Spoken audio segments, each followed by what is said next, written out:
Good morning. Thank you for joining us today. I'm Mike Constantino, Information Security Awareness and Education Coordinator for UCF PegaSec. And on behalf of PegaSec, I'd like to welcome you to our first all-virtual Cybersecurity Expo, PegaSec. We have some incredible sessions lined up today, presented by industry experts who have graciously donated their time to share their expertise with you. It is our hope that by the end of the day, you're thinking just a little bit more about information security in your everyday life than you were yesterday. This morning, we are honored to have Beverly C., Chair of the UCF Board of Trustees, to provide welcoming remarks. Chair C. is an entrepreneurial senior executive with global experience and a Fortune 500 track record in domestic and global business operations, with a unique blend of strengths that includes startup, turnaround, high growth, and acquisition. Inducted into the National Center for Simulation Hall of Fame and selected as one of Florida's most influential business leaders by Florida Trend, Chair C is a recognized leader in innovative and creative technologies with strong university ties through personal commitment and industry collaboration. She has served as a member of the UCF Board of Trustees since 2013 and was elected chair in 2019. Chair C also serves as the Southeast Region's Senior Advisor of the National Security Innovation Network, a program office within the U.S. Department of Defense. And now, Chair C. Good morning. It's a pleasure to welcome you to PegaSec 2020. Thank you for taking the time to participate in this event and engage with cybersecurity professionals. In this day and age, it takes our collective awareness and education on this important topic to protect our information. Cybersecurity is a field that is moving as fast as innovation allows, and sadly, sometimes anyway, as fast as bad intentions allow as well. The good news is that the higher education sector is a full partner in helping business and society combat these threats and be as prepared as possible. At UCF, I am confident we are building the pipeline of discovery and talent needed to stay ahead of the ever-evolving threats, be they to our national security or from those intent on stealing critical data or intellectual property. Cybersecurity touches so many industries, from aerospace and aviation to financial services and information technology to drive the Florida economy. Today, with our partners, UCF is the largest provider of internships, mentorships, and job training programs in the state. Those efforts are also a major component of what we do to support cyber. Even so, as committed as we are, it isn't enough. The state of Florida is thankfully working to address this with efforts like the Florida Center for Cybersecurity, Cyber Florida. With the state's help, this organization is dedicated to positioning Florida as a national leader in cybersecurity through education and workforce development. UCF is an active and enthusiastic member of this initiative. While growing cyber expertise is critical, we also need to educate for cyber literacy and sensitivity, offering more courses across multiple majors for those career paths where it fits. Future HR departments will need this expertise, as will legal and finance units. Cross-departmental cyber sensitivity will be as important as diversity training and other fundamental literacies in future business planning. In our many efforts, UCF has earned designation as a National Security Agency Center for Academic Excellence in Research and as an NSA Center for Cyber Defense Education. These distinctions come with an additional accolade that we look at cybersecurity through the prism of people, process, and technology, considering the human factors as well as the technology in our understanding of the cyber world, just as we do in aviation, aerospace, and engineering. Cybersecurity research at UCF is synergistic with the education program and covers broad areas of trustworthy cloud, blockchain, secure machine learning, organizational security, human behavioral cybersecurity, privacy, malware, digital forensics, software security, and IoT security.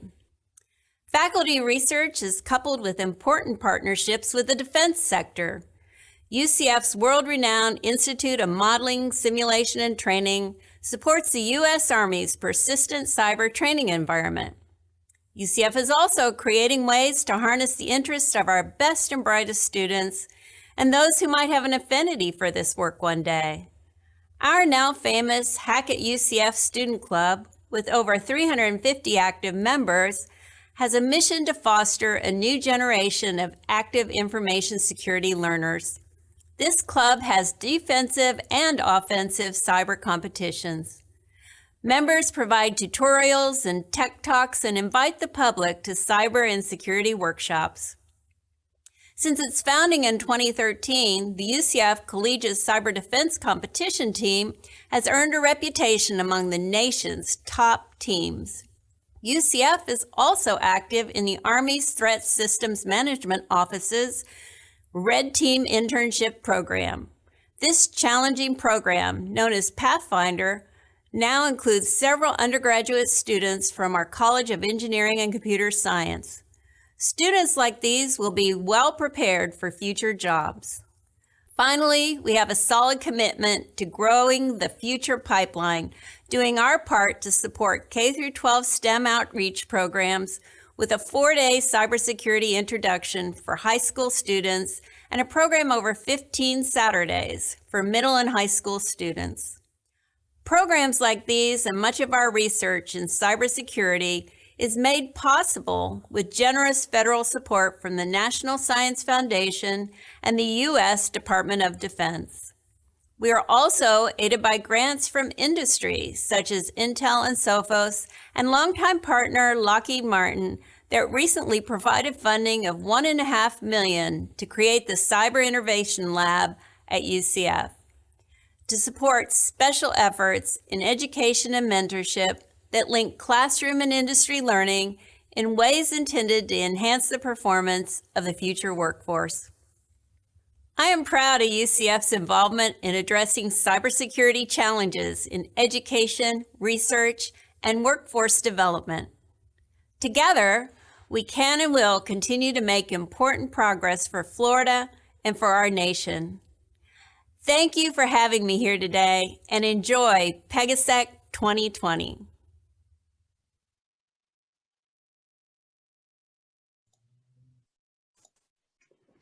Thank you, Chair C, for providing these welcoming remarks today to support our event. We greatly appreciate it. Now, I'd like to introduce our Chief Information Security Officer and fearless leader of InfoSec, Chris Vicorgian.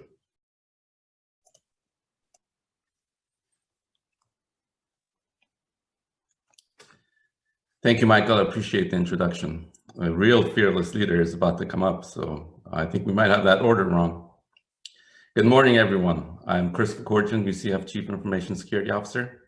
I'm excited to see familiar names attending and some new attendees from UCF, and also delighted to welcome information security professionals around our community. Welcome, everyone, and thank you for joining us. UCF has been holding a security conference almost every year for the last 19 years, and every year it's been getting better and better. That only happens because of our dedicated staff who are passionate about security. I want to sincerely thank Michael and Delaney, who worked diligently in the background, and the support from David from Instructional Resources for putting together an event that continues to evolve every year and surpasses previous years. One indication of that success are our attendees, you. I want to thank you for all attending by taking the time away from your busy schedules. I know you can always find something else to do, but we are fortunate you have chosen security at this time over everything else. Of course, we couldn't have a successful Security Expo without our wonderful and diligent and distinguished presenters. I want to thank them in advance for their time and effort for helping us to make this event a success. Before we kick this Expo into second gear, please allow me to share a welcome video from our UCF President, the Honorable Dr. Cartwright, our true fearless leader. Enjoy the video and the Expo. Thank you, everyone, and thanks for attending. Hello, Knights. I am pleased to welcome you to PegaSec, UCF's Cybersecurity Expo.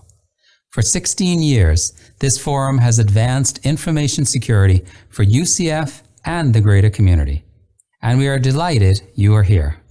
The format of today's event is an excellent illustration of how the pandemic has heightened our reliance on technology and information security.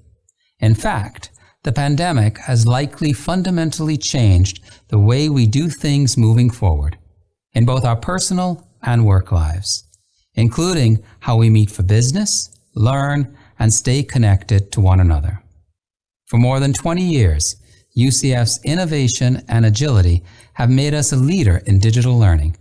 These qualities, combined with the ingenuity of our faculty and staff, and our investments in digital pedagogy, have allowed us to quickly shift to more virtual formats for learning and engagement, and continue to deliver a high-quality education during this unprecedented time. Now, more than ever, we must make sure that our personal information and the information entrusted to us is properly secured and remains protected from security threats. Through investments in process, personnel, and technology, including the new night vision and IT reimagining projects, UCF is working toward a brighter and more secure future by enhancing effectiveness, efficiency, and confidentiality, and building stronger defenses against cyber attacks. We are so appreciative of events like this PegaSec Expo, which help promote the importance of information security and arm our students, faculty, and staff members with the information needed to keep their accounts and data safe. Thank you for attending today. Together, we are fostering a strong culture of accountability and compassion, where we keep each other and our university community secure. Go Knights and charge on.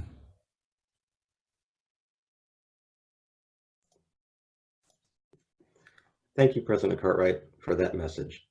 And as always, we appreciate your support. Now, to kick off our expo, our first session today is Privacy, Tips, Tricks, and War Stories, presented by Dan Lopresto, UCF Privacy Compliance Director, and Delaney Strickland, UCF Information Security Professional. I'll turn it over to them.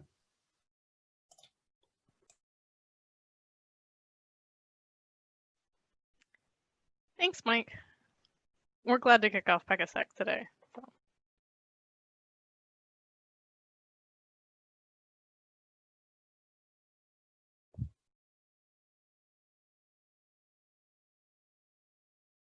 Get started. As Mike mentioned, I'm Dan Lopresto, Privacy Compliance Director. And Delaney, if you'll introduce yourself. I'm Delaney Strickland. I'm an information security professional with the Information Security Office here at the university.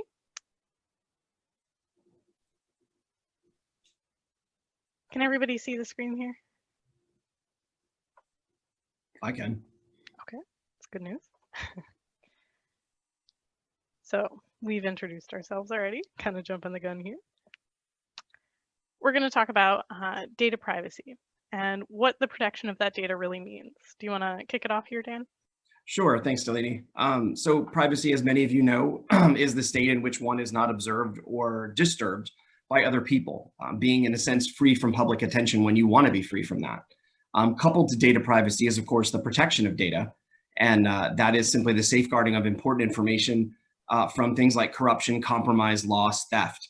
The importance of data protection increases as the amount of data created and stored continues to grow at unprecedented rates. So as you know, our data is consistently growing as different databases and systems we interact with take that data and compile it and mine it and use it for various ways, many of which are good, others not so much. We'll go ahead and go to the next slide and continue from there. Awesome. So social engineering.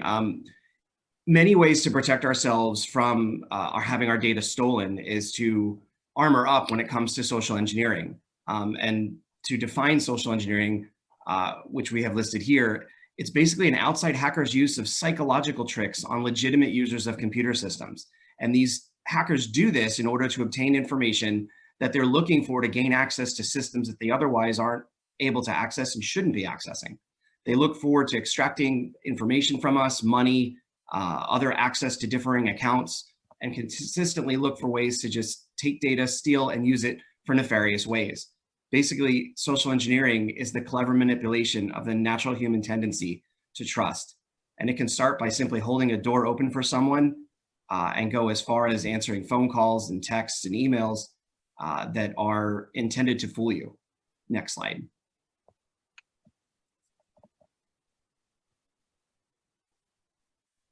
So some methods, as I mentioned, social engineers, which is not a fancy or title anyone typically should want, but they use methods like phone calls, emails, in-person contact, instant messaging, as well as social media. And they start by dumpster diving or looking in person and researching online to gather treasure troves of information that they can use against us. They'll view you online, they'll view things about you and the organization you work for, and they'll keep a dossier of that information that they'll then compile and use as a plan to infiltrate individuals. Basically, social engineering is the hacking of humans. Next slide.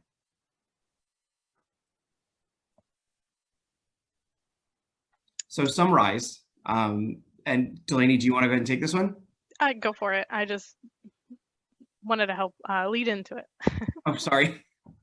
All right, so social engineering involves the manipulation again, or hacking of people, using partial knowledge and clever ruses. Social engineers rely on that, again, that reconnaissance, that data gathering, password disclosure, low security awareness, and motivation to breach security mechanisms. On the defense side, we use email and online articles, posters, information security protection, and training to raise awareness of those we work with and know, to protect ourselves from attacks that are social engineering based, phishing, or similar. It's not all doom and gloom though, right? Not at all, no, but we do have some tips today to help folks get acquainted with keeping their data and themselves safe. And this information that we're sharing is not just for your work environments, but this is also for home. We all get messages at home that are nefarious through email. We all get hit by phone calls that purport to be something that they're not. So for starters, we should never, ever, ever give out our passwords to anyone, including family members. And I know this is a debate in my household where family members sometimes think that they're entitled because, well, we're family. I should know your passwords. If something happens to you, I should know your password. Well, there are other things that we can do that can lead someone to help us in times of need, but sharing your password opens the unfortunate door that others can enter through and attack via. Exercise caution when sharing information about other employees you work with, or about other family members for that matter. If someone calls you out of the blue and you're not expecting their call, and they start asking you questions about certain departments you work with and who's in charge of what, before just being helpful and trying to get them what they need, pause for a moment and say, well, first of all, who are you? Let's actually identify who you are, vet you, and then determine if that's information you really need to know. Now, granted, UCF being a public institution, a lot of this information is out there online, but that doesn't mean that you have to be one to give it out if the hacker didn't search for it themselves. Never type things into a computer when someone tells you to. Sometimes you think you're speaking with your organization's tech support, but it might not actually be them. And unless you're 100% certain, don't type in commands, especially if you don't know what they're going to do. Those commands may compromise your computer and therefore the organization you work for. Don't give out technical details of your organization, whether it's the university, if you work with us, or elsewhere, their software, their systems, or similar information about valid users. That's no one's business. And we shouldn't be giving out to someone who we don't know is on the other end of a phone call. Never answer questions from telephone surveys. If they're calling UCF and trying to extort information from us through a survey, tell them they need to come to us in writing, not via phone. Next slide. Yeah. There are many ways to protect yourself, even outside of the bounds of being an employee for a specific organization or a student of a specific college. No matter who you are, you should always be on the lookout for phishing email in your inbox. There are a number of different flags you can look for, but a good baseline is making sure that you know who the sender is and what kind of information you're sharing with that person. It might not seem like it's all bad to respond to a, hey, are you busy email, but if you don't know who the sender is, and you do respond, they know that this is a valid email address and that they can continue targeting you specifically here for phishing attempts in the future. Regardless of whether or not it's phishing, you shouldn't reveal any personal or confidential company information or even personal information online, through email, on the telephone, unless you're 100% sure that it's being communicated in a secure way to a trustworthy source. Once again, we do recommend that you don't share your passwords with anyone. That's a really, really important thing there. Almost as important as not reusing your passwords. If anything were to happen to a password you've used in the past, using it again kind of guarantees that the same vulnerability will exist moving forward with your accounts in the future. I would avoid confidential conversations being had in public settings because you really don't know who's listening. And that goes beyond two people walking down the street talking about something personal or confidential. It also includes having a phone conversation with somebody. I wouldn't walk down the street talking to my doctor about like, yeah, that rash is just getting worse, because everybody around me just hears that and they might not want to. It might make somebody else uncomfortable, but I also might not want other people to know about my health concerns. If you find a media device, it's advised not to plug that into your computer, because there are individuals who create devices like this, drop them in public, and prey on the understanding of curiosity in humans to plug it in and see what's on it. And maybe you think you can be a good Samaritan and return it to the owner if you can just assess who that is based on the files. Often autoplay features will automatically run like malicious software on your device, and it's generally not something that we consider to be hygienic for your computer security. Much in line with the email security that we've been recommending here, I wouldn't respond to or even forward unsolicited email in advertisement form, or if somebody reached out to me and said, hey, I'm looking to apply to UCF, I want to work there. I wouldn't do them a favor and forward them on to HR, because if they end up being a scam, if they end up being somebody who's sending a PDF over that looks like their resume, but it really contains malware, when I forward that email over, it's no longer coming from sketchyemail@gmail.com. It's now coming from, hey, I know Delaney. I'm going to click this email because I trust Delaney. She's probably going to send me information that's okay. If you're going to walk away from your computer in any context, I would recommend logging out of sensitive programs. I wouldn't leave up the portal that I use to collect health information from my provider, just as much as I wouldn't leave up my bank account information as I, went for a walk around the block with my roommate in the house. The same caution that we recommend for email, we recommend for telephone calls. If somebody calls and claims that they're X, Y, or Z company and you didn't call them first, I would exercise extreme caution and go through different levels of vetting that the number is associated with the company or organization that they claim to be, and that they have other means to confirm both their identity and yours. They should have more information than just what you've already given them in conversation to verify that you do have a valid account with them before you give them any supplemental information. And as I always have recommended for everyone who will let me talk to them, two-factor authentication or two-step verification for your personal email account and any account that allows it is always recommended.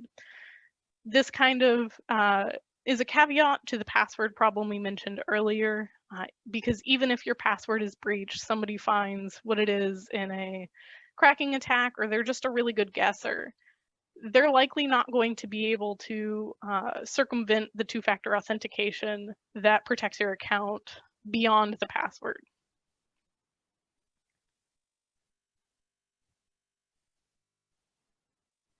there are other, so specifically on privacy, there are specific processes on campus here, Dan. Do you want to go over those? Absolutely, and thank you, Delaney. So when it comes to individuals, particularly those who work at UCF, if anyone was to approach you and say, I'd like a copy of my personal information, or I'd like to delete my personal information, that request is actually tied to law typically, or to a regulation. And so that request has to be treated very, very specially. Now, verbal requests, we really want to get them in writing. So the first step is to say to the individual, I understand you want a copy or to delete your information. If you'll kindly put that in writing, and go ahead and email privacy@ucf.edu. If a fax, however, arrives to your department, you receive something in the mail that's written, or any other form of written request that it ties into the copy of or deletion of someone's personal information, please forward that, scan it if you have to, and send it over to privacy@ucf.edu as fast as you can. That way we can assess what it is, and then we will work directly with the individual. If you have contact with the individual, let them know that the privacy compliance area will initiate what's called a data subject access request, or you can just simply say they'll process your request and communicate with you from that point forward. That way they know to look for an email from us. What we don't want to do is receive a request like this and sit on it. Well, I'll check with someone in a week about this, or I don't know what this is, so I'll set it here and I'll deal with it later. There's unfortunately, once they hand it into us, we have a responsibility to respond within a fixed time frame, typically 30 days, depending. And we don't want to be late on these type of requests because they can, if they go sideways, cost the university money as well as negative press. So very simply, get the information to privacy@ucf.edu, let the individual know that we'll take care of it from there, and everything should be just fine. Next slide. So working from home has been kind of weird for some people, especially if their regular work involves restricted or highly restricted data, which are some terms that we use here at the university to define data sets of different severity in terms of sensitivity. We have some tips to help guide you through how to handle that information from home in a respectful and secure way, while still being able to get your work done remotely in a safe and hygienic way. For restricted information, it should always be handled in a way that avoids disclosure. Care should be taken in every available way. If you're printing the information, you should make sure that you're the only one in the home that has a chance to read it or see it, and that applies to highly restricted information as well. And if you're going to store the information at home in either printed or electronic form, it needs to be protected in the same way that you would expect it to be protected on campus. So if you have the means to encrypt the information at home, that's great. We do have methods available for like secure SharePoint servers and things like that. But if you are storing the printed physical copy form of that data, it needs to be locked away in like a cabinet or a desk drawer that has a lock and key, just to make sure that nobody else in your home stumbles across the information, and only those who need to be able to access it can.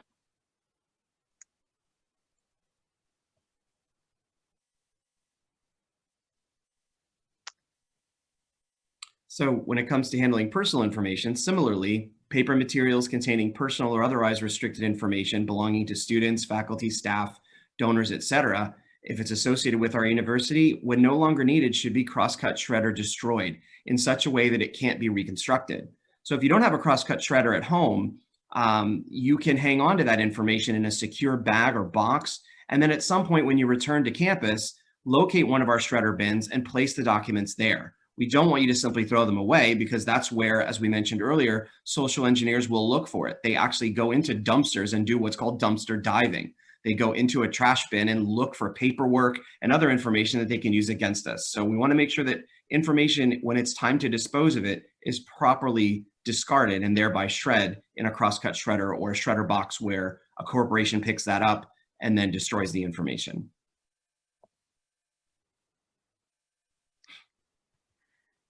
Similarly, if you're going to hop on a meeting with audible conversations with other employees regarding any business or anything that you think might be sensitive data, it's recommended that you unplug any of your virtual assistants that you have around the house.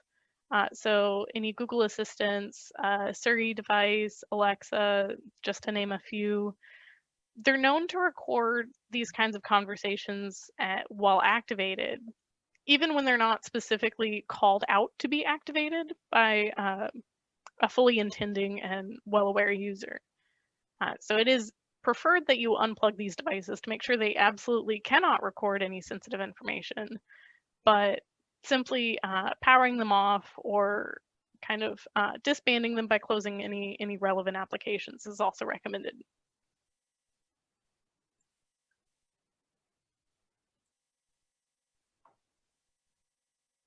And then physically securing your company assets while at home. Take extra precautions to physically secure your university assets while you're working remotely. If it's possible, set up your home work area so that the computer screens that you use are not facing windows. You don't want someone driving by in the evening, let's say, seeing the glow of your monitor in the window. They now know exactly in your home where that computer equipment is stored. And if they decide to case your home, God forbid, and break in, they'll know exactly where to go. We don't want to make them case our homes at all. And therefore, we want to give people very little information about what we keep inside the home, particularly that which is valuable. And in this example, what's valuable to the university. When you put your computer equipment in your vehicle, put it in the trunk. Make sure those items cannot be seen from outside the vehicle. We don't want someone peering in your windows, seeing a laptop or a tablet or anything realistically that they might want to steal, because if that's the case, their next move may be to break into your vehicle. Never leave computer equipment in an unlocked vehicle whatsoever, because again, someone sees it, or if they don't see it and happen to get into your car because you've left it unlocked, they may find it and steal it.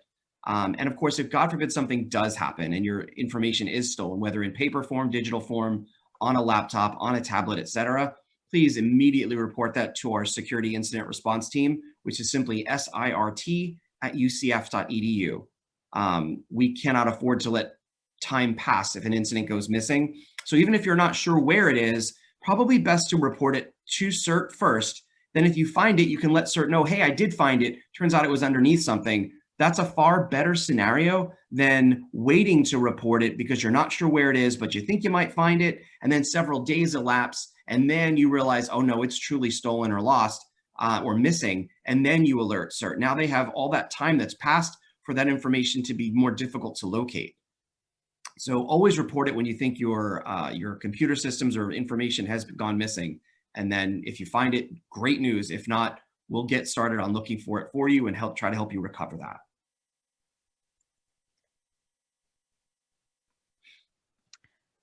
Another good recommendation is to, at all times, respect the privacy of anyone that you're talking about that isn't currently in the conversation.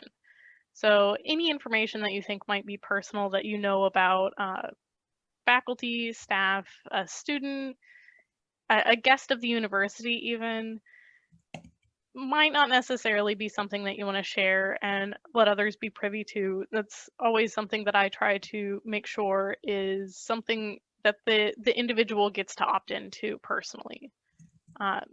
This goes beyond just deciding not to mention it when you have dinner with your significant other, talking about your day. The impacts can be seen if you forget to lock a computer and you walk away from it and somebody decides to hop on because they need to search a recipe really quickly. Any children that might be in the house might also fall into the trap of, I see a computer that's open and I either want to play or I need to check my grades for my school. Virtual school has been kind of strange for everyone. So it is recommended that if you have a work device, it remains dedicated to work and it doesn't have any other access for the device. Has some logical segmentation there for the data sets involved.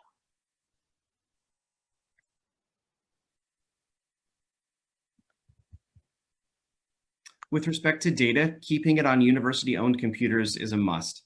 If you're using a computer that's owned by the university, we want to keep that data on the machine. And the reason is personal devices typically don't contain the type of security monitoring, detection, and protection software, as well as, and they don't often use encryption.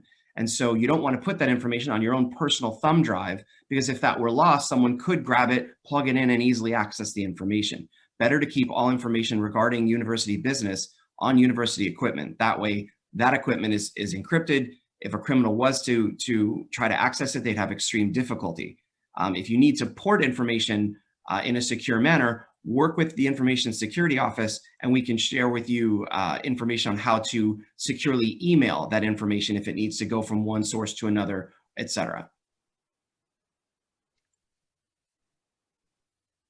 Similarly, if you are storing data in the cloud online, you should only use our university approved online file storage sites. I know that SharePoint can sometimes be more of a pain than a benefit, but that still doesn't mean that you can just drop your file on Dropbox, because it's easier to use. I wouldn't, because we have agreements with OneDrive, Microsoft Teams, and SharePoint specifically to handle our data in a way that maintains the integrity of that data specifically for our use case. We don't have those kinds of agreements if you go outside of the scope of those file hosting services. Delaney, I did get a note that there may be some difficulty with folks seeing what's on screen. It may be a bit frozen for them, but I know you and I are seeing it, so I'm not entirely sure if everyone's impacted or not. So we'll continue with the audio piece, which I know is working, in hopes that when we finally switch the slide, that everything syncs up. And if not, someone can let us know. Okay. But when you're hosting and attending meetings and conference calls, make sure you're using approved UCF tools like Teams and Zoom. You shouldn't be using some other software that someone recommended or one that you've used before, because there may be issues with that tool that may allow someone to connect who's not supposed to be on that call. Teams and Zoom, however, have been configured in a way that they work best with our systems, as well as have the security protocols in place to keep our conversations and meetings private. So please use those tools only. And if you have questions or have a specific need to use another tool, get in touch with our tech support team first, and we can have them look into that and see what's possible and what's not.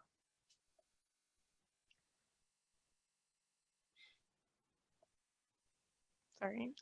Once again, I am going to recommend that you be wary of any and all phishing emails. Phishing is one of the biggest threats that we see here at the university, and part of that is because our information is public for our hierarchical data. So I can look up anybody in the organization and know what their email is, who their boss is, and what their boss's email is, which makes it really easy to manipulate an email to make it seem like I'm coming from a legitimate seeming position of authority.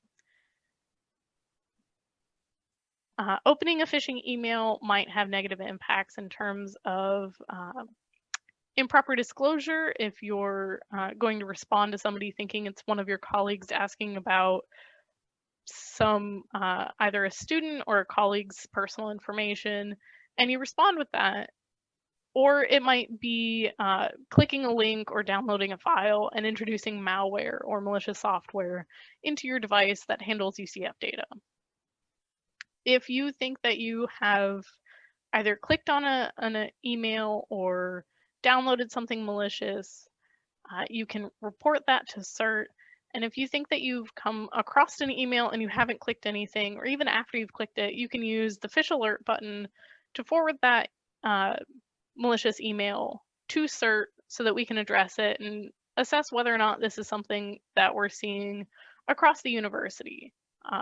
Reporting emails is always good because it lets us know what kind of attacks are coming in, so we can spread awareness so that somebody else can also catch the email in the future.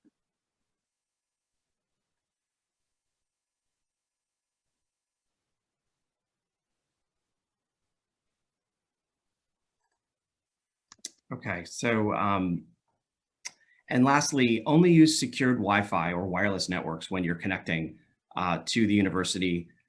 most of our employees are working from home, and when they do, they're using residential wireless Wi-Fi. Your home Wi-Fi is hopefully secured in its own way.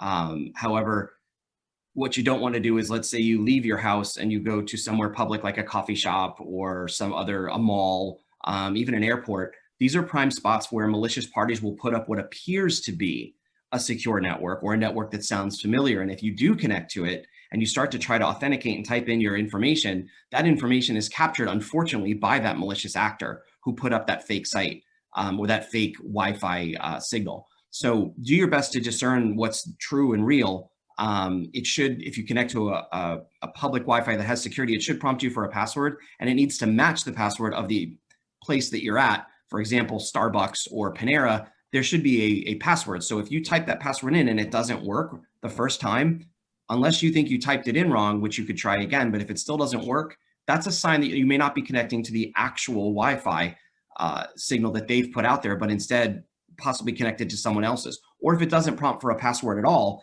that's a red flag.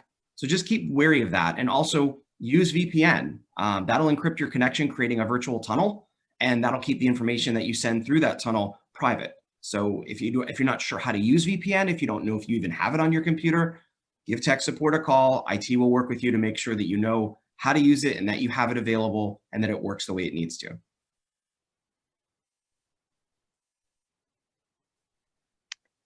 So with that, if you'd like more information, there is a privacy compliance brochure that Dan and I have been working on. You can find it at the link here.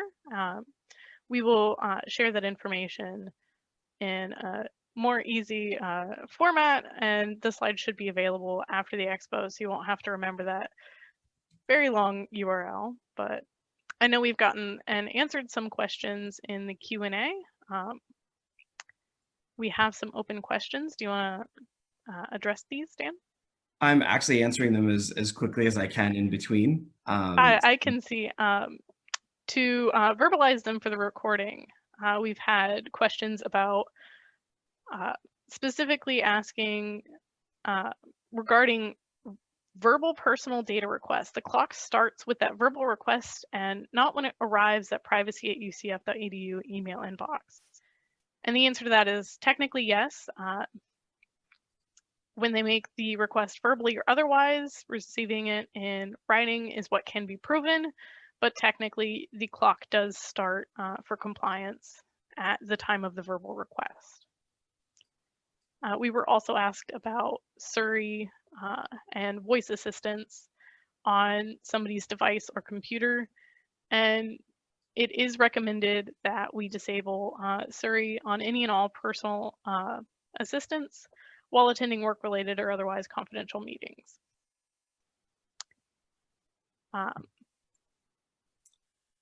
It was also asked whether or not it was okay for a supervisor or boss to be able to get into your computer files.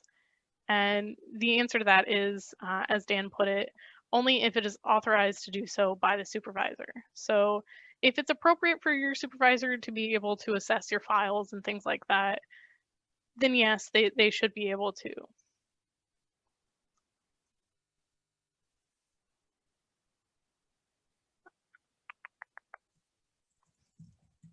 Sorry, we're looking to fix the slide deck for everyone. I hope everyone's able to see it. But we'll go ahead and move on in hopes that everything is viewable.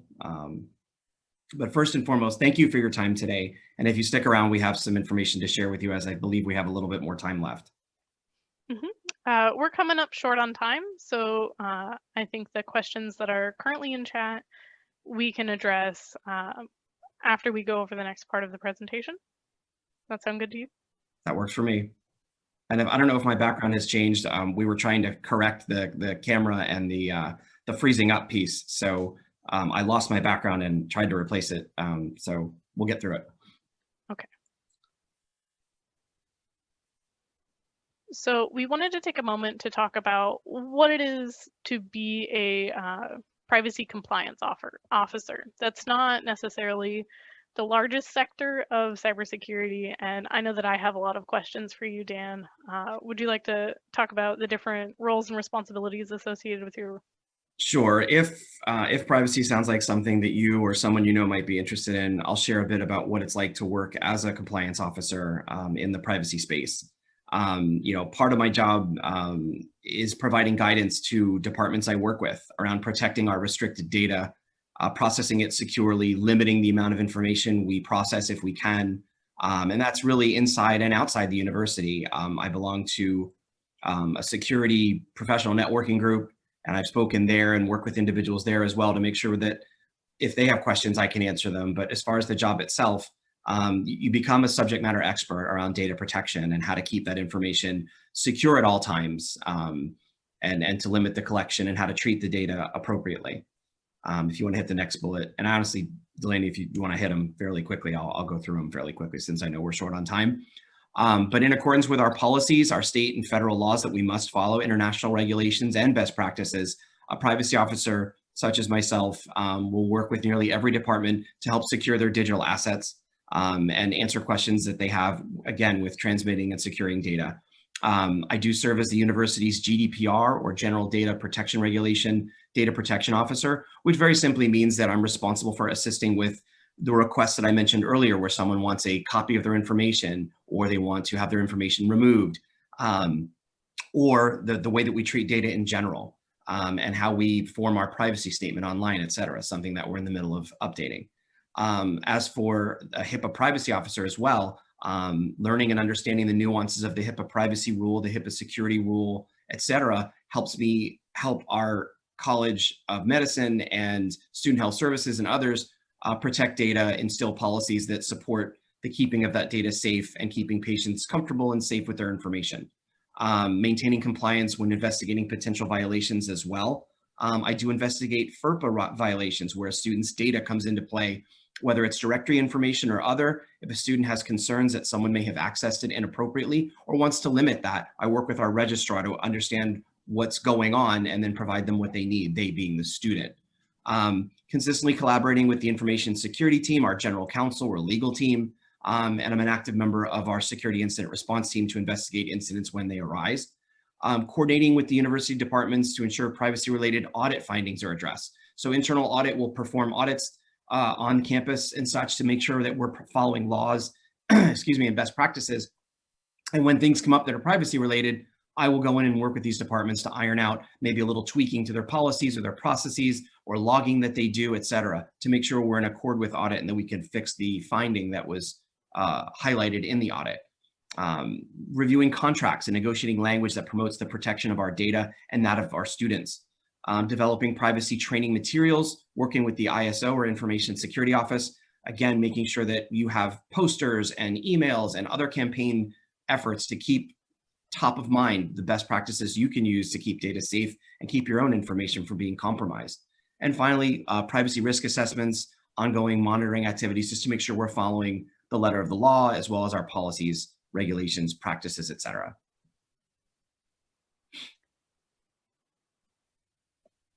That's really good technical jargon, but what does your day-to-day look like outside of the scope of, the big buzzwords for privacy? So thank you, Delaney, for stating it that way. So in the prior slide was more of an overview in a sense, but the more nitty-gritty is, again, contract review. We get contracts in all the time regarding data. If that data is confidential, restricted, or otherwise personal information, my eyes are put on that contract just as information security's eyes are, and we look to create caveats in that contract to ensure that if there's a breach, we're notified in a timely manner and in a certain way, that they protect our data, that they encrypt it, that they have security best practices in place as a contractor accessing this information that we're sharing with them. I provide that ad hoc guidance to any student or employee who needs to help with managing data. Well, I was asked to do this. Is this okay? Can I transmit it this way? Is it okay to store it temporarily here, et cetera? Things that come up around keeping data safe and protected. I attend plenty of meetings, whether projects internally or other processes we're going over. They include privacy as necessary for that guidance, for that extra view of keeping data safe.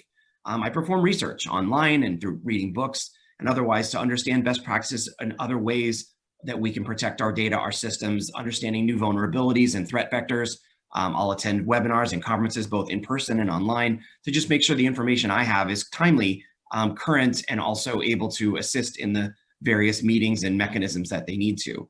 Responding to audits, as I mentioned before, we make sure our policies are followed and that we are treating data in a manner that protects it, keeps it from being compromised.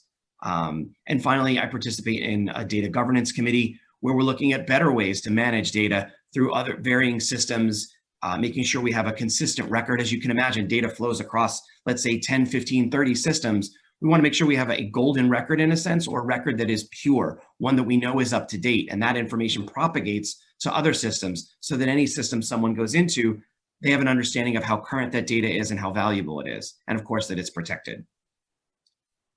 So not as many buzzwords, but a little bit of a explanation on how the things I work with on a typical daily basis. I appreciate the insight. I know we have a video coming up next. Do you want to speak to the video before we start? Very quickly, this video is not one that we created, but one that we acquired, and it just simply gives you a perspective that you may or may not have thought about when it comes to the sharing of other people's personal information, particularly those you work with. And I'll leave it at that so we can go ahead and play it. I hope it synchronizes and is heard and seen as it's intended.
Thanks, Delaney. So very simply, that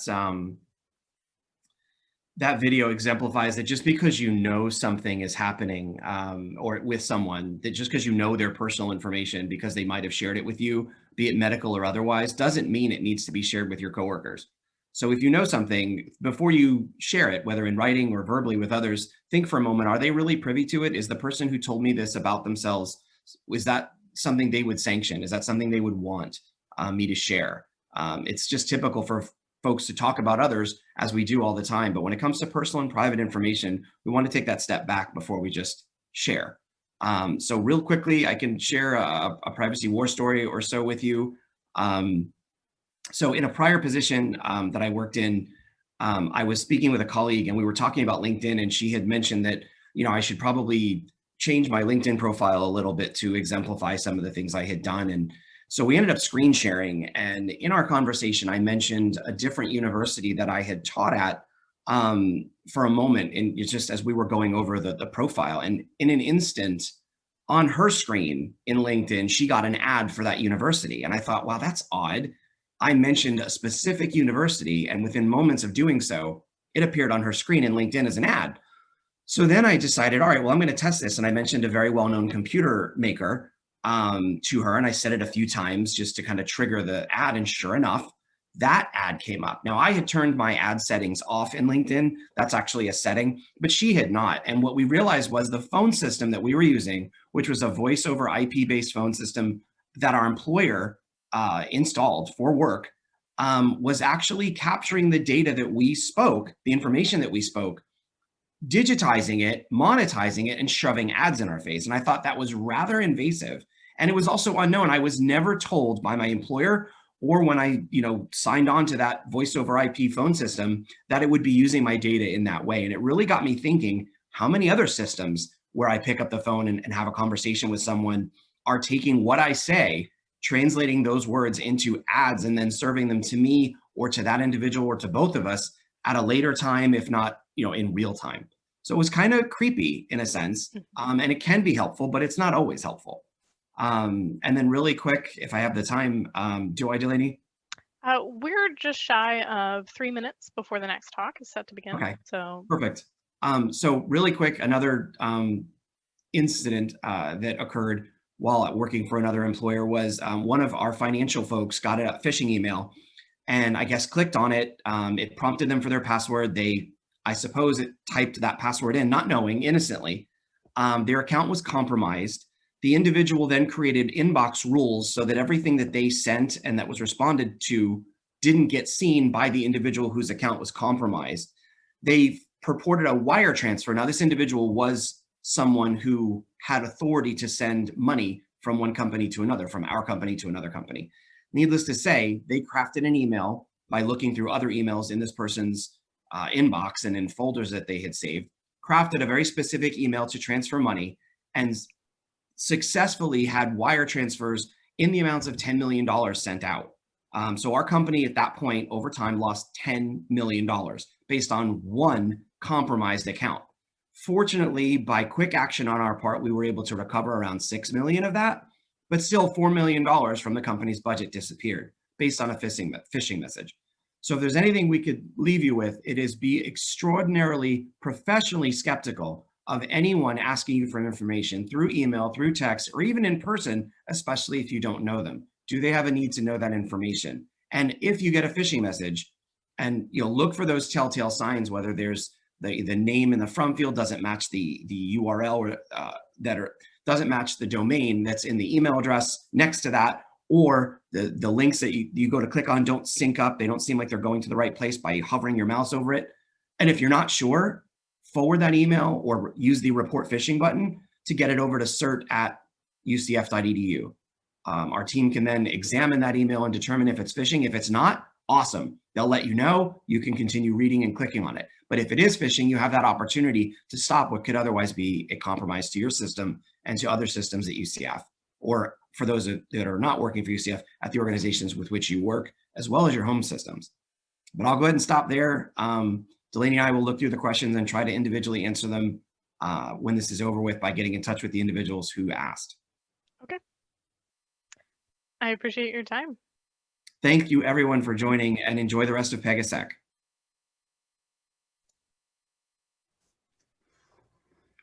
All right, thank you, Dan and Delaney, for sharing all that information. Appreciate you being part of PegaSec. Now, next up, we have Roger Grimes with Quantum Reckoning. I'm Roger Grimes here today to talk about quantum computers and quantum breaks and all that sort of stuff. If you don't know me, I've been doing computer security for 33 years, written 12 books on computer security, including a book on this, over 1,000 magazine articles. I have like 50 plus computer security certifications, and I'm a CPA, but I work as a data-driven defense evangelist for KnowBe4. There are some of my books. Hacking Multi-Factor Authentication actually just came out a couple of days ago, and I'll be talking about that in an afternoon session.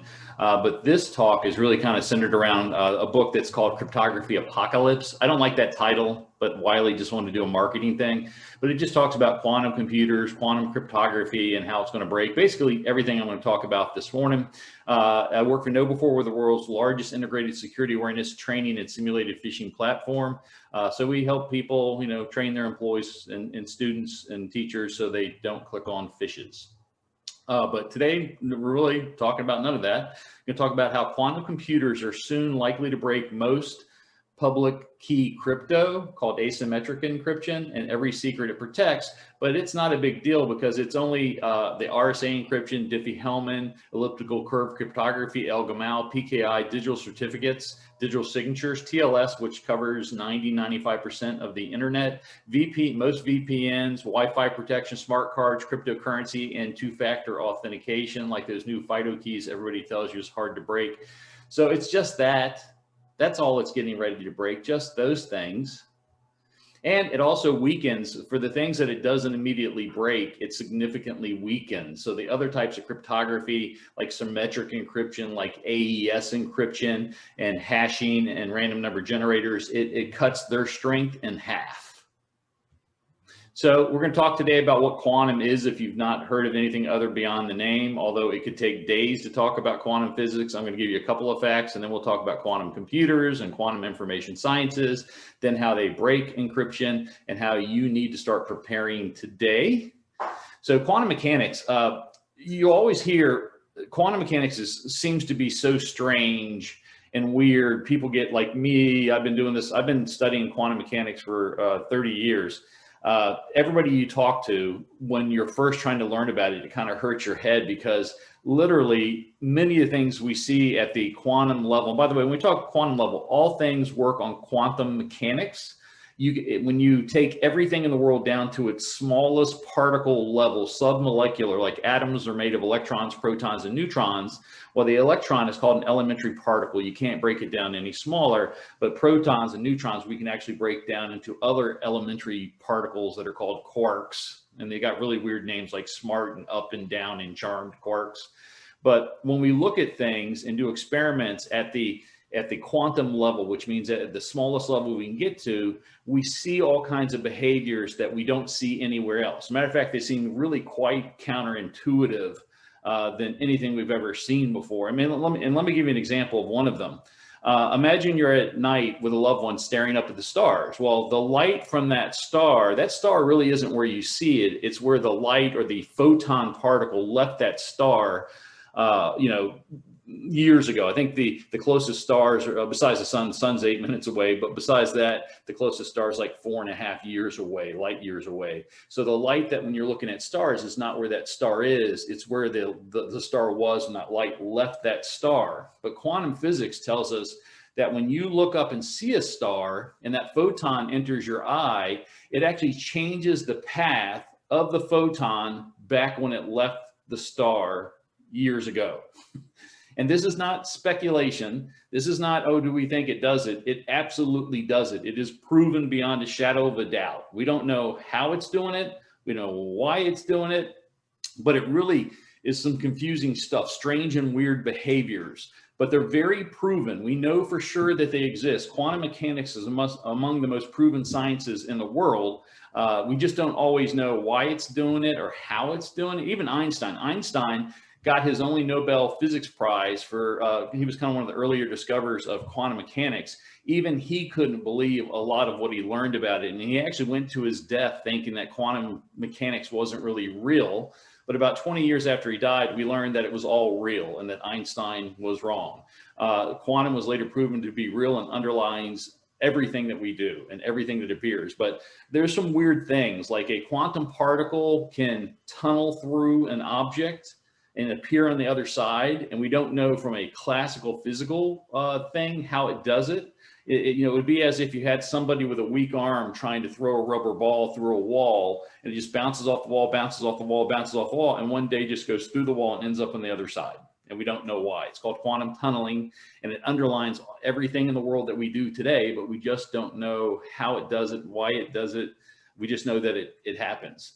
Also, if you observe a quantum particle or answer, it changes it forevermore. And so that was that idea, like when I said, when you look at the photon coming from the star, it actually changes the path of the photon. That's true on all quantum observations. Even when we're trying to get a quantum answer from a quantum computer, when we look at it, it actually changes it forever. And so it makes it kind of difficult. You can't look into a quantum computer's memory to see where something is, or you can't copy it, because the mere act of looking at it or trying to copy it changes it forever. It's called the observer effect.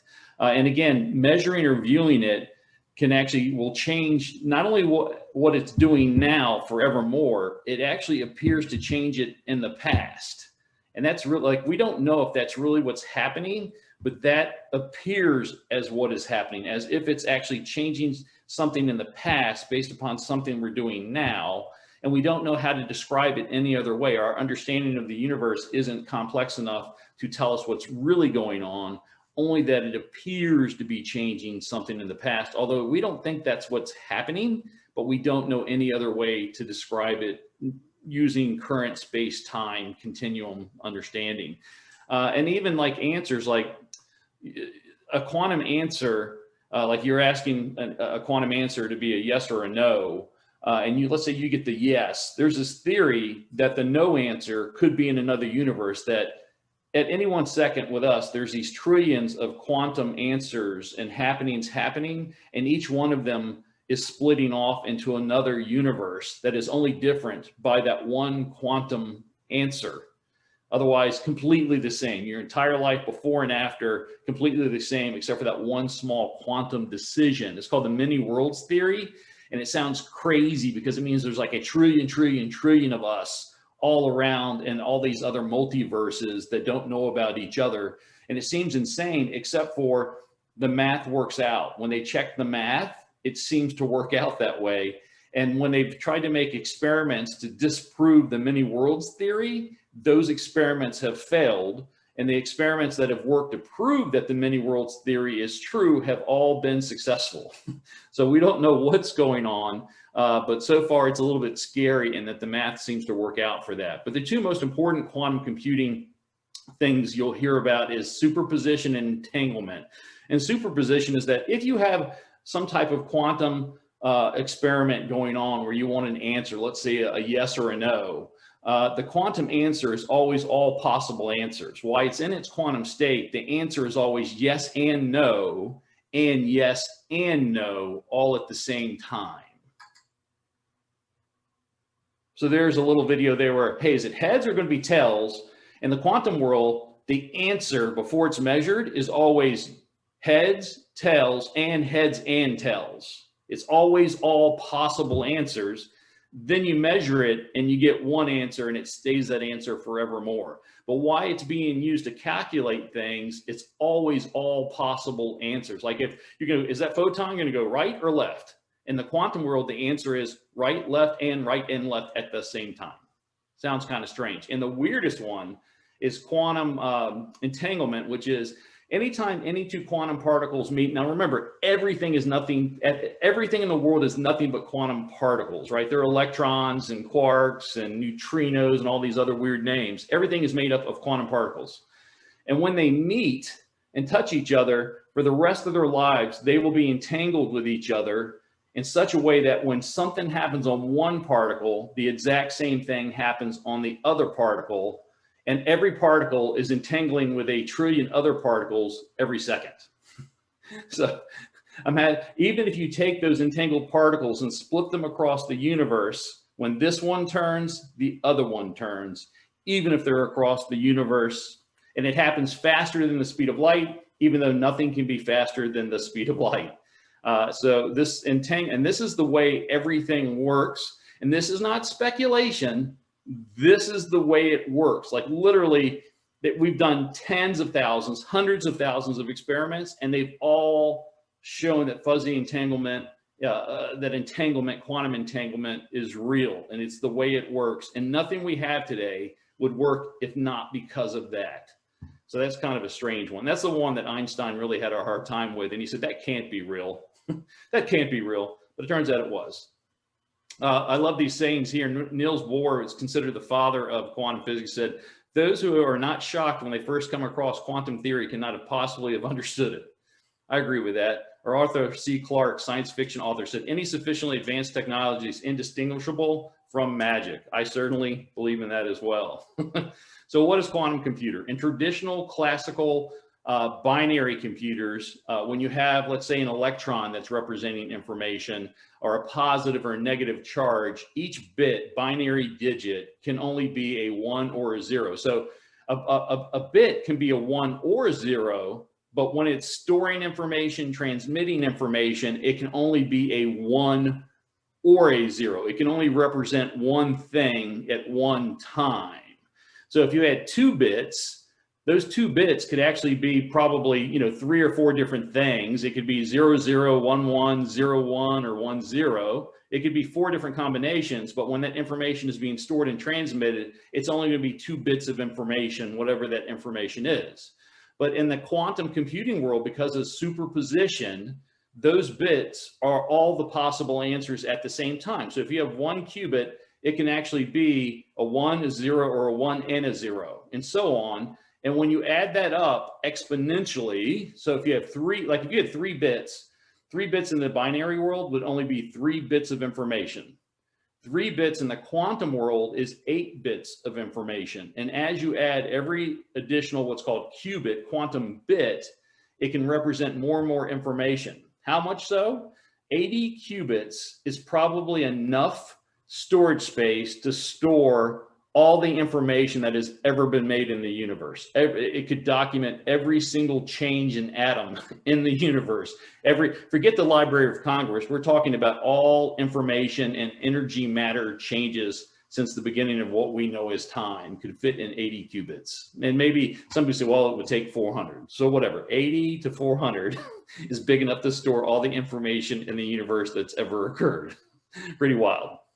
We've had quantum computers for quite a long time. The first one was made in 1998. It was only 2 qubits, and then each year we got more and more qubits. Today, we have some quantum computers with over 2,000 bits in them, although most of them are probably in the 70, 80, 90, 100 bit qubit range. That's that we know of. There could be bigger ones.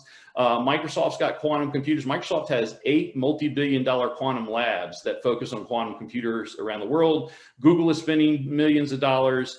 IBM is spending billions of dollars. Literally, there are billions of many firms around the world, including America, are spending billions of dollars every year increasing the quality of quantum computers. And today, there are hundreds and hundreds of quantum computers and quantum microprocessors and things that people can buy. Here's some examples here of some quantum CPU chips. The D-Wave quantum computers have been around for quite a while. You can readily buy them. They're millions of dollars, and they have like 2,048 qubits, and they get pretty big, but they're not the most powerful quantum computers. They're a particular type of quantum computer called an annealing computer, and they don't crack cryptography like the other ones do.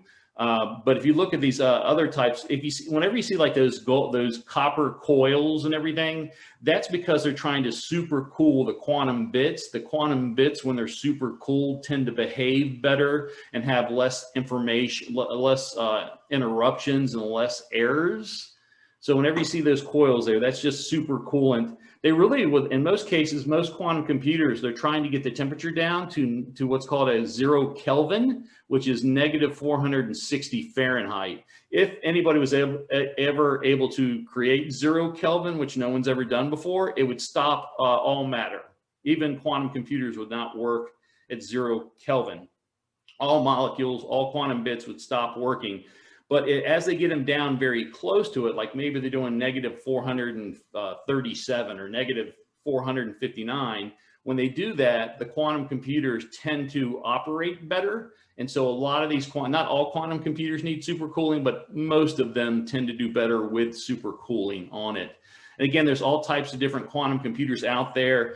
There's superconducting is probably the most popular one. And again, they tend to do really well with supercooling as well. They need the supercooling. Annealing are like the D-Waves, and they're a special type of quantum computer. They have a lot more qubits than the average quantum computer, but they can't do as much. And there's other types named like trapped ion or major ion or fermion. That's the one that Microsoft has. There's about 20 different types of quantum computers. Each has its advantages and disadvantages.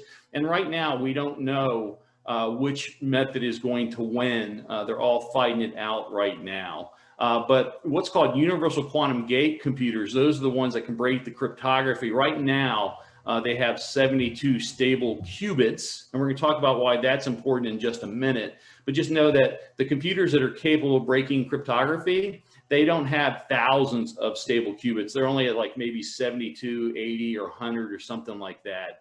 Because the hardest part in making a quantum computer is keeping that that qubit stable and keeping it, that when a quantum bit is inside of a computer, they only want it to entangle with the other qubits that are in the quantum CPU to do some calculations, but they don't want the, you know, other types of dust or other atoms or other photons coming there and entangling with them, because then they get, even if those photons or dust flies away, well, those things are entangled with those things that are in the CPU forever. So what happens today with most quantum computers is that it's very difficult to keep the qubit stable without premature entanglement with other quantum particles. So remember, if you look at a qubit, it changes it and changes it forever and changes it in the past. So they don't want anything touching it. They don't want anything looking at it till they finally get the quantum answer, and then they want to hand it out into our classical world. So the biggest challenge in quantum computers today is making enough stable qubits that they stay what's called cohered without interruptions and other unnecessary entanglements until we get the answer and measure it and pull it out of the quantum computer. So that's what all the that's what IBM and Microsoft and all the people around the world are doing, are trying to get more stable qubits. And once we get about 2,000 or 4,000 of those qubits, it will be able to break all the cryptography, or a lot of the cryptography that we have today. But we already have throughout the world quantum computers, quantum microprocessors, quantum cloud connected quantum computers you can play with for free. There's quantum key distribution. Quantum key distribution allows you to securely transmit encryption keys using quantum photons. And those have been around since the year 2000. And you can buy those readily. They even fit in cards, network cards and stuff. You can on USB keys and things like that. There's quantum random number generators, quantum programming languages, development kits, compilers, networking, cryptography, quantum imaging, quantum scanning. There is lots of quantumness out there, and some of it's been around for decades. The last piece that we're super working on those quantum computers, because so we're trying to get enough stable qubits to really do some incredibly powerful calculations. So what will quantum computers give us? They're going to give us a new understanding of physics in our universe, because it's going to be the first time that we've ever been able to look at our universe and be able to be able to computer simulate the quantum simulations. Prior to quantum computers, we couldn't simulate quantum interactions, which is the way the whole world works. We just had to take our best guess at it. Now we're going to be able to actually see how particles, the underlying elementary particles, really interact. So it will do things like in medicine, it's going to give us better medicines, because right now using traditional computers, when we're making it a medicine, we can only watch 8 molecules move through about 8 changes before it becomes so mathematically difficult that we can't figure out what the medicine is going to do. With quantum computers, we're going to be able to watch 1 million particles go through billions of combinations and be able to follow it. So that quantum computers, because of that superposition in number and how much information a qubit can store, we're going to be able to have a lot better, more precise military weapons, sadly or good, better weather prediction. If you're in Florida, you know, they're going to better predict how those hurricanes are going to go. We won't have to panic every time a hurricane comes. They're going to be able to manage the traffic. So we have self-driving cars. We don't have to stop at stoplights. They're going to slow down or speed up every car coming to an intersection. Traffic lights and stop signs will go away, and they will figure out how to route us without really ever us noticing. True artificial intelligence and things we cannot imagine. I think we're going to have things that are better than what the internet gave us. I've been alive since before the internet was here, and I've seen all the incredible things that come down to a cell phone now. You know, Siri, tell me who won the Oscar in 1972, and GPSs and all that stuff. Quantum computers will probably impact our lives more importantly than what the internet already has done, because it's at least going to be as impactful as the internet, and I think likely more impactful than the internet. But sadly, it's also going to break most traditional public key crypto.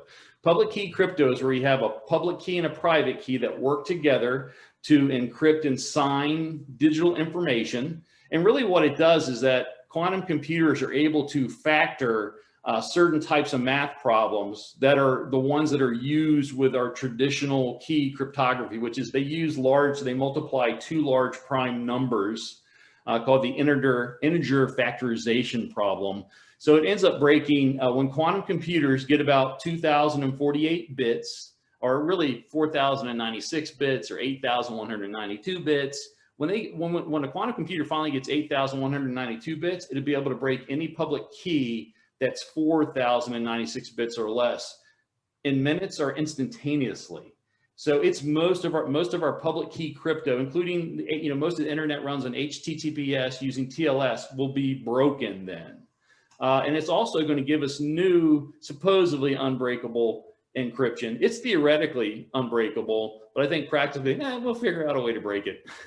But I tried to give a sense of how fast quantum computers can be. If we were trying to calculate using a traditional binary computer, all the possible moves on a chessboard, so that's 64, squares.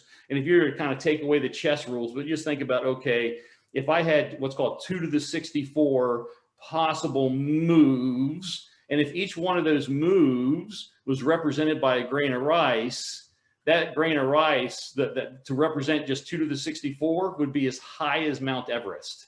That's how many grains of rice you would need just for 2 to the 64, which encryption wise, we would never use. Today, the average encryption is at least 128 or 256. In public key crypto, it's usually 2048. Well, if you were to try to calculate a prime number that was 2 to the 2048 bit big, it would take like 1985 Mount Everestes to try to just calculate a prime number. But to take today with encryption, what it does with public key encryption is it takes 2 large prime numbers and it multiplies them together. It does other stuff, but the main part is it multiplies 2 large prime numbers together. And a prime number is any number that can only be divided by itself or 1 to get a whole number. So like 1, 3, 5, 7, 11, 13, 17, 19, things like that. But if you take 2 large prime numbers and you multiply them together and you get this result, well, if it's 2 large prime numbers, 4,096-bit prime numbers, and you multiply them together, and I give you the outcome for you to figure out, or a computer to figure out, what the 2 prime numbers were, called factoring, it would take you more guesses than the known atoms in the known universe. There is never going to be a traditional computer that can break that can brute force that answer for you, because there's not enough energy in the universe, much less memory space, hard drive space, and all the other things you would need. There's not enough energy in the universe to calculate, to factor that large prime number equation. Not enough energy in the known universe. Conventional computers cannot factor equations this large. They can't do it ever at all, or it would take them billions and billions and trillions of years in other universes. Quantum computers can factor that same equation almost instantaneous, or at most maybe up to a few minutes. And the reason why, I'll tell you. So again, today, most traditional public key cryptography multiplies 2 large prime numbers, and it's mathematically represented as P times Q all the time, where N is the large answer. So if I give you N, say here's the result, you need to tell me what are the 2 large prime numbers, and P and Q stand for P and Q are the prime numbers and N is the public key. So if I give you the big public key and I ask you, tell me what are the 2 large prime numbers that made that N, it can be very difficult for even computers to do it when the prime numbers get big. But if I ask you, okay, what are the 2 prime numbers when multiplied together give us 15? Well, that's not that hard, okay, right? There's not that many numbers before 15. We can figure out what the prime numbers are, 1, 3, 7, 11, and so on, and figure out, okay, it was probably 3 times 5 gives us N. But suppose I ask you, tell me what are the 2 prime numbers that make up 187? Well, most of us can't do that off the top of our heads. Maybe some people can. But if you got your pencil or paper or calculator out, you might eventually figure out, okay, it's 17 and 11. So that became a little bit hard. Now imagine I ask you about this number. I want you to tell me what the public-private keys are, or the 2 prime numbers that made up the public key of that number. Well, there's probably very few of us. You'd have to be some type of mathematical savant. And even if I gave you a calculator, it would take you a really long time to find out the answer is that 95, 39, and 8887. Multiplied together, the 2 large prime numbers that make up that number. Well, today in cryptography, the public key, the result of these prime numbers multiplied together are 2048 bits big or 4096 bits big. So a 4096 bit number is a number that is 1234 digital digits long. Traditional computers would need, again, more energy than is in the universe to brute force that. The only way they could ever get at it in a reasonable amount of time is using some sort of trick, and nobody has ever been able to figure out a trick that could factor a prime number equation that big. Quantum computers can do it again in minutes. And a guy named Peter Shor figured this out in 1994.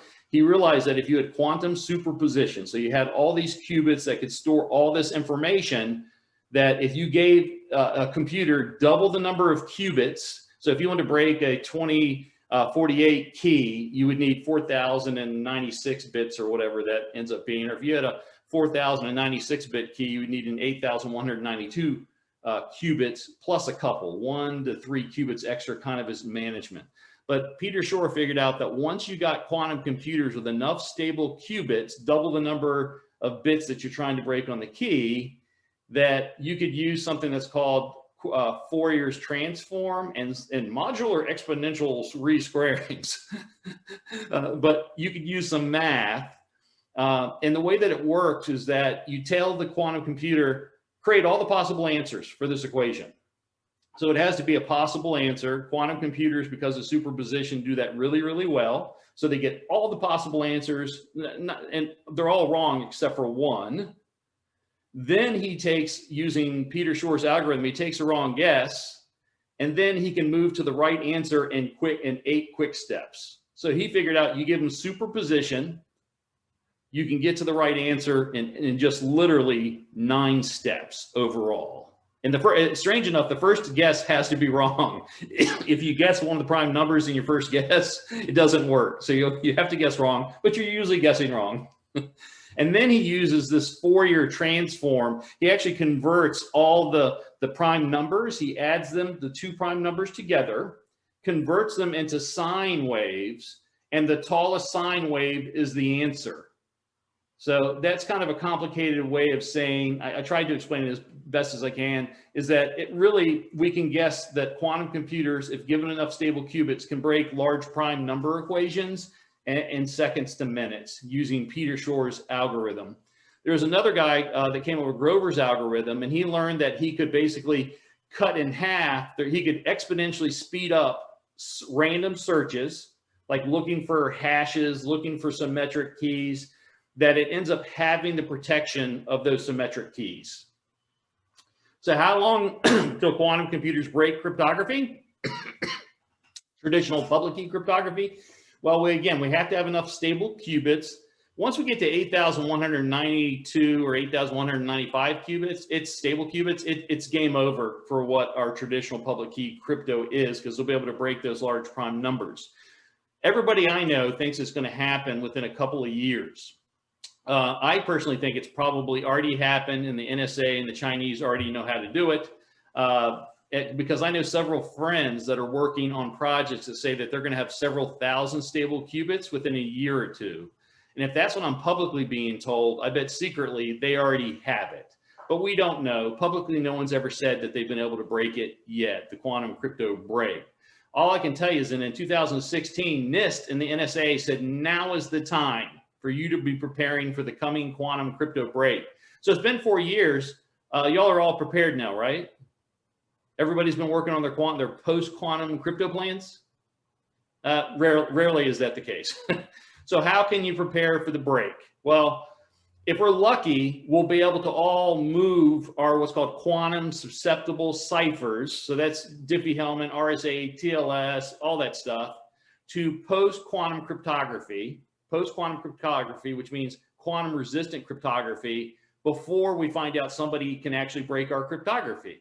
So we've done that. We've had other crypto challenges in the past where we needed to move from DES to AES or SHA-1 to SHA-2.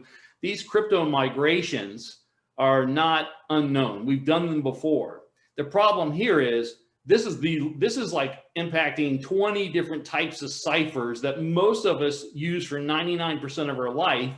and we don't really know when we need to move, except for the NSA has told us you need to start preparing now. So you need to start preparing now. That's what this whole talk is about. That's what my book is about. Start using this education, because I bet you most of the people around you probably didn't know this. Most of the people in your company certainly don't know this. Your CEO, CISO, and administrators don't know this. Most of the people don't. You need to start asking. You need to help educate people, make your company prepared, ask your vendors what they're doing to prepare, ask your third parties what they're doing to prepare. Step one is take a data protection inventory. So that means you've got a lot of data in your company that you're protecting right now with encryption of some sort, but you probably don't know where all of it is, and you don't know how big the key sizes are. So you need to take a data protection inventory, which is find out all the information that you're protecting with encryption, whether it's you're transmitting it over the network or storing it. Find out what secrets that you need to keep beyond a year or two, and then find out for everything, what's the cipher that's used? Is it RSA? Is it Diffie-Hellman? Is it AES? Is it DES? Is it elliptical curve cryptography? Find out what the cipher is that's used to protect the information, and the key size. How many bits is it? Is it 128, 256, 1024, 248, 4096? You need to get your inventory so you can figure out, okay, here's our most critical data. This is the cryptography that's being used to protect it. And this is the part that we're going to have to replace. And I'll tell you what you're going to have to replace soon. So you at least have an idea about what you need to have that you're going to have to replace when this quantum crypto break gets announced, or when you're told it's getting ready to happen soon. And you want to make sure that going forward, you use quantum resistant cryptography when and where it's possible. You don't want to let weakly quantum resistant cryptography, you don't want to let stuff that can be easily broken by quantum keep coming into your company. You need to put a line in the sand and say, today, no more weak cryptography that quantum is going to break easily. Like AES, 128-bit, which is probably the most common size used today, is going to be cracked by quantum computers like that, and it's coming soon. So you don't want to use AES 128-bit, you want to use AES 256-bit yet. You want to start asking your vendors, hey, what are you doing to prepare for the coming quantum break? Most of them are not preparing. Most of them probably haven't even heard about this, or maybe heard about it and thought about it, but they've got to start preparing like they had to for SHA 1 to SHA 2. I can tell you from that experience, it takes vendors years to respond.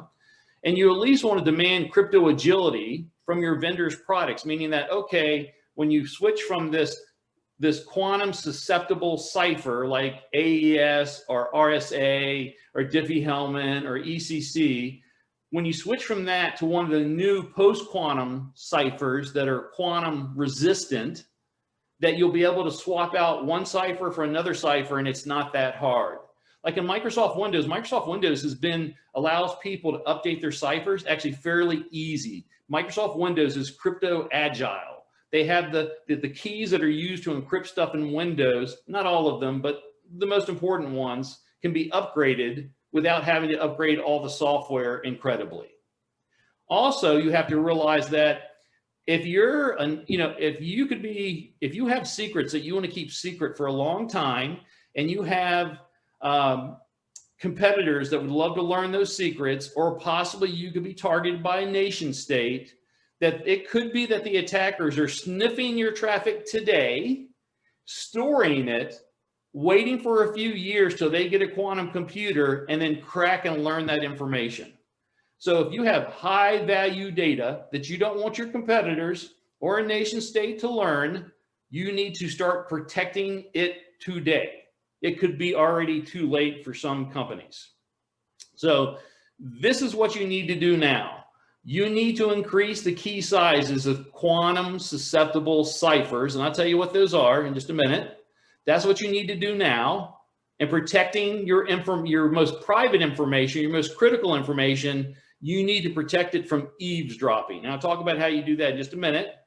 Then eventually, in a couple of years, you're going to move to quantum resistant ciphers called post-quantum cryptography that the NSA is working on right now. And then eventually, 10 or more years, we're actually going to probably implement quantum-based cryptography, and we're all going to be in a quantum protected internet and things like that. So your plan is here, make sure your symmetric key encryption, that's AES for the most part, Advanced Encryption Standard. That's the one most people use. And hashes, that could be SHA-1, SHA-2, bcrypt, and things like that. Make sure that the hash size is at least 256 bits or bigger. And that's because when quantum computers come out well enough, they're going to have the protection of it. And it's like you're going to have 128 bits of protection, which is still strong enough to stop a quantum computer from looking into that information. But if your symmetric key is today 128 bits, which is what most people are using, when quantum computers come out, it changes it to the protection of 64 bits. And that is very much within the realm of possibility that it could be cracked in the next year or two. The NSA says your symmetric keys and hashes should be at least 192 bits. I think that's silly because that, when it gets halved, doesn't give you a lot of protection. You want 256 bits or bigger. Your asymmetric keys, you may want to move to 4096. Now that's only going to protect you for a little while, because as soon as they get quantum computers with 8,000 qubits versus 4,000 qubits, they'll be able to break those. But if you have things that you really want to protect using asymmetric encryption, you may want to move your asymmetric key sizes to the larger sizes now, 4096 bit. And you want to protect your critical secrets from eavesdropping, which means physical separation, not letting them go around on your Wi-Fi network, maybe keeping them off your file servers, or using something called quantum key distribution. If you need to transmit critical information that needs to be secret for 10 years and not be susceptible to eavesdropping today, you can go buy, there's lots of them out there, quantum key distribution centers, and they will help transmit your keys using quantum photons that are not susceptible to eavesdropping, either today or in the future. So that's the way that you start preparing. And then eventually 10, 20 years from now, you'll be moving to quantum ciphers. So symmetric encryption is not as vulnerable to quantum computers. 128-bit is the bare minimum, NSA says. So that's crazy, because again, that really becomes 64-bit. You really want 192-bit and really 256-bit. 256-bit is the sweet spot. If you use 128 or 192, you're just going to have to upgrade in a couple of years. Who wants to do that? Do 256s or better, so you won't have to upgrade. As far as we know, what we know today, quantum computers will not be able to defeat a 256-bit symmetric key. AES is still good. Blowfish, Twofish made by Bruce Schneier still good. And on these other ones, if you use them somewhere else, still good. Your hashes today that you use, SHA-2, SHA-3, and Shake or PBK DF2. PBK DF2 is actually used in Microsoft Windows and all that. They're still good. Just make sure you use 256-bit key sizes. The NSA has been sponsoring a post-quantum cryptography contest for years. They invited the world to submit ciphers that use different types of math that didn't involve large prime numbers, so that quantum computers would not be able to break them as easily. A couple of years ago, they got 80 or 82 submissions. It then got cut down to 26 submissions that I show you here.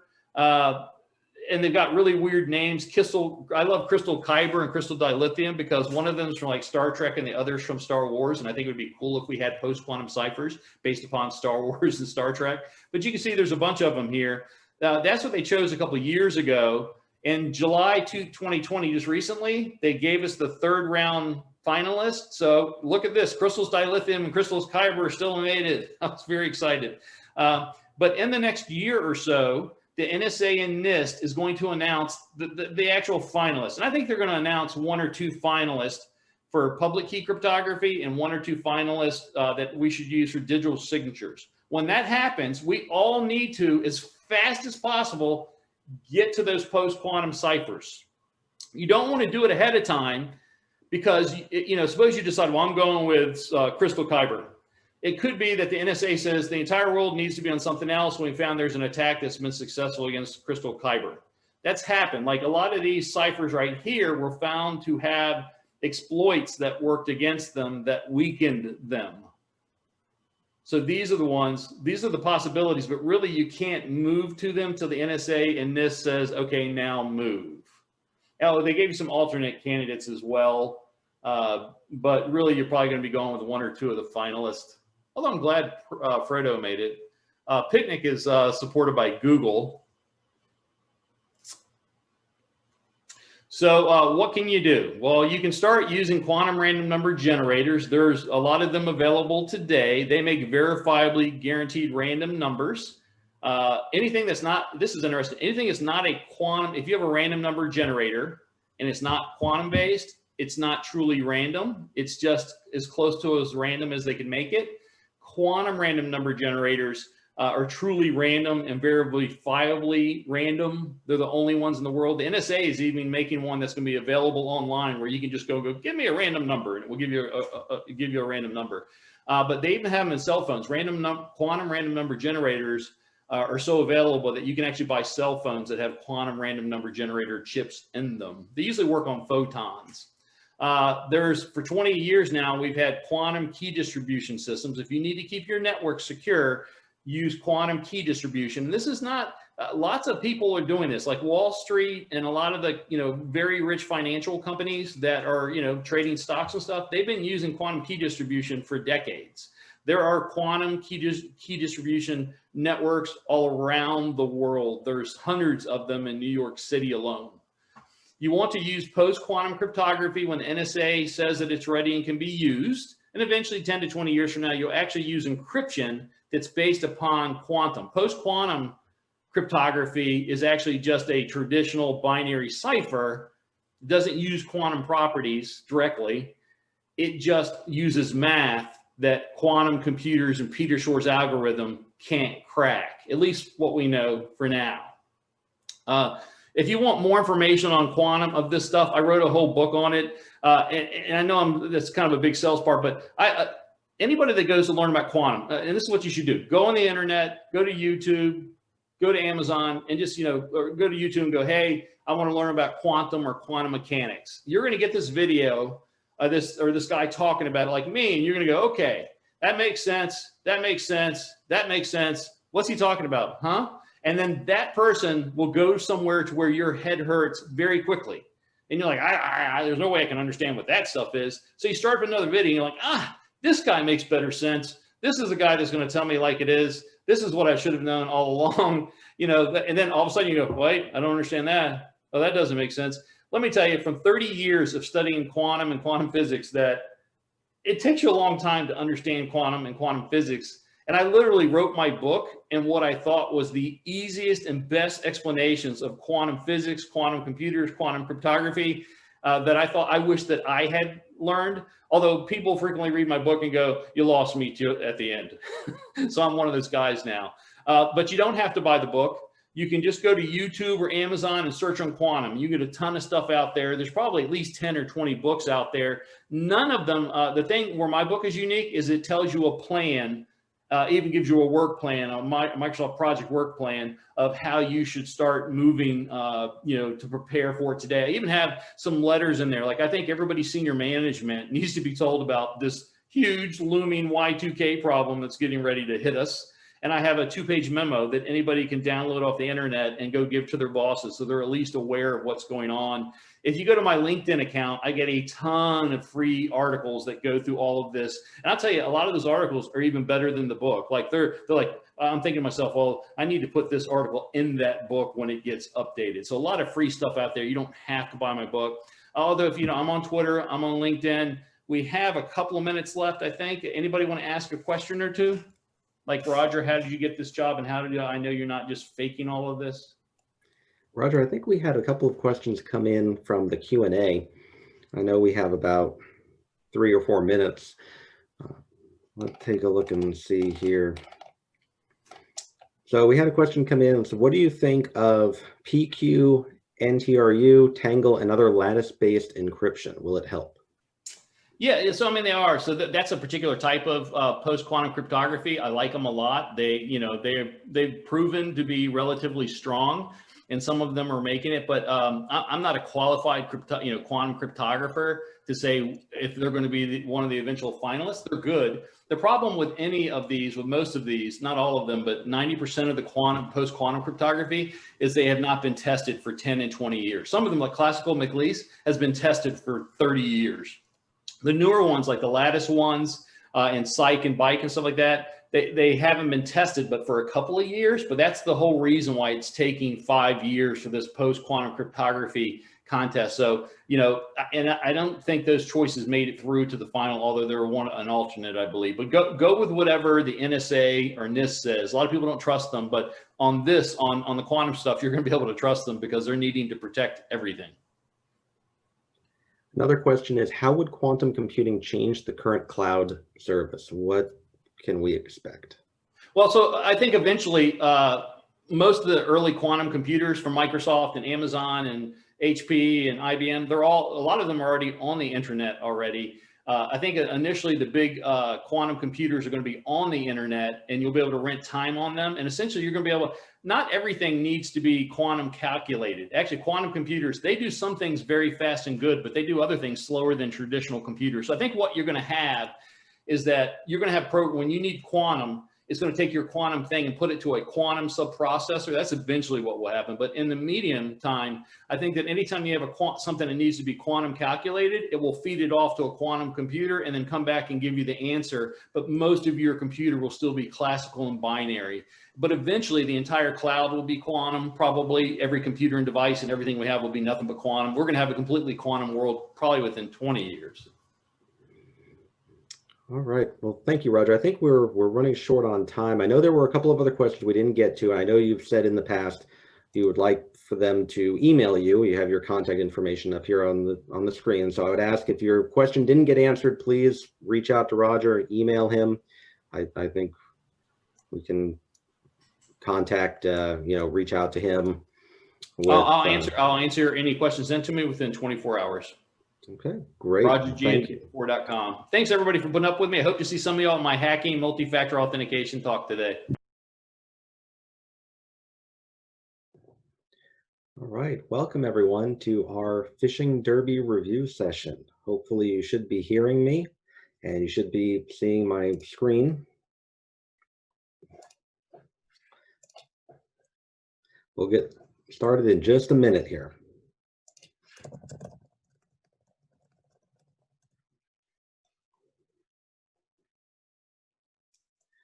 I believe we have both of our investigators here.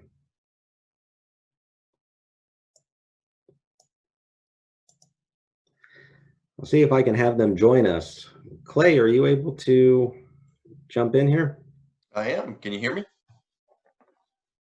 Yep. And then Matt will be next.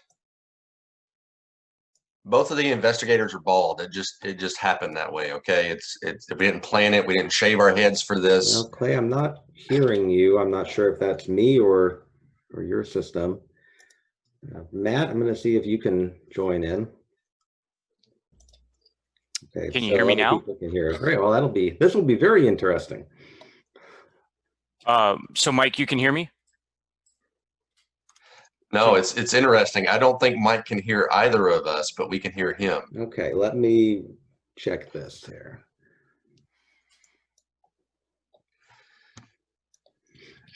Matt, did you put some exploit kit on his system? I'm not hearing you.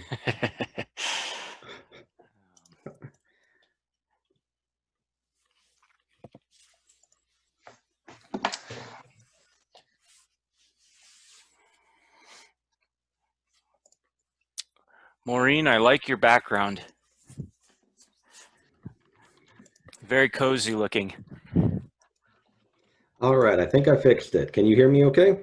Yes. All right, great. Wonderful technology, right? All right, let me see if I can share my screen again here. Okay, so hopefully you should be able to see the screen. All right.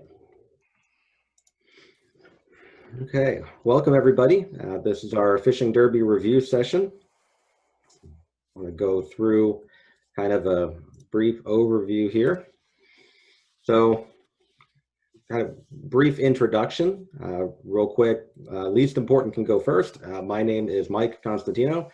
I am the Information Security Awareness and Education Coordinator here at UCF with Information Security Office. And I am privileged to be able to work with the other two gentlemen whose name are listed here on the slide. I'll let them introduce themselves. I'm Dr. Matthew Canham, and I do research in phishing vulnerability. I am with the Institute of Simulation and Training. And I'm Clay Posey. I'm in the Department of Management and also a core faculty member in the Cybersecurity and Privacy Cluster Initiative here at UCF. And like Matt, most of my research focus on the human aspects of cybersecurity. So Mike, do you have an introduction slide, or you want me to just kind of introduce why we did the study? I do. I have real brief. Okay, go ahead. So just wanted to bring this up. Why did we do this? Why did we want to do this phishing derby? Well, this was an idea to help us celebrate October being National Cybersecurity Awareness Month. We wanted it to be kind of a fun event, not a serious activity, like we typically do, because as part of my job is to run the internal simulated phishing campaigns for the university. So I am typically, one of the more hated people on campus when I am phishing employees. So I wanted to try to do this as more of a fun event, but at the same time also increase awareness of phishing and allow Matt and Clay the opportunity to collect some research data. I think I am very fortunate to be able to work with them, and they have some great insight that can help me when I'm developing our training campaigns and our training program here at UCF. So I'm always eager to take advantage of their expertise because they know a lot more than I do. And I consider myself very fortunate to be able to lean on their expertise. Matt, Clay, did you want to add anything to that? Well, I don't know if you're going to cover this in the next slide, Mike, but in general, these simulated phishing training campaigns are meant to bring employees up to sort of a baseline level. And something that was really unique about this is that we were really trying to push the envelope in the other direction of people who are really good at spotting these emails and then reporting them. So this is sort of a first of kind that I'm aware of in which we're really trying to push that upper boundary. And I will say that I think we did try to find some very difficult emails. I hope that we were successful in that. Yeah, Nitro Halloween, I just love that one. So as Mike will mention, Mike has not shared with us the final results. Matt and I will be guessing which ones were the most successful, which were the least successful. But I'll do a plug here as well. My research focuses on not only how humans within the organization harm the organization with their mistakes and accidents and even malicious activities, but on the flip side of that, we have a very strong potential to benefit the organization through our protective behaviors. And so that is one of the reasons why we implemented the reporting feature here and put that on focus, that even when you succumb to a phishing attack, are you going to then turn around and report it? And we're trying to see if we can kind of gamify it, and if this strategy works out better this way to make it more of a competition, to see if it's more beneficial for organizations moving forward. So to that end, we developed the phishing derby. We put out a call for volunteers, participants in the study. We had 116 respond. And then Matt, Clay, myself, and another member of my department sat down and we went through the available templates that are in the security awareness vendors site that we've used. We picked 6 templates. So that was one of the things. Participants didn't know how many phishing emails they were going to get as part of this study. And so we sent 6 of them in a time frame between the 20th and the 28th of October. Now that date range encompasses weekends. We didn't send any on the weekends. We sent them during normal working hours. So here's the first template. And I have some polls here that I'd like to collect attendees' thoughts. If you were a Derby participant, I'm going to launch this poll. Let's see if I can get this right. I'd like to get your thoughts. If you were a Derby participant, did you spot this one? Did you think that this was a phish, or was it? Did you think it was legitimate? I'd like to see what everyone thinks about this.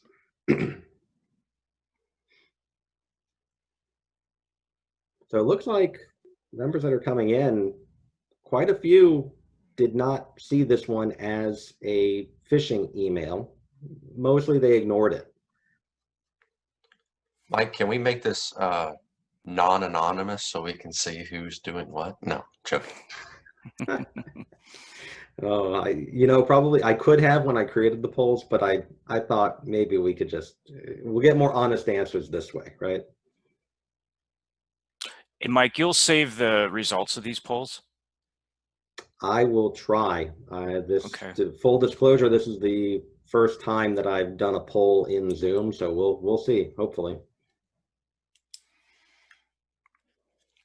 If you, Matt and Clay, are you able to see the poll as well? Yeah, what I'll do is I'll screenshot them to Great. make sure we have copies. That would be great. Yeah, I'm stuck in full screen mode with the PowerPoint, so I'm kind of juggling a bunch of different screens. Not a problem. Okay, so I think we got most of them.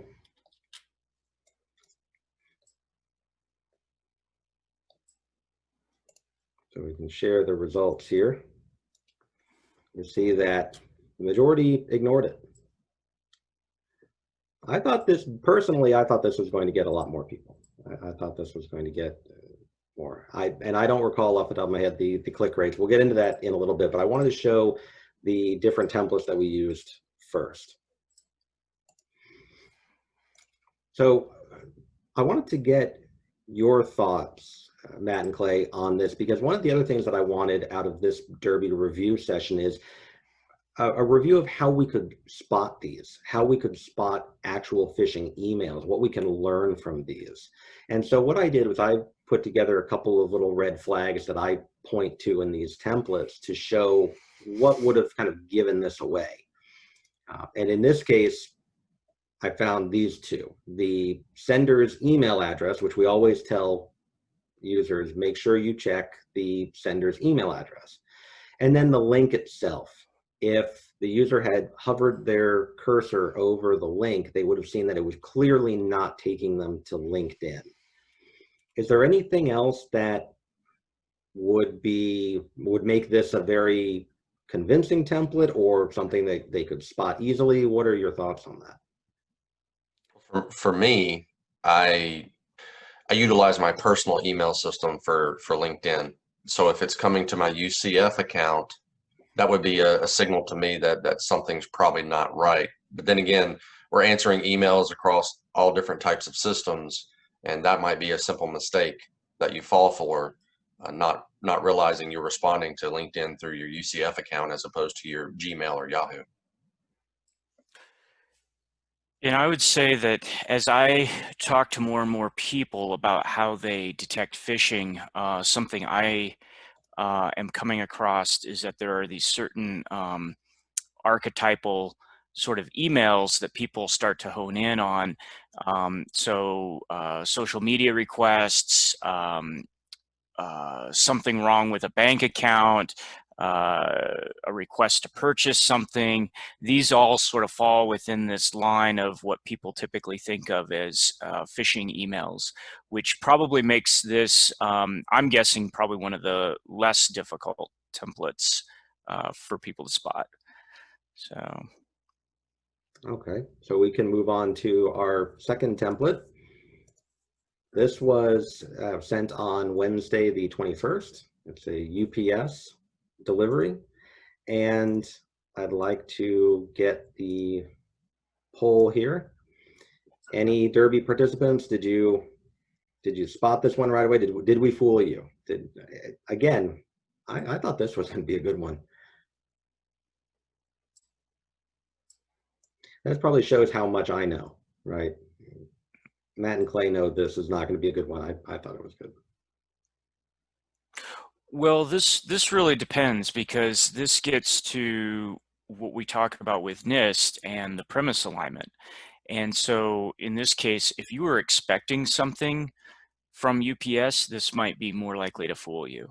But if you weren't expecting something from UPS, then you might be a little bit more suspicious about this up front and more likely to see the flags in that case.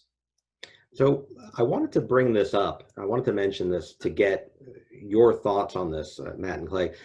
I was talking to a Derby participant the other day, and I mentioned this one because they had reported it, and I said, well, this was one of ours, but they had originally clicked on it, and they said, wow, it was such a spear phish.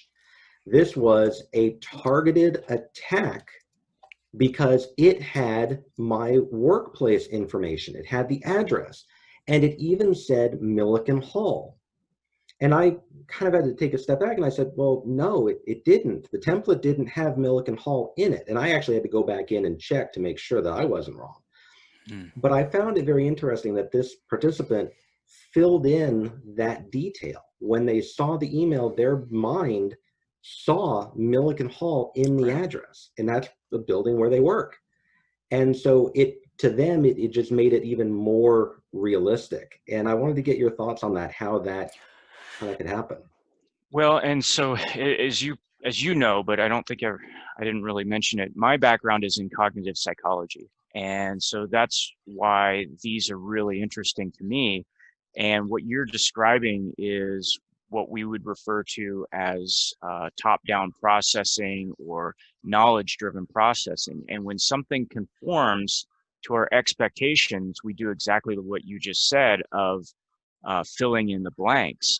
And I think that's very interesting that somebody filled in Milliken Hall when it wasn't there, because it's very consistent with what we see in other psychological studies of attention and perception.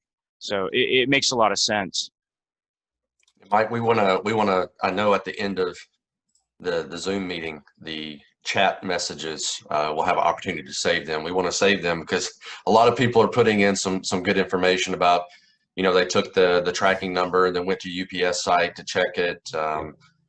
Some people wanted to justify them clicking because they said, in all honesty, I was expecting a UPS delivery that day. But then again, for me, I would question, why am I getting it my UCF account when my other personal is the one that I use for these? And from my perspective, we've seen this in the past in real life where the bad actors get incredibly lucky. They send an email that is very timely to the recipient, and through no planning of theirs, it just happened. But bottom line, the result is the same. The recipient clicked on the link or opened the attachment and fell for the attack. So yeah, we definitely will save the chat. A couple of the red flags that I could spot in this one, again, as always, sender email address is going to be the big thing for me. Every time I'm going to check the email address. But also, as others have pointed out, the tracking number. Typically, when I get a tracking notification, I'll copy the tracking number and put it into the vendor's site rather than clicking on any links. So a lot of times it'll kick back an error, or if the tracking number is legitimate, but it's not going to my home city, then I'll know that this is probably not for me. So campaign 3 went out on a Friday, and it was a test of the notification system. So another poll coming in here. So template 3, anybody spot this one? Did we fool anyone? We are at 100% that everyone knew this was part of the Derby. That's amazing.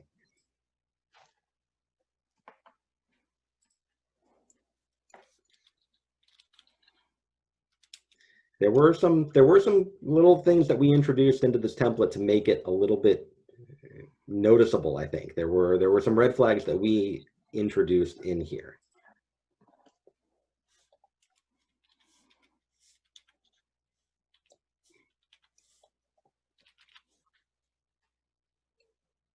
Okay, so let's share the results there. And Clay, let me know if you need to screenshot anything for the poll results. Okay.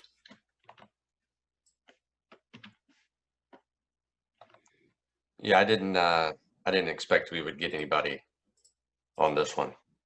Again, shows what I know. I thought we'd get something. So one of the things the participants need to know is that we struggled with quite a few templates, and some of them were like so realistic, and we did not want to have something come from an actual person at UCF or a person who exists there with their name, as well as an actual like registrar at ucf.edu, because what's been known to happen is individuals end up calling those departments, and they don't like that very much when we do the phishing exercises. So we have to be careful with that information. We've had the real internal simulated phishing campaigns where we've sent emails. I think one template that I used a few months back at the height of as COVID was coming in and people were working remote, it was a grocery delivery notification. And I was getting information from people that recipients were forwarding that message to their spouse because they were confused about it. They thought it was something for home. And so, once we send this out, we don't control where it goes. We've had situations where, we've had companies that have told the horror stories that they send 100 phishing templates out and they get 200 clicks because the recipients will forward it to their coworkers, to friends, and it just kind of goes out of control from there. So yes, we did have to make sure that we weren't creating any more issues for ourselves. For here, I think people have pointed it out in the chat as well. The sender information, the ucf.eu, the grammar of University of Central Florida, and then the click here to acknowledge receipt. The UCF alert system, to my knowledge, doesn't require you to acknowledge that you've received it. Why would a notification system do that? So campaign 4 went out on a Monday. Monday was unique in that I believe we had planned on doing 2. I don't know if we actually did, but this was an early Monday morning one. Let me get the poll here for everybody. So did anybody believe Sarah had a secure file for them? And again, we check and make sure that there is no Sarah Butler in the email directory.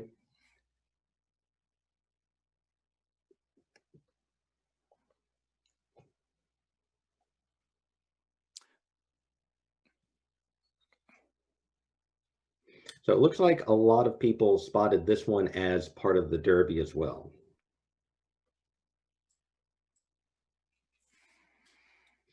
Now see, I would have thought this one would gather more clicks because of the use of Zix. We do use that platform at UCF, but in a more, I guess, a narrower scope.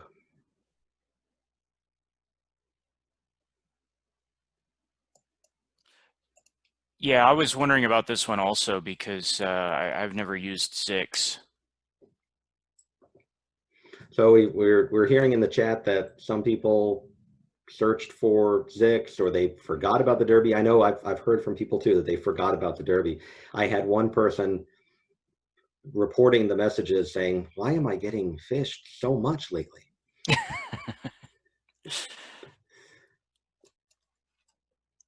All right, so the red flags here, this is an interesting one, and I like the fact that this template did this because we see this in real phishing as well. If you'll notice that the sender's name is actually that whole big long block of text that starts with secure email from and ends with zixmessagecenter.com. they're trying to push the actual email out of the way. And you can see it actually got cut off here on the screenshot that I did. The real bad actors use this type of format to hide their real email address. And it's very effective when you have limited screen size, if you're on mobile, things like that. So you have to be very careful when you're looking at this. And then of course the link, if you were to hover over that link, you would see that it's not going to take you to Zix or anything remotely related to that. So Patricia in our meeting today said she actually knows a Sarah Butler. So it caught her off guard. And I believe this one was provided to us by our awareness vendor. So, you know, that's a name that we didn't pick. It was just there. We'll typically try to make sure that it's not in the directory, but that's funny. All right, here's your favorite, Clay, right? This is the Nitro costume contest.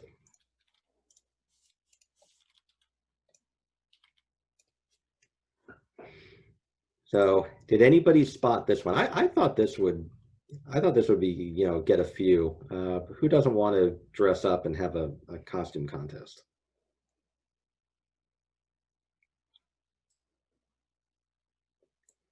And some people don't remember seeing it. I think this one, we'll have to look at the numbers, but I think this one was ignored. Mm.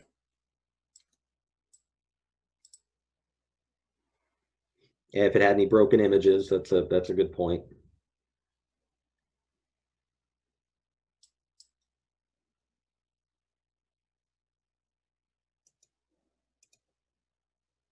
All right, so we're seeing the majority here ignored it. We do need to go back and check. We got quite a few individuals saying they'd never received it. I don't know if it was blocked somehow. It might have been. I'll check. We have all the data on that. No, it is not one of us in the Nitro costume. And I actually have the rest of the message here, so you can see what that is. Yeah, and so there's no activities committee, but it sounds official. It sounds official, and we were like, we want it to come from the student union, and we're like, no. So let's try to come up with something that sounds official. So the activities committee, yeah. So again, we have a couple of red flags. Again, using that ucf.eu email address for the sender information, and then hovering over the link. It would obviously not be a Zoom link. Yes, Optimus Prime was the original costume. Actually, it wasn't the knight. But that was a template that was based around Amazon, if I remember correctly, because they're using Amazon boxes. Yes. Yeah, it was an Amazon ad, I think. All right, last one. Wait, John said he was too old to participate in costume contest. I don't agree. We're never too old. All right, so COVID-19 cases in your area. This one went out on Wednesday, the 28th, so 2 days ago. I get the feeling, and Clay, you may have to check all of the previous poll results, but I almost feel like as we were getting towards the end of the Derby, we were kind of seeing Derby fatigue, where we were seeing a lot of participants spotting these, knowing that it was part of the Derby, and I may be that may be wrong on my part. I would be really curious to hear from the participants if that was the case. No? Let's see here. So I think we got a couple more still voting. COVID, yeah. So Becky, to your point about hovering over the address and being worried about clicking the link, I would say that could be a concern if you were on a mobile device, because you have to tap and hold, and that can be very difficult. So right. why don't we let them know what was our original template here? What was it going to say? Oh yeah, you gave that one gave me nightmares. So originally, the platform that we have can provide other information about the employee. And originally this message was going to say the COVID-19 test results for, and it would have your supervisor's name in the message. And it would say that the results are ready. You can click here to view them. The concern there obviously is what type of impression is that going to give? We're making use of someone else's name. And is that going to result in the message being forwarded to the party named in the message itself?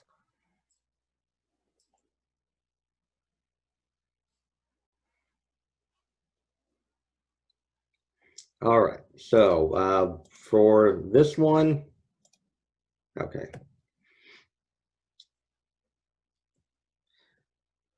Obviously, we had very few red flags in this template.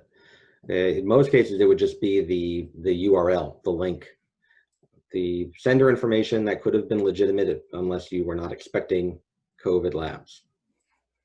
So one last poll for the audience, and this can be anybody, everybody, even if you didn't participate in the Derby. I'd like to get your thoughts on this. Which one of these is your favorite template? Let me launch this. So we have template 1 is LinkedIn. Template 2 is the UPS phishing. Template 3 is the notification system test. 4 is the Zix email from an actual person, apparently some people know. 5 is the Nitro Halloween costume contest, and then 6 is the COVID results.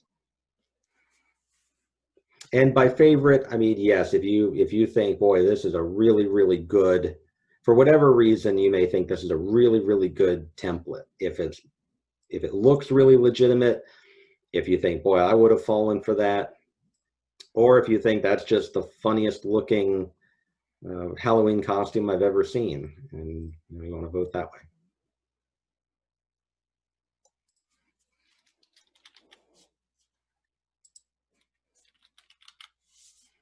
It can be tough. We had quite a few templates to look through. I don't remember, Clay, Matt, I don't know if you remember how many we actually looked through, but it was quite a few. Yeah, I would say probably in the neighborhood of 30.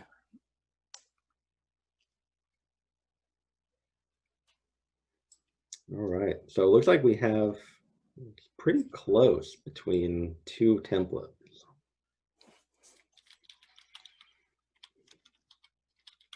I'll go ahead and close this up because I think we're eager to get onto the actual results. So let me share the results here. We have a winner, the LinkedIn template, which is what I would have voted for. I think the LinkedIn is a good one.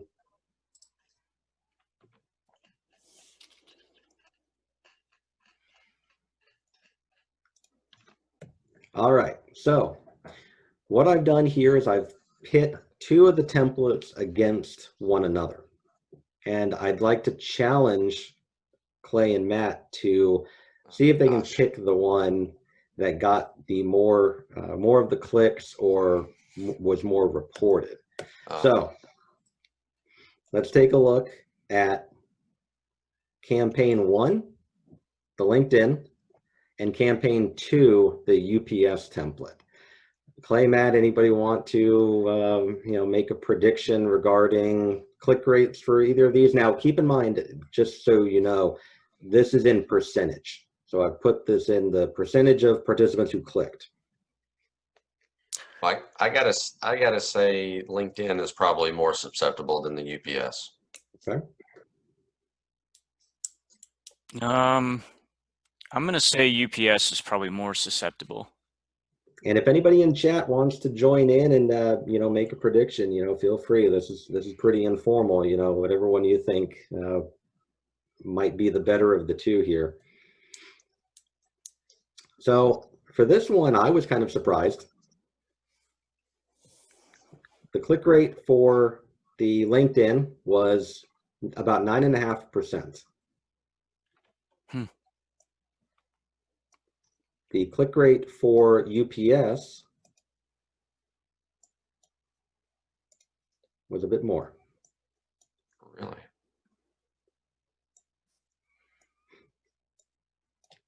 Now, let me see.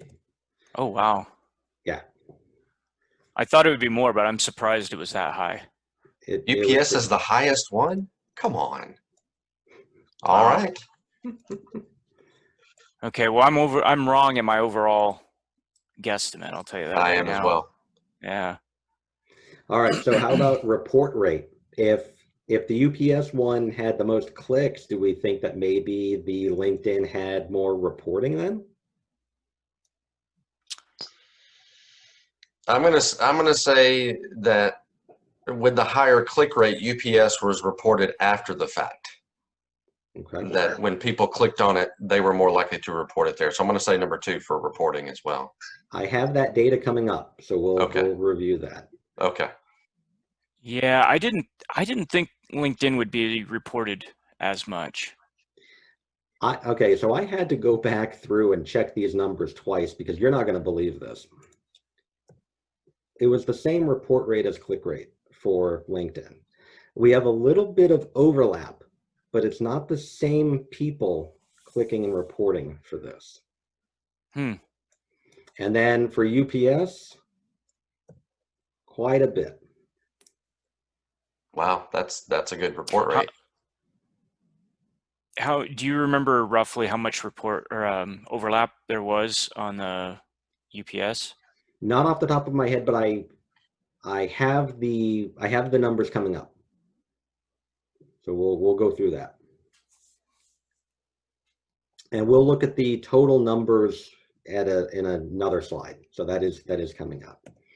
So let's look at campaign 3 versus campaign 4. So the notification system test and the secure message. Matt, I'll let you go first. Let's see, this is notification versus secure file. I'm gonna say the secure file probably had a higher click rate. I agree. I think I know this is supposed to be a battle and you have the boxing gloves up there, but I'm gonna have to agree with Matt on this. No, we're just battling between the two templates, not Oh, okay. I just wanted to make sure. Yeah. Yeah, I'm gonna say the Sarah Butler one was had a higher click rate. Okay. So campaign 3 had a 6% click rate, and campaign 4 had a 0% click rate. No one clicked. Oh, wow. We had one reply. Out of all of the campaigns, this was the only template that someone replied to it and asked for more information. And that can be dangerous too, because now you're telling the bad actor that your email account is active and you're willing to respond. And you're trusting the bad actor to not lie to you. My job would be a lot easier if you responded to a cyber criminal and said, "Is this legitimate?" And they said, "Nah, you caught me." But we've seen cases like that. I know someone who I will not name at UCF that likes to bait some of these phishers by replying with just nonsense. And now this person receives an inordinate amount of phishing and spam. Let's leave that person unnamed. Yes. Well, I've seen cases in some companies that it antagonizes the bad actors and they launch a targeted attack against that company. So you're poking a sleeping bear here. You know, it's one thing to ignore them. They'll move on. They have a very short attention span and they'll move on to another target. But if you start to antagonize them, they see it as an ego challenge. And then we've seen cases like that with other companies that they attack as hard as they can, and it doesn't go well for them. Yeah. Well, and that's to your point. I mean, a lot of times when they're doing these things, they're sending out tens of millions of messages at a time, and they're really not paying attention to any of them except for the ones that get sent back, either through a click or a response. And I want to address, somebody asked in the chat, can people be phished through unsubscribe links? I have seen that. Have you seen that, Mike? Yes. In fact, I've even seen the ones that impersonate Microsoft's little thing at the top that says this is a trusted email, or this may be a spam email. They're starting to incorporate that into their phishing emails. Yeah. And one of the things so for anyone who wants to antagonize the phishers or respond to them or whatever in any way, just realize that there's one thing that happens that could be a detriment, and that is when you reply to that fake account, it puts it into your recent contacts in some of your email systems. So let's say, for example, my immediate supervisor is Ron Piccolo, and we had a phishing attack that used like ron.piccolo.ucf@gmail.com, right? Well, if I respond to that, the next time I try to write Ron a real email, it might auto-populate or that my message to Ron with that fake account. So just realize that when you do reply, the helpful features in some of our email systems ends up becoming a detriment because it puts that in there.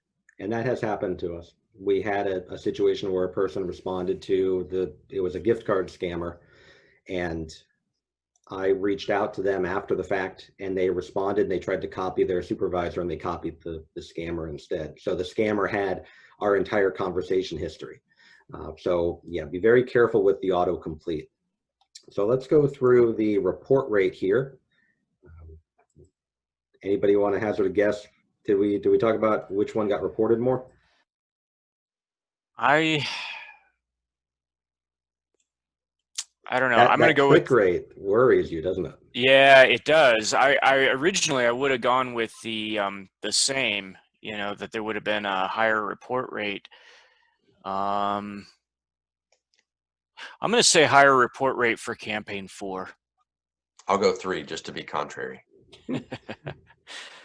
So 68% for campaign 3. Campaign 4, 73. Oh, wow. Those are still good report rates. They are good. All right, last pair here. So I still laugh whenever I see that picture. I know you guys liked it. It just was so weird for me. So campaign 5, the Halloween costume contest, and campaign 6, COVID.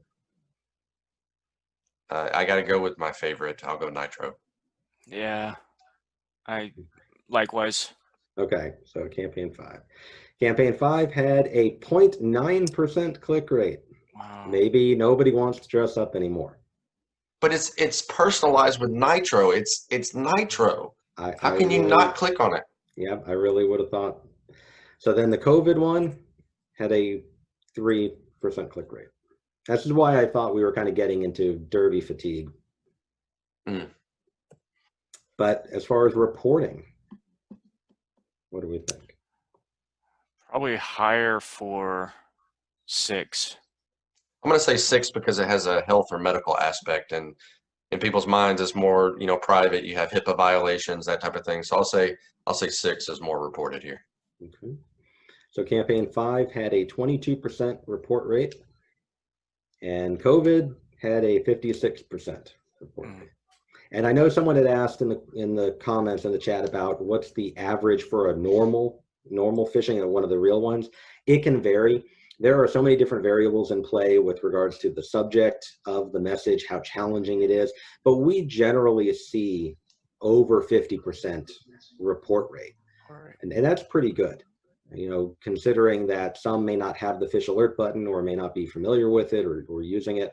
So that is pretty good. I'd love to see 100% report rate, but we'll get there.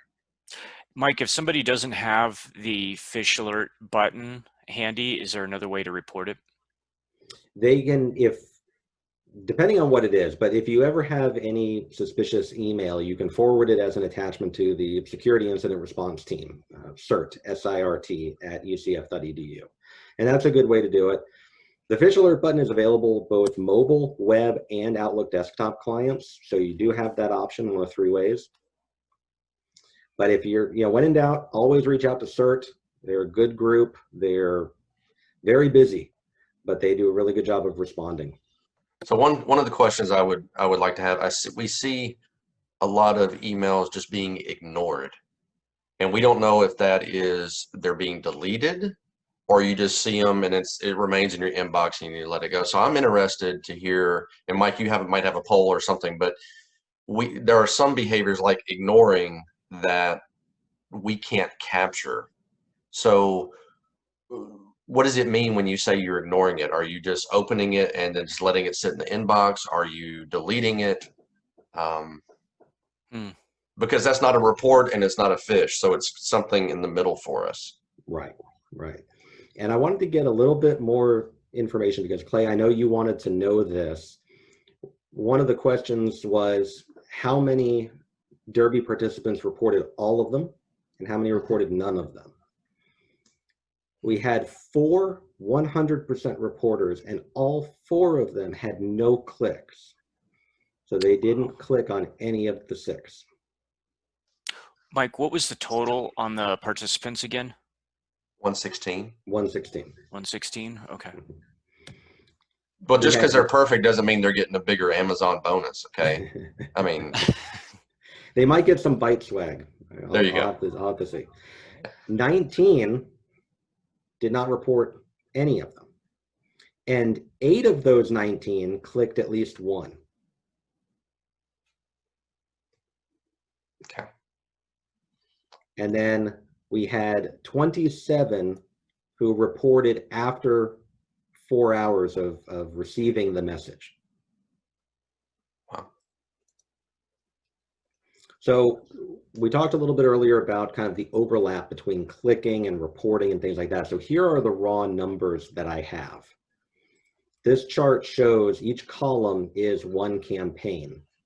And you can see how many clicked, how many reported, and how many were an overlap of clicking and reporting. And of course, campaign number 4, we had no clicks, but we had 1 reply. That person who replied did not report it. The question was, what happened if you clicked? Well, you get fired.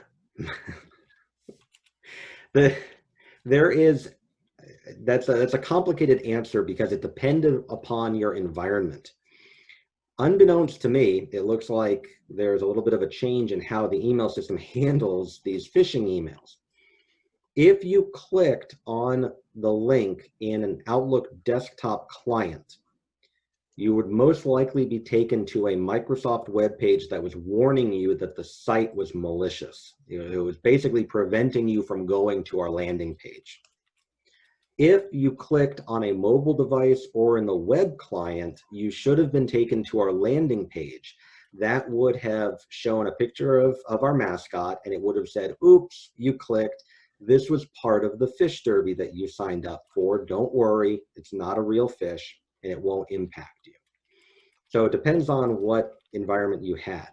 What I found interesting was, would that affect users' behavior? If I click on a link in an unexpected email and I all of a sudden get taken to a Microsoft page that says, warning, this link is malicious, would I then want to turn around and report that so that others in my organization were aware of it? That's something that I wanted to see the numbers.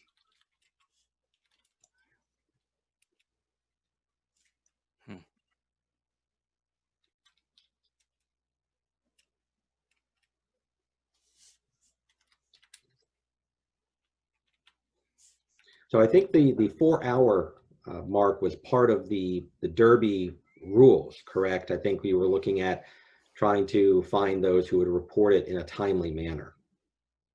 Yeah, because one of the big issues with organizational cybersecurity is, just from the other messages we've been listening to at PegaSec today, attackers, once they get in, they can stay in for 200 days before they're getting pumped out. So that's the average. That's the average, right? So there's variance, on both tails on that. But we need people who are speaking up, who are being kind of these watchtowers, if you will, on the edges, to assist the organization. And the quicker they're able to do that, it really does help. So the time component, that's one of the reasons it was part of the contest.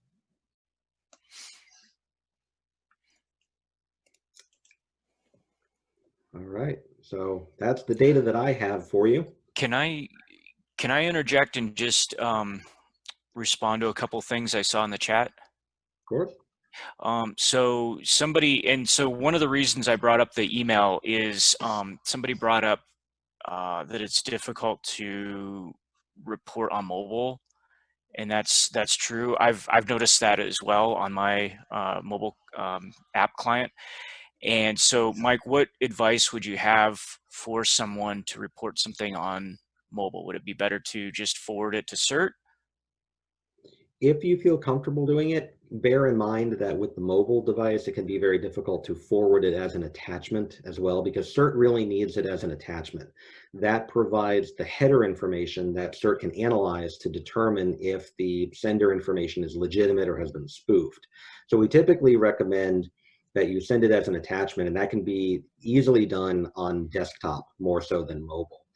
With mobile, if you're using the Outlook client, it does have a Fish Alert button. I know there are a couple of taps you have to kind of go through. Microsoft doesn't make it very easy because it is an add-on, but it is an option in there. We have a website set up on our InfoSec website that is the Fish Alert button page. So I'll try to post a link to that in the chat for everybody, and it has screenshots for the 3 different environments where you can easily find the button. And the other one I wanted to ask about was feedback after reporting an email. Some people have said that they're not really getting feedback if something is malicious or not. And what would your response be on that? So that is something that we're going to look into. I agree. I think we need to have some feedback on that. We can provide, an automated response to that effect, and that's something we need to look into, because we've had that question come up in other situations as well. Whether when someone reports an email, a couple of different outcomes are possible. Either it's a legitimate email, in which case CERT will respond and provide the message back and say this is legitimate, or it was malicious, in which case CERT could respond and say this is, this was a phish, thank you for reporting, or it's one of ours, it's a simulated phish, in which case we could respond and say, good catch, that was one of ours, it's not malicious, but it was supposed to look like one. It comes down to volume. CERT deals with a large number of reported emails, and it can be very, very challenging to stay up with that. I think at the height of one of the large campaigns that hit us about a year or 2 ago, we had the number of reported messages in one day was measured in the thousands. And so it can be quite a challenge, and that's why we're going to look at if there's any kind of automation that we can leverage to assist with that.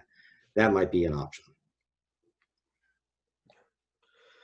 So I'm interested to know, do the participants, you can put it in the chat window there, but do you find yourself reporting more now? I mean, as a result of the Derby, I mean, some of you did forget about the Derby and you enrolled and forgot about it, but or do you find yourself more aware?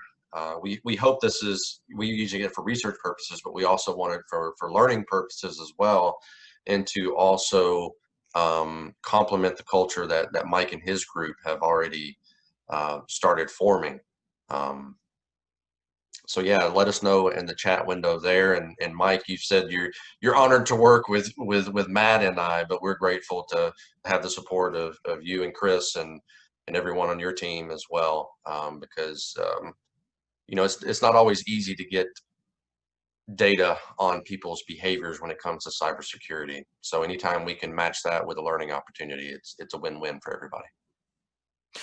Well, and I'll say, just to sort of toot the horn of UCF, I mean, as far as I'm aware, this is the only place in the US that there's this kind of close coupled relationship between research and operations. So we're taking what we're learning on the research side and directly applying it into making the university more secure, and vice versa.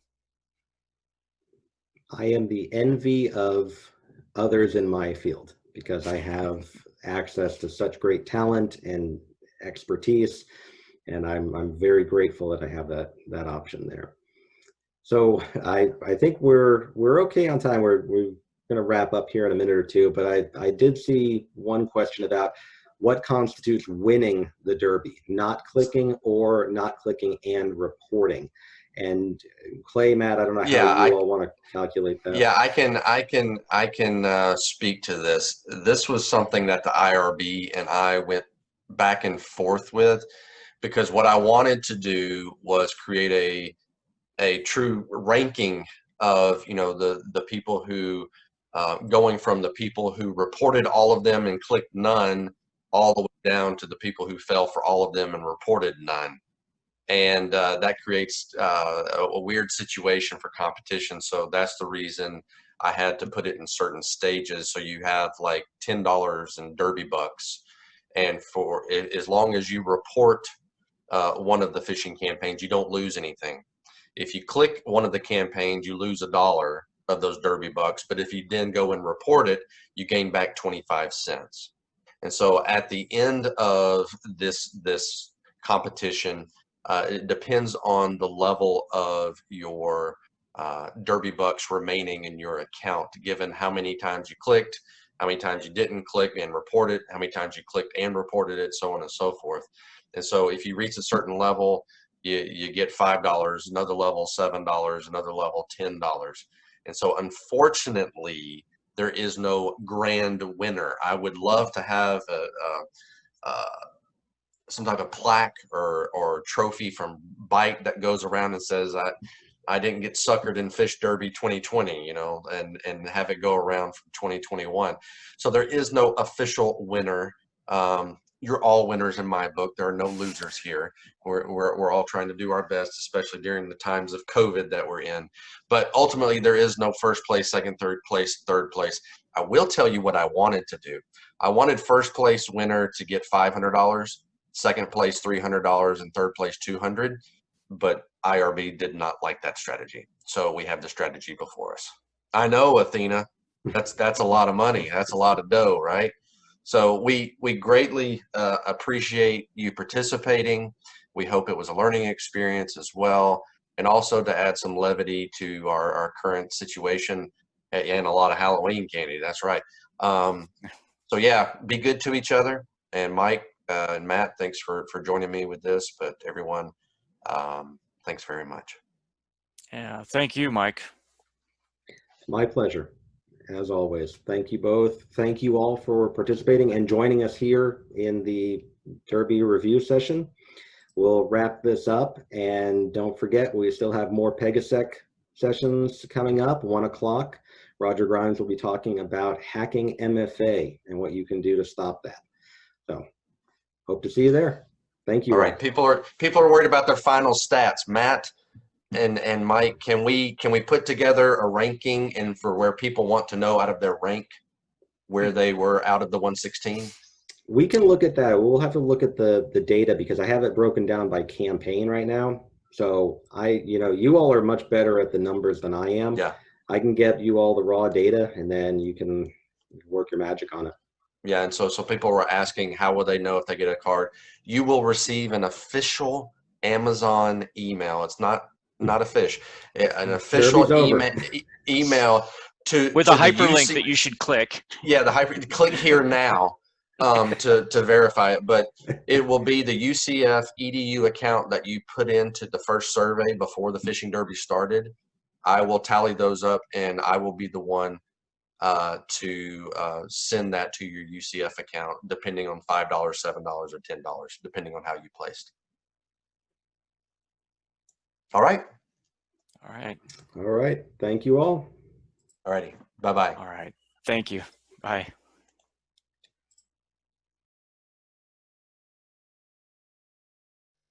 Hello and welcome back to the afternoon session of PegaSec. We have Roger Grimes here to kick us off this afternoon with his talk on the many ways to hack MFA. So with that, Roger, you have the floor. Hello everybody. Welcome back to those of y'all that are actually taking me for a second time. Let me share my screen, get the right slides. And can everybody see them? Yes, I think they should be visible. Okay. We're going to talk about how to hack multi-factor authentication. If you haven't met me before, I'm Roger Grimes. I've been doing computer security for 33 years, written 12 books, over 1,000 magazine articles. I was even the weekly InfoWorld CSO weekly security columnist for 15 years. And through most of my career, I was hacking multi-factor authentication, smart cards, biometrics, one way or another.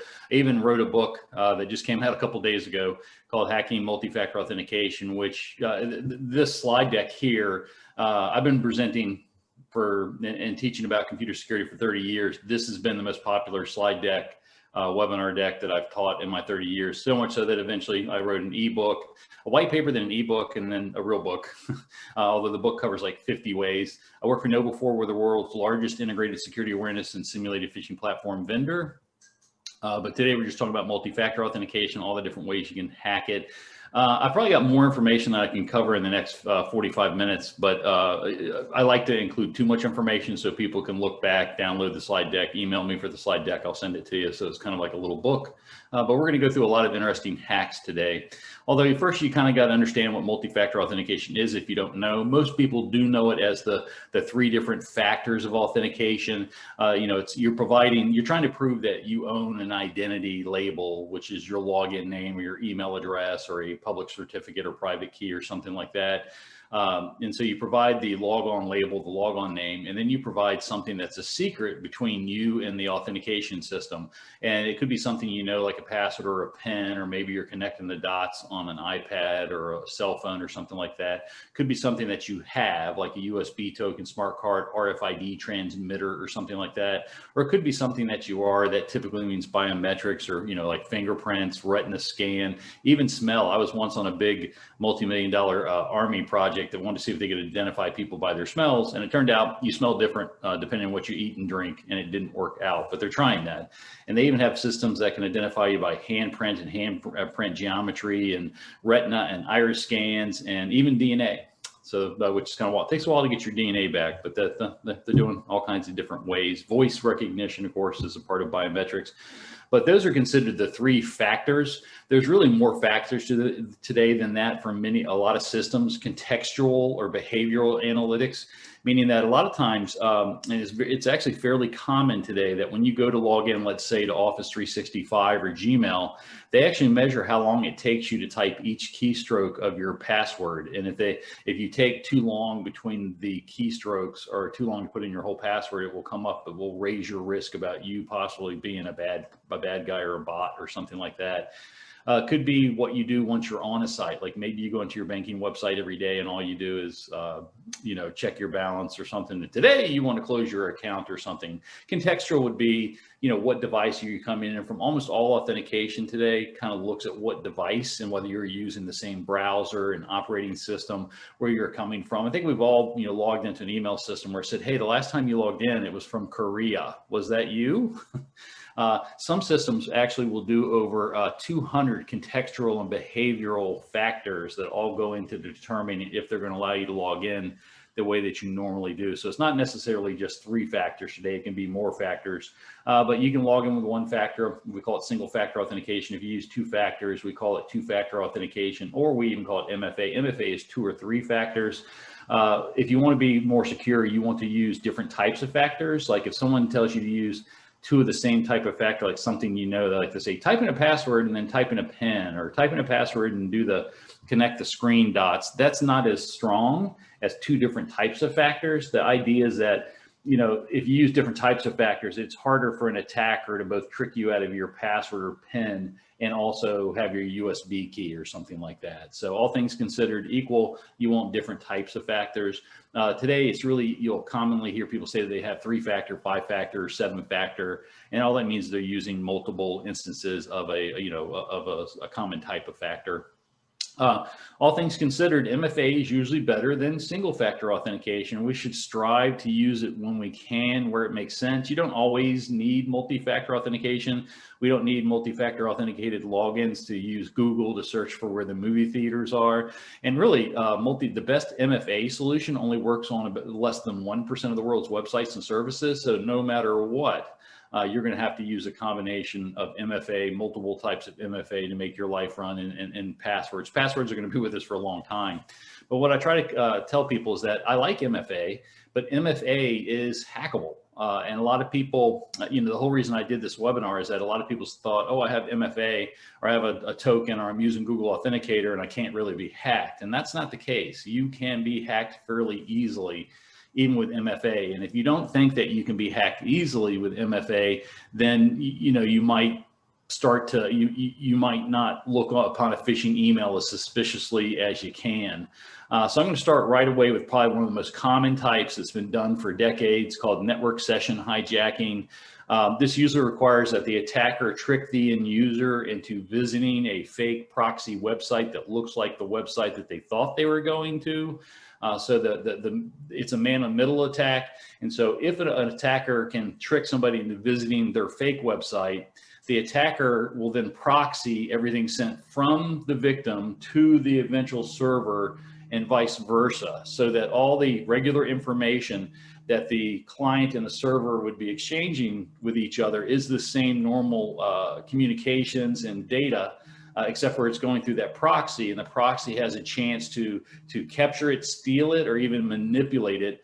And so this is a very common type of attack where they'll send the victim an email that sends them to a fake website, and then it could ask them for a password, it could ask them for MFA, but the man-in-the-middle proxy server steals what's called the access token. After you log into a website, or really any site, you're going to be given something called an access control token that essentially is your driver's license saying that, hey, you've successfully logged on in and now you can access all these protected resources.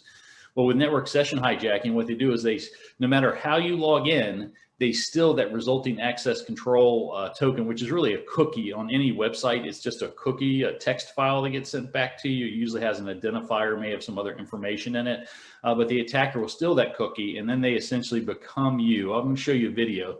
So again, this is how it usually works. The bad guy convinces the victim, usually through an email, to visit a rogue lookalike website, which actually proxies information to and from the real website. The victim is prompted to put in their password and or MFA credentials. They put it in there. Bad guy intercepts the victim's resulting access control token. They then take control of that token, reuse it, kick out the other user, take over the account. Usually they change the password. Sometimes they'll either disable MFA, or a lot of times I've seen if the victim wasn't using MFA, the attacker will enable MFA, which makes it much tougher for the compromised victim to get their account back.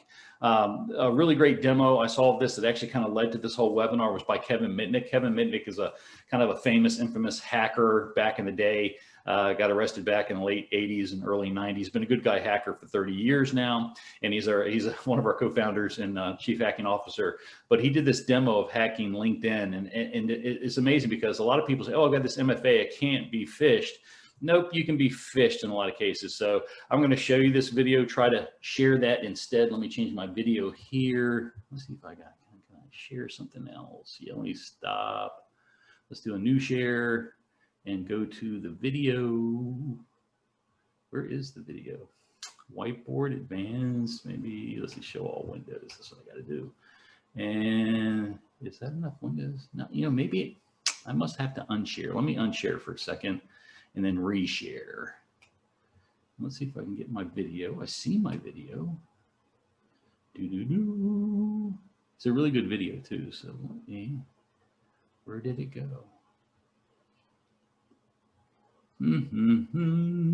Stand by for just a second. Let's go here, I guess. Let me see if I can get this video to play. Can y'all see?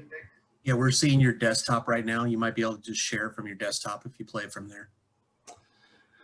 Let's see if I can get this. How do I get that? So stop share or screen sharing. Stand by, new share. Maybe there's my screen. Let's go advanced. I apologize. Content from second camera. Nope. Oh, here's movie. Here we go. Okay. See a different screen now? Yes, we see it. Okay, awesome. Here, and hopefully you hear the audio as well. Officers. A lot of people ask me if they enable two-factor authentication on the websites that they use, does that stop phishing attacks? And let's take a look at that. So what exactly is... You may need to turn up your system audio a little bit, a little low. To a website, for example, and not only do you have to put in your username and password, but the website actually sends you a code via SMS, or you might have an application on your mobile Did that device work? that displays a code. Yes, that's better. Enter into the website to log in. And that is proving that you actually have your mobile device. So it's a form of authentication that's based on something that you have, and your password is something that you know. So a good friend of mine developed this demo. Roger, sorry, we're actually just seeing your email, your Gmail open. Oh, okay, so that's his. That movie on the same desktop where your Gmail is right now? Yeah, I don't have Gmail, so that works well. Do Is you that see like, correct? do you see VMware Fusion?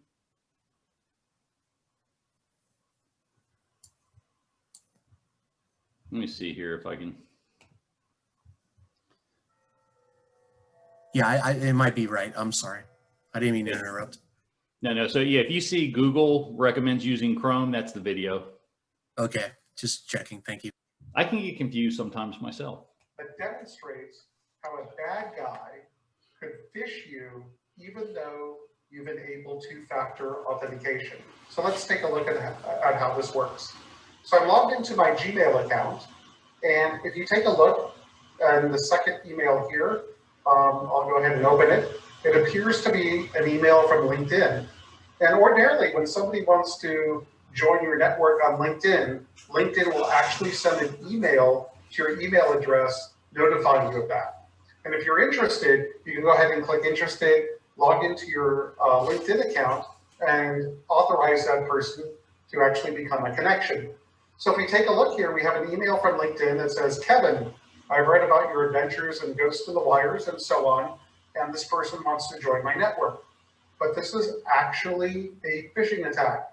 If we take a look here at where the email is originating from, it's not at linkedin.com, it's at this domain called llnked.com, which people might overlook. So let's go ahead and pretend that we're the victim here and go ahead and click on interested. And what that is going to do, it's going to redirect us to the LinkedIn website to go ahead and log in. But let's move this over to the right and let that load. And if you take a look over here, we have a blank white page, which is going to become very important in a moment. And this is the attacker terminal session. So let's go ahead and bring back the virtual machine that's now connected to LinkedIn to authenticate, because we, again, clicked on interested in the email. So we'll go ahead and put in a username, Johnny Boy, at mitnicksecurity.com. And now we're going to go ahead and put in our secret password. And now we're going to go ahead and click sign in.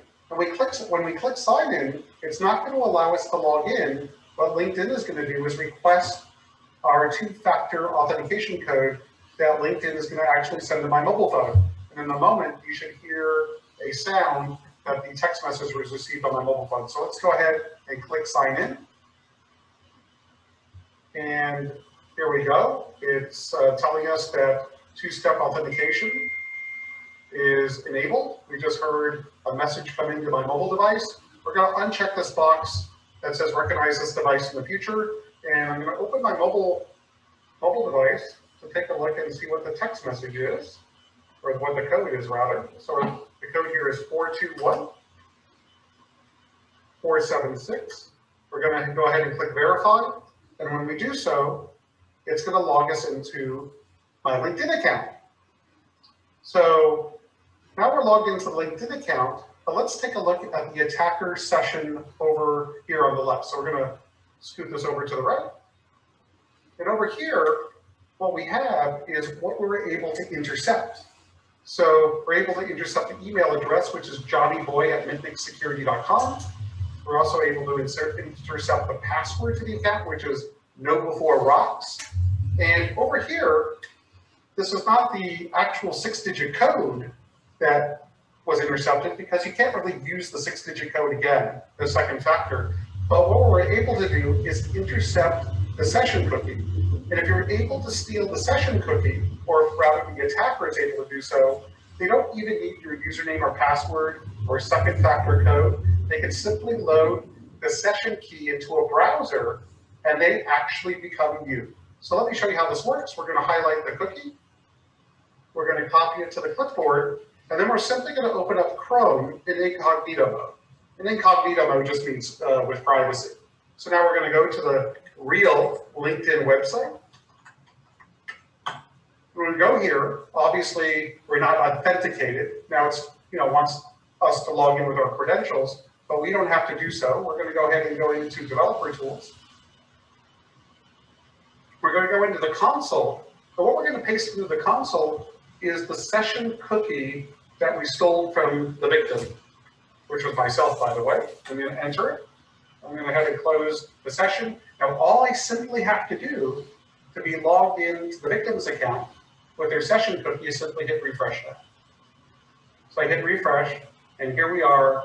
We're logged in, or rather hacked my own account.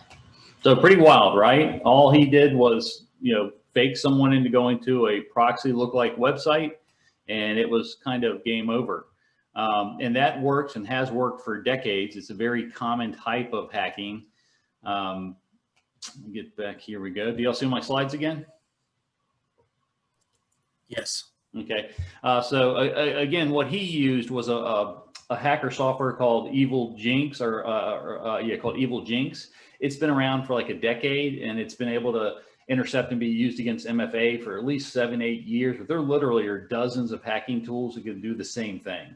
And they don't care how you log in, because it's that the user got tricked, and the bad guy was able to intercept that resulting access token, no matter how they logged on in, and take over that account. Back in the day, there was even years and years ago, there was even an add-in to called Firesheet that you could put into your browser, and it would sniff everybody's token all around if you're in a coffee shop or at work or something like that. It was pretty scary at the time. Firesheet. These attacks are used in real life. Here's an attack against Binance. Binance is kind of a website, kind of like Coinbase or something, for cryptocurrency traders. And you can see that this person's complaining about, hey, I got hacked. I want to let you know it was a very elaborate phishing scam. It appears that the fake Binance site, so he was tricked into going to a fake website, fake Binance website, and it requested his two-factor authentication via Google Authenticator. Then during a 60-second timeout for the security feature, it logged into it captured the resulting access control token, even though he had it protected by Google Authenticator, and then logged into the real website and took over his account and stole his money. So it's very common. It even happens that here's some things where, some articles from Ars Technica and others saying, Iranian phishers bypass 2FA protections using the same way. So they will, when a target enters the passwords into the fake Gmail or Yahoo security page, the attackers almost simultaneously enter the credentials into the real login page. In the event the target's accounts were protected by 2FA, the attackers redirected the targets to a new page that requested their one-time password, and they would just intercept the resulting access control token. A new type of attack. If you've always heard, if your computer or endpoint's compromised, it's game over.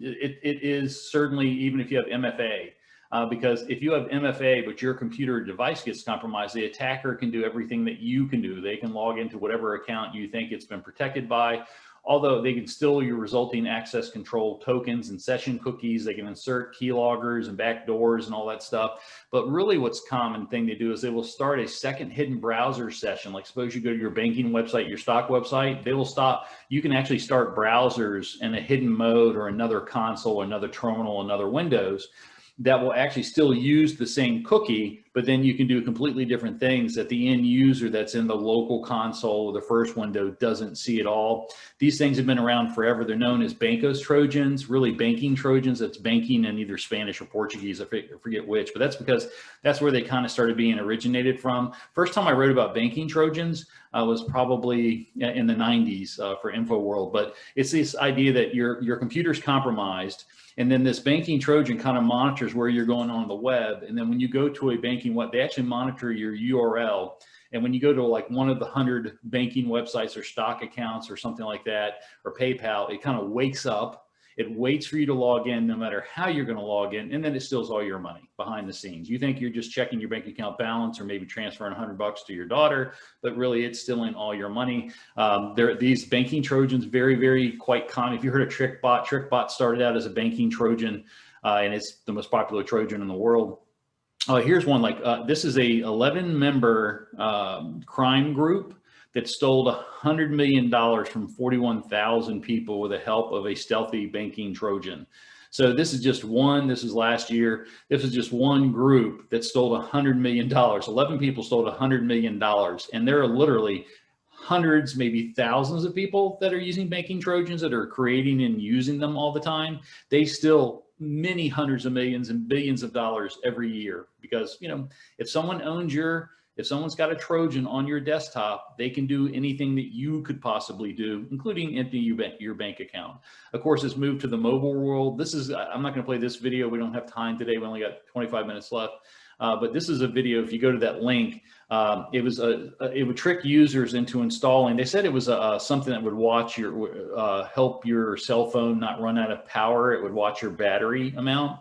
But really what it did is it waited for a person. So it was called optimization Android, that it would help you optimize Android so you wouldn't run out of storage space or battery space. But if you installed it, it actually waited for you to go to PayPal. And after you logged in, it would then very quickly do a bunch of keystrokes. If you watch the video, it happens like in 1 second. But if you're watching it as an end user, you might go, what was that?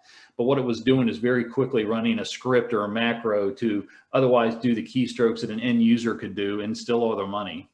Pretty wild. Here's another one about a new mobile banking Trojan called EventBot. It said it's again another Android one. It would steal the resulting messages, SMS messages that are sent in, with the little code you get to log into your banks and stuff. It would target over 200 different financial applications, including PayPal and Barclays and HSBC and so on, Coinbase. And it would specifically target financial banking applications across the US and Europe and UK. Pretty wild, right? And it would pose as a legitimate Flash update. So you'd get tricked into going to a website that goes, oh, you need to update your Flash. When you install that, it really installed this banking Trojan and would steal your money.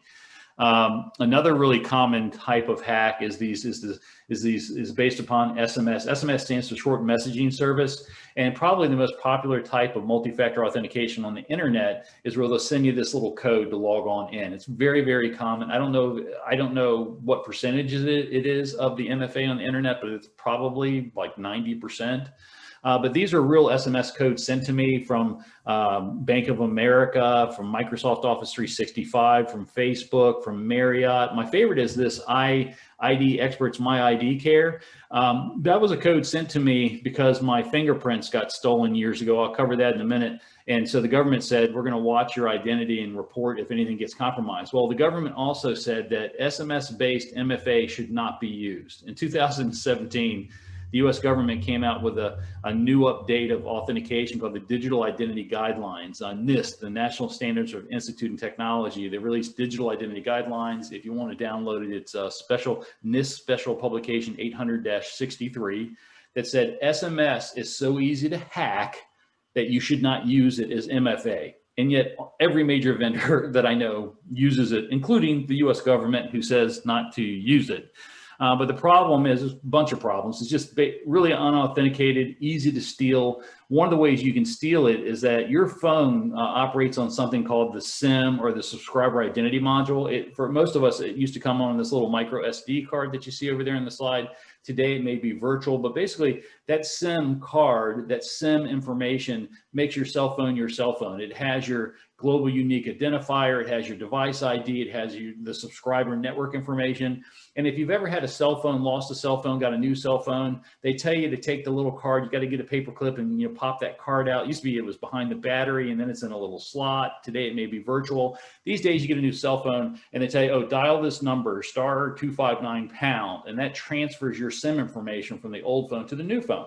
Well, hackers find out that if they move your SIM information to their phone becomes your phone, and you won't even know that it happened for hours. Typically what happens is that you just notice, hey, I haven't got a message or no one's called me in a couple hours. And maybe if you look close enough, you'll see you're not connected to the network anymore, but then you can't even call anybody to find out what happened. So it takes most victims a couple hours to figure out what happened and get that information back.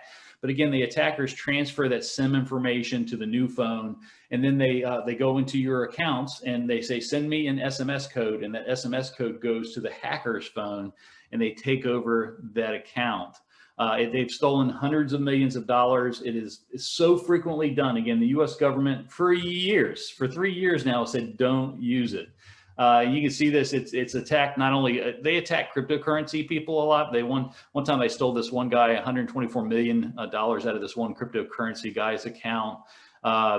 You tell your dad to give us your Bitcoin. I talked about a 20-year-old college kid had stolen $5 million using 40 SIM attacks. Or Reddit, their senior man or their IT administrators used SMS MFA to protect Reddit, and they got compromised, and the bad guys took over their servers, inserted some malware, stole some customer list and things like that. And Reddit doesn't use SMS-based MFA anymore. As a matter of fact, I don't recommend, if you don't need to use SMS-based MFA, you should not. It's just too easy to attack. A lot of times, like my Bank of America, I can use the SIM one, or I can use the app. Whenever you have a choice, use the app. A phone app is a lot more secure. And if someone was to switch your SIM information to their phone, your app doesn't go with them. And even if they install the app, they have to re-authenticate using the other method that you authenticated with, login name or password or something like that. So what I tell people, like in the book, I pick winners and losers on what's good authentication, what's bad authentication. The bad authentication I would never want to use is SIM, because it's just too easy to steal. And it's even easier to steal than like stealing your password, because you don't even need to be involved, right? They usually, what they do is they call the tech support people and trick them into switching your phones, or which is really common, they actually have an insider, and there's some kid in there that for 50 or 70 bucks is doing this SIM swap. They're making tens of millions of dollars, and that kid in there doesn't realize he's making 50 or 75 bucks, and he thinks he's happy. Most of the SIM swap attacks that I've actually tracked down have actually been because of either social engineering or the insider, and most of them insider attacks at the companies themselves. But there's a bigger problem in that SMS just doesn't have any authentication on it besides the phone number. You know, when you get an SMS message, it shows a phone number. It may show just a short little code. And if you don't know that phone number, or if it's not in your contact list, you don't know who it's from, and it can be from anywhere. So like I could literally, if I know you have a Gmail account, I can literally just, and I know your phone number. So I'd have to know your email address, your Gmail account, and your phone number. And then I could just say, hey, I'm from Google Security. We've detected a rogue sign-in to your good guy at Gmail account. In order to determine the legitimate login, we're going to send you a verification code to your previously registered phone number from another Google support number. Please retype the sent verification code in response to this message, or your account will be permanently locked. You always have to kind of threaten people, right, that they're going to lose stuff. So then the hacker goes to Gmail and says, hey, and logs in with the email address they know. And it says, oh, I forgot my password. Gmail's nice. Like, you want to try your old password? No, I want to try another way. And they give you 4 or 5 ways to recover this account. And the attacker gets to choose and can say, I want to use SMS. I want you to send a verification code to that previously registered phone number. The victim then gets that code, types it back in response to that message. They take over the account and then usually change the password and change MFA and that sort of stuff. And this is done, you know, thousands of times a day. This happens it can happen on phone. Somebody can call you, here's another example where this guy in Miami got a call that his bank, his bank said, Mr. Grimes, let's say, did you buy 2 tickets to Kenya? You didn't. We didn't think you did, and we've detected that as a rogue transaction. And we just need to confirm your name and account number and password, because we see another $50,000 of transactions that we don't think are yours, but we need to verify you are who you say you are. So we're going to send you a code. How many times have you been talking to tech support where they said, we're going to send you a code, and then you get that code and they tell you to repeat the code? That happened to me twice just yesterday when I was trying to troubleshoot my cable account. It's very common. The difference is that the person calls you, but they say, oh, we're with you, we're with Comcast or Spectrum, or we're from Bank of America, or we're from American Airlines. You don't know that someone sending you an SMS or calling you on the phone is who they say they are. Many times they're not. And as soon as they trick you into giving up your account information and or PIN, then it's game over. They take it over, and you're going to take you days to get the account back. And some people never. I get lots of emails from people that never recover their account. They just have to start a new account. So be careful about those rogue recovery methods. And of course, you can get them in, you can get them in applications, you can get them in your browser, you can get them in Instagram, PayPal, these, just completely fake things. You click the link, and if you click the link and they say, send us this code or something like that, it's game over. The trick is be aware of these rogue recovery messages from SMS and voice calls. Just recognize that you really can't verify who those people are very easily. It's better if you can use MFA. If you get sent a PIN and they tell you, if you're sent a PIN in SMS, you will never be asked to retype that PIN into another SMS communications. If they give you a PIN, normally you're typing that into a website. Although a lot of times these days they'll send me the PIN and then tell me to repeat it. But luckily I've called those people and I know who there are. But just be careful about these, about these recovery-based methods. And when someone calls you or texts you, you don't know who they are. Hackers love to social engineer tech support. Most of the big telephone companies are used to the SIM swapping attacks and the SMS attacks. So they actually train their tech support not to get socially engineered into giving away information. And that tech support person has a script set of instructions that if they follow will result in the person not being socially engineered. But we're just human beings and we like to help people. I'm not going to show this video either, but you should go look at it. This is a great one that this guy goes to. It's not Black Hat. He goes to another conference right after that. What's that called? Can't remember. But so this regular reporter, computer security reporter, goes to a hacking conference, gets up with a female that's known for social engineering, and he said, "Hey, I'm just going to tell you what my telephone number is and my telephone company, and I want to see if you can hack that account by using social engineering." She's like, "Yep." And on video, she fires up 2 YouTube videos of babies crying. She calls his Verizon, or I think it was AT&T tech support, and she acts like she's a mother with 2 crying sick babies whose husbands yelled at her because she hasn't transferred accounts yet. She's like, "I'm sorry for all the noise. My husband told me to change. Honey, I'm trying to get the accounts. I'm doing it." So she's acting like this battered young mother with 2 sick kids.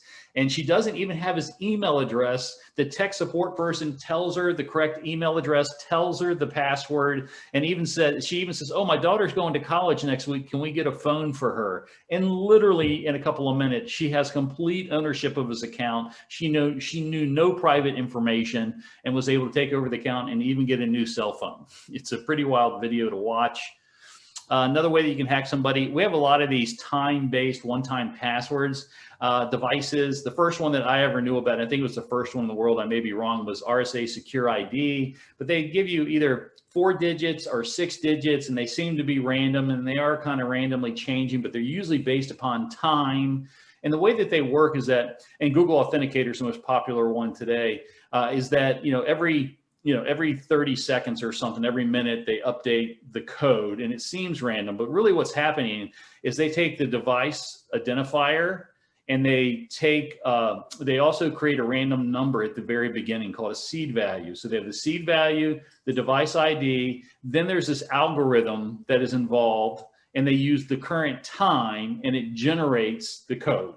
So they have to have 4 pieces of information: the device ID, the time, the seed value, and then the algorithm. And if they have the algorithm, you can create your own virtual instance of this device. Well, the seed value and the device ID has to be stored in some database somewhere, either at the vendor at RSA or at your, like with Google Authenticator, anybody, Google can store it, or you can store it locally on a Linux server, but somewhere there's got to be a database that's used to do authentication to confirm and say, yes, that's the right value to let you log on in with your time-based one-time password. So there's always, those shared secrets will always be in 2 places, on the device itself and on the authentication database. And if attackers can find that database, they can create a virtual instance of that one-time password. Years ago, when I was a penetration tester full-time, I used to use a tool called Cain and Abel. It was out in the 90s. You should not download it today. I think most versions have like a Trojan in it, but it used to be a very popular hacking tool. I used to love it. But it stopped being updated around Windows XP Pro Service Pack 1.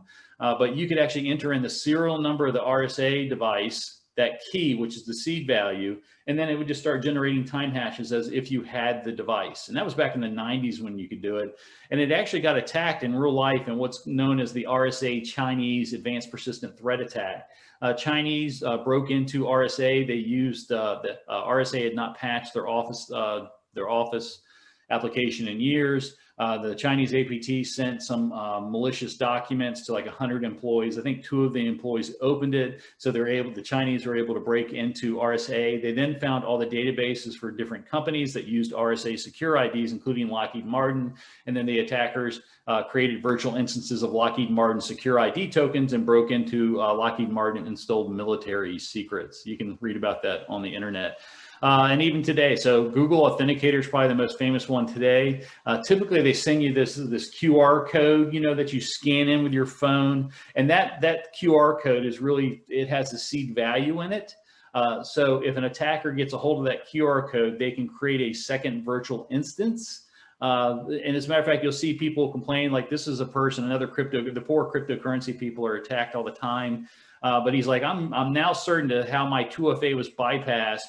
When I set up the Google Authenticator, I left a copy of that QR code in my email, So attackers will go into people's emails looking to see if they have QR codes. Also know a lot of people that take a picture of the QR code because they don't want to lose in case they get a new cell phone or something. And so, but if you leave that QR code around where the hacker can get it, they can make a second instance of your Google Authenticator and it's game over. Also, that Google Authenticated code is only an 80-bit secret key. 80 bits is not nearly secure enough. Not sure why Google uses an 80-bit key. Hopefully, they are going to use a bigger key today.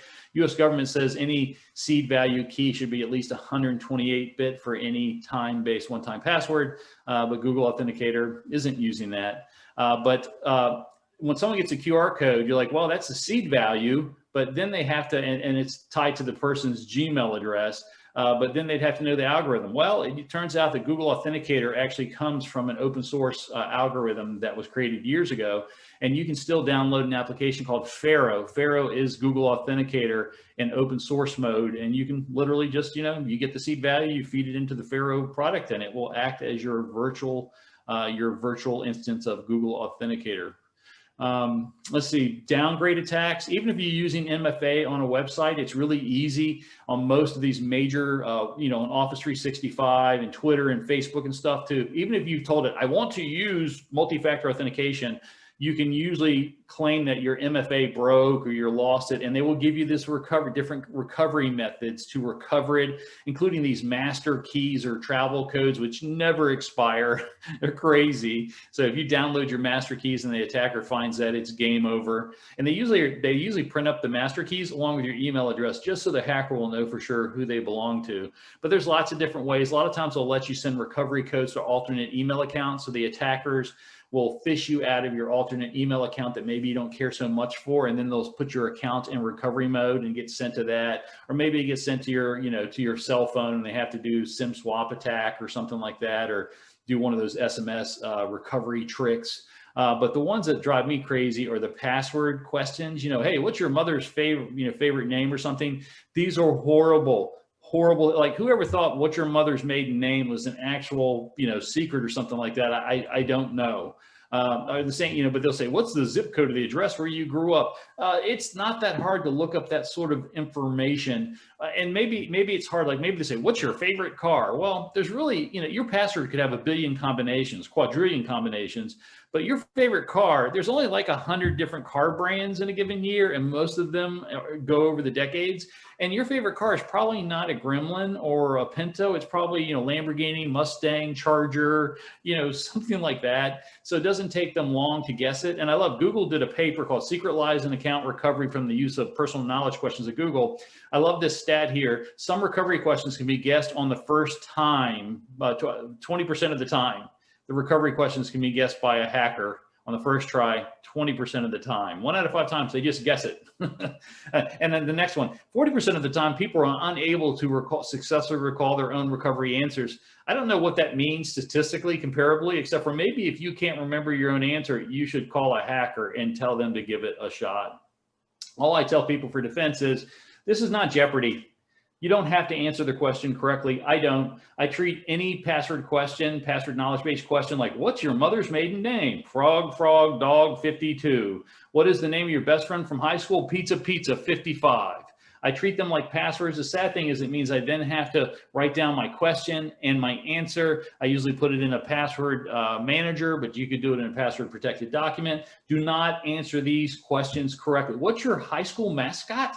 It's not that hard to look up and find out that mine was the Kellum Knights. It's all over Facebook and Twitter and probably in about 10 million public records. I graduated. Biometrics, just know if your biometrics get stolen, somebody can reuse it.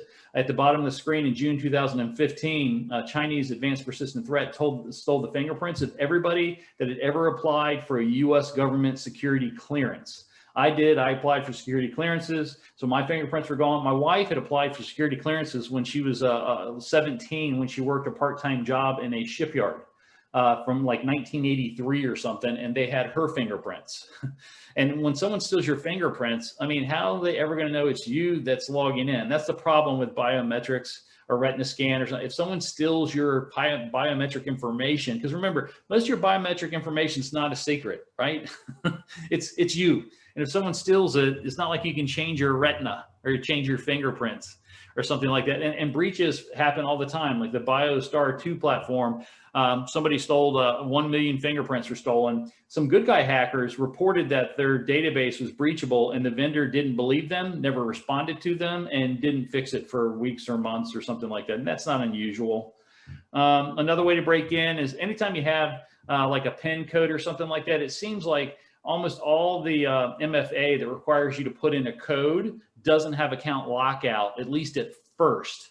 And so it's really common that a hacker can sit there and try all the different combinations and they never get locked out till they're successful. I've got a couple of examples there. Seemed like it happened with, what's that first one? Oh, Slack. It happened on Slack's MFA. Happened on the Grab Android app MFA. It happens all the time where they don't put account lockouts on the codes. It happened on Uber as well. It happened on Instagram. This guy found out that Instagram, so you had a code with 4 numbers in it. So it would take about 1,000 requests to crack it. And he found out that, so it would take him about 1,000 tries to crack the code, but Instagram would only allow 250 tries from the same IP address. So he just rented different servers on Amazon AWS and cracked it that way. Or, you know, everything's buggy. MFA is always buggy. And when people, if you put in buggy MFA, you'll get like 1 million returns. Almost every MFA solution that's ever been built has security bugs that allow you to bypass it. You know, it's happened with PayPal and lots of other companies. Or like Uber fixes 2-factor bypass bug after all. So it had been reported and they wouldn't fix it for months. They couldn't be convinced that it was a real problem. Probably the biggest single bug I've ever seen is the Roku vulnerability in 2017. If you had a smart card back then, or you had a Windows laptop that had the trusted platform module chip, or you had a YubiKey, they probably had this bug. It was because there's this Infineon software or hardware chip that produced really buggy public-private keys. And it turned out that if you used a public-private key made during that time, if the attacker got the public key, they could immediately generate the private key. So instead of it being unguessable, they could immediately generate it. It impacted millions of smart cards and computers and devices. And I know to this day, there are tens of millions of computers that still have not patched for this bug. I'm amazed by how many people that sell smart cards for a living. If I go, hey, is it patched for the Roku vulnerability? They go, what's that? They don't even know about it. And of course, we can always fake your biometrics, your fingerprints. I've been on dozens of projects where I've had to fake biometrics. We've always been successful at faking the biometric on the first day. Like it's like a 2-week or a 2-month project, but we were breaking in using that fake biometric in the same day. Every time a vendor tells you, you can't fake our biometric, there's some 17-year-old kid for $2 of supplies breaking it on YouTube the next day. And there's a whole bunch of stuff. I'm running out of time here. All I'm going to tell you, the key lesson here is just remember MFA is not unhackable. It doesn't prevent phishing or social engineering. It's good. Everybody should use it when they can. But if you're going to consider using MFA, just be aware that it can be hacked, and teach that in the education to any. If you hand somebody an MFA device or software, they need to be taught that it can still be hacked. We're running out of time here, but if you have any questions we don't get to, if you email me at rogerg@noble4.com, I promise I'll respond to you within 24 hours. And with that said, any questions we can get in the next minute or two?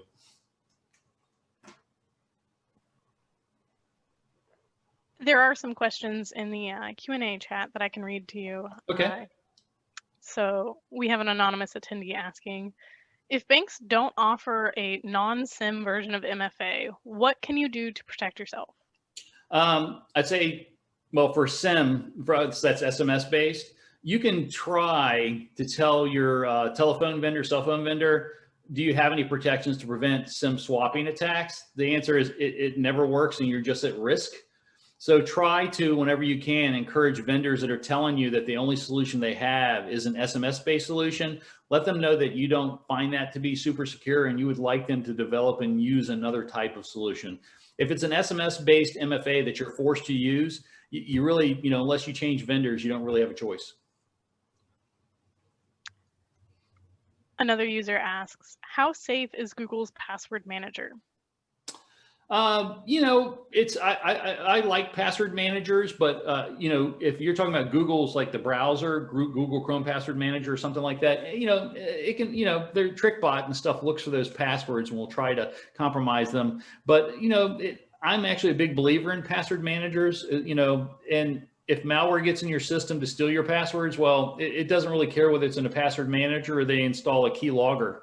Right? They can just wait and Google Password Manager tries to take some protections to prevent things from being stolen, but everything's hackable. And let me say, I use a password manager. I like a password manager because they help you use long, complex passwords that are different on every website. That is the biggest risk you can have in getting your password stolen, not in that you get compromised by a Trojan. Okay, we have another question here. It asks, what is the current best practice that the industry should adopt to secure transactions, assuming that their customers are operating on compromised primary computing devices? That's a way big discussion, right? That's like an hour long, but yeah, certainly from an MFA perspective, if you have MFA involved, make sure that the transaction details are always sent to the customer to verify. Don't just send a code and say, do you approve this amount? It should include enough details to verify for sure that it's the right amount going to the right place for the right transaction. So I'll answer that very narrowly for this talk, but if you email me, we can have a larger discussion about VDI solutions and stuff like that.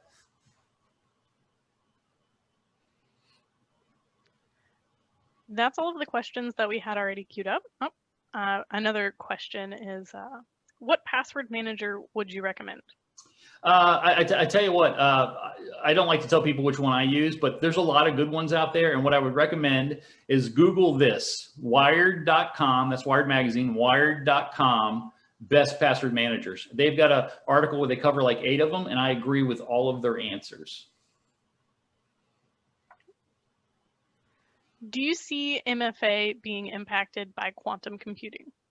Yeah, although, so anything that has a public-private key is completely broken. So YubiKeys, almost all MFA uses public-private keys, almost all of it. But hopefully they'll get moved to the post-quantum cryptography, the quantum-resistant cryptography, before everybody starts hacking the heck out of stuff. So yes, they're going to be successfully attacked by quantum, but hopefully they get moved to post-quantum crypto before that happens.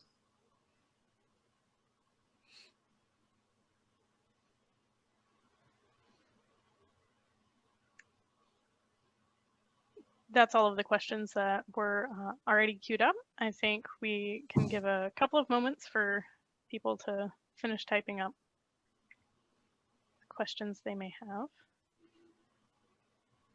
And again, if we don't get to your question, Dave, feel free to email me. I love talking to people, and we'll talk to you at length if you're really interested in something.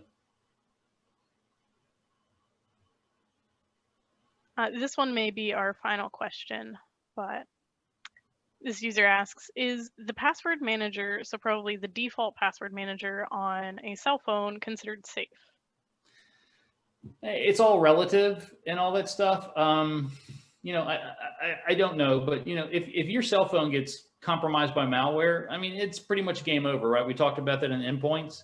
So, malware could, and let me say TrickBot is particularly good at stealing passwords from PCs and mobile phones and stuff like that. So it's safe until you get compromised. If you get compromised with malware, well, then you just, it's game over.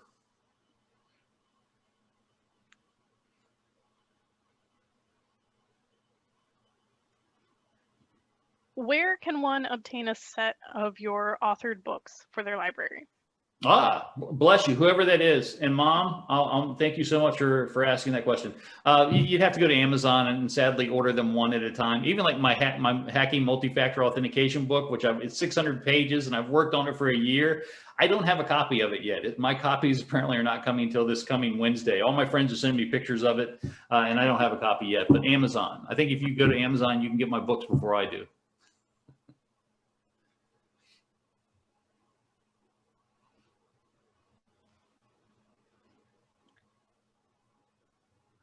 Okay, I think that was our last question. Somebody did write in chat that they'd like to thank you for sharing. And I would like to thank you as well, Roger, for your presentation and for your time today. And it's always a pleasure to have you speak for us. Thank you so much. Thanks everybody for putting up with me. And I'll see some people on the panel talk in a little while. See you then. Take care.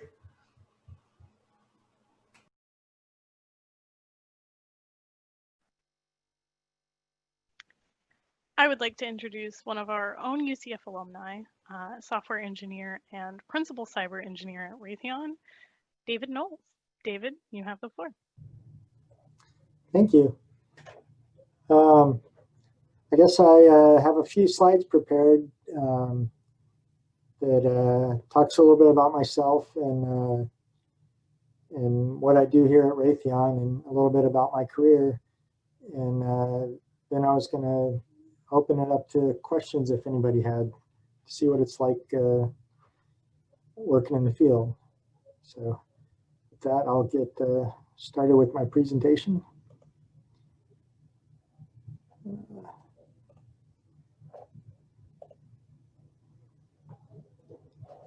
Okay.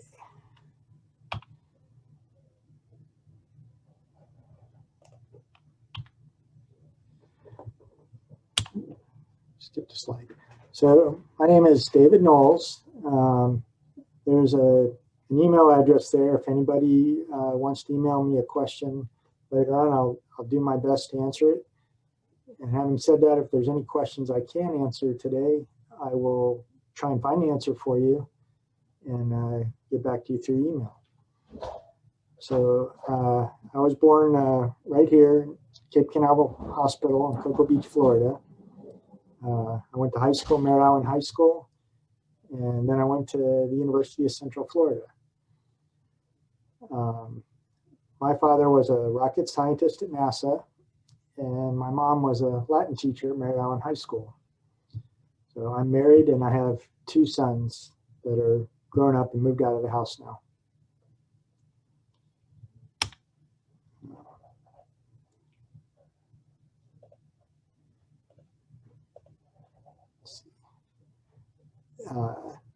When I graduated from UCF, I started working at Harris. I worked in air traffic control systems and voice communications for about 7 years. And then I went to a company called American Digital Switching, and I worked in telephony for 2 years. I went to a company called Raytheon and did some GPS tracking of trailers for about 2 years. And I worked at a company called AirNet, did some GSM cell phone for about 7 years. And I went back to Harris and was in the wireless products group for 13 years. And then last year I left Harris and came to Raytheon. I guess I'm new to Zoom, so if there's any questions out there, I don't seem to be seeing them right now. There aren't any questions in the chat right now, but as they come up, I can read them out to you, so you don't have to juggle between screens. Okay. I'll skip to the next slide. Did I skip two slides? Nope, that's it. So where I work now, I'm new to Raytheon. So any questions about this, I'll do my best to answer, but might have to run off and find the answer for you and get back to you another day. But what we do is vulnerability research is primarily what I'm working on. And there's sort of two aspects to that, the defensive side and the offensive side to that. And we do hardware and software. A lot of it is research, and sometimes the results of our research is we didn't find anything. But sometimes we do find vulnerabilities in software and hardware, and then we do our best to make our customers happy with what we find. So I think I jumped ahead. So vulnerability research is the discovery of vulnerabilities in software and hardware systems. This includes servers, desktop PCs, embedded systems, networks, mobile like phones. And I think I already covered that these vulnerabilities can be used both offensively and defensively. And the branch of Raytheon where I work is known as Codex, and it's recognized as a world-class organization in what we do. So it's a little side that talks about the discovery process. I suppose this is a little vague, but we decide the system that we want to research and try and find a vulnerability in. We'll call that our system under test. And then we'll do an analysis of that system. We might have to build some custom hardware, some instrumentation to connect to that system. We might be able to connect to it through just a laptop with a USB port or something. And do what we can to find vulnerabilities in the system, and then report our findings. So one of the things about Raytheon, this isn't true at every company, but where I work here at Codex, we have cultivated a culture where we try and hire the best and the brightest people, and then we try and have fun when we're at work. We have lots of fun activities outside of work. Maybe not so much this year with the pandemic going on and everything. Sort of hampered a lot of our extracurricular activities. But here's a few slides that show some of the fun things that people have done working here at Raytheon, just to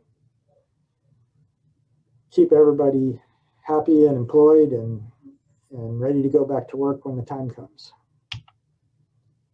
So I guess that was, went through that kind of quick. That was mostly all I had there. Didn't know if we had any questions about getting a degree at UCF and going and working in the field.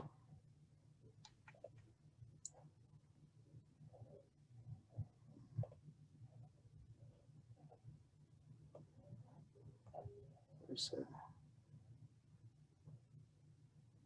one question on here that it was here before about Google's password manager.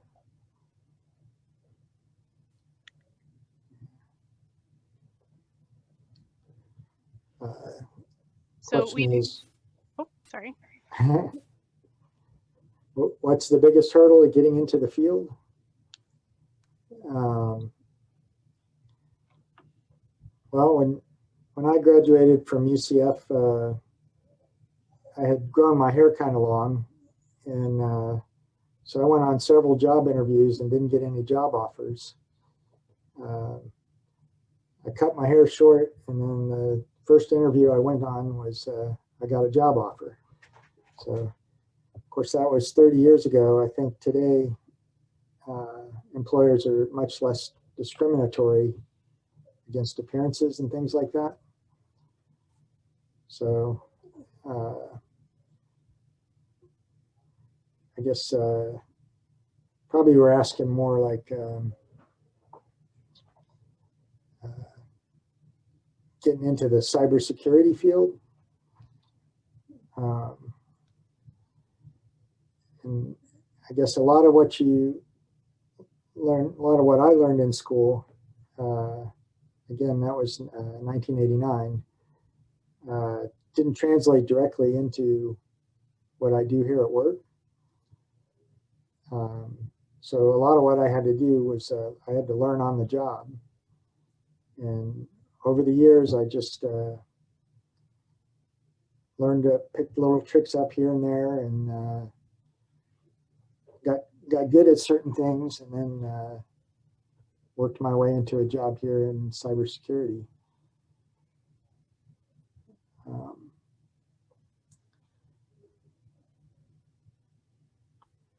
So I'm seeing a couple of questions. What are the most challenging types of investigations you attempt? So I think there's some guys here that that have been here longer maybe and have more challenging jobs than what I do. But a lot of the challenge with what I do is just figuring out how something works. You take a piece of commercial software and try and understand how it works, how it's supposed to work, where it stores information, how it stores the information, and then see if there's any vulnerabilities there that can be exploited. Not sure if that was a good answer to your question or not. So as far as there's another question in here about the tools that we utilize. There's lots of commercial tools that we utilize to, say, view databases or binary editors, text editors, things like that. And then there's absolutely some custom in-house software that we design and build here at Codex. And it's specifically designed to look for vulnerabilities and try things rapidly that, you know, a human being couldn't try just through trial and error. It would take too long. So if you can automate that process, have the computer do it, you can find vulnerabilities that way. And there's a term that we use for that. It's called fuzzing. So where you just try things over and over and over until something unexpected happens. And then you start there and proceed and try and find out what it was that happened and what caused it and how you can exploit that vulnerability.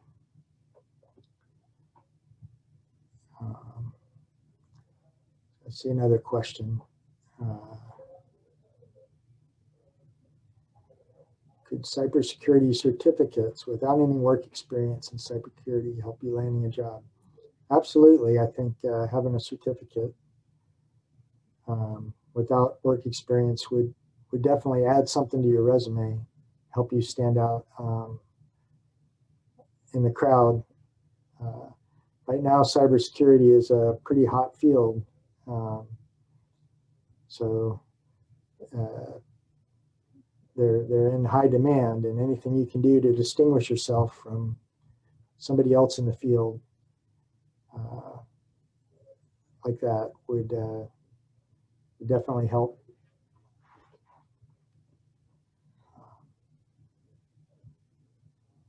So it says Delaney would like to answer this question live.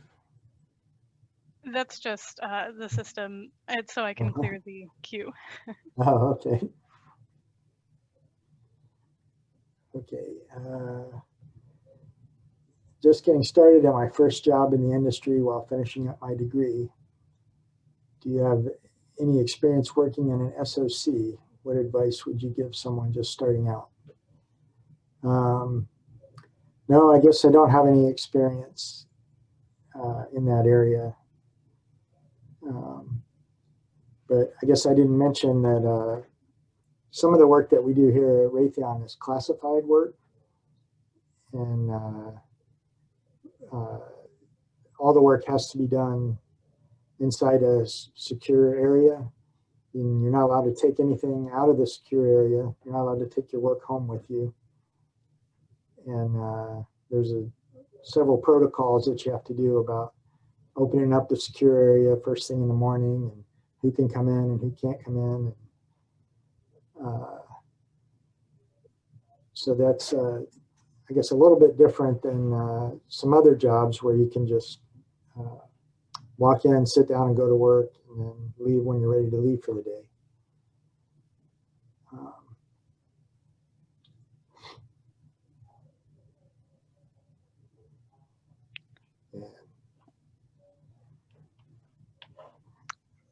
I guess. I have a question. Okay. Do you feel that the curriculum for your degree prepared you for your role in industry adequately? So when I got my degree at UCF, they didn't actually have a computer engineering degree. So I got an engineering degree with a specialization in computers.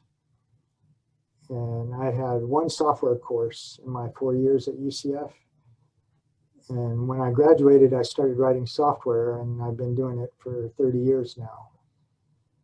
So I believe that the curriculum at UCF now is changed quite a bit in the last 30 years. And so they're probably much better at preparing people for a career in software engineering. There was a computer science program when I went to school, and I chose not to take that one. I took the computer engineering classes, which is more of an electrical engineering degree. And throughout my career, I've really enjoyed working on projects and programs that involve both hardware and software.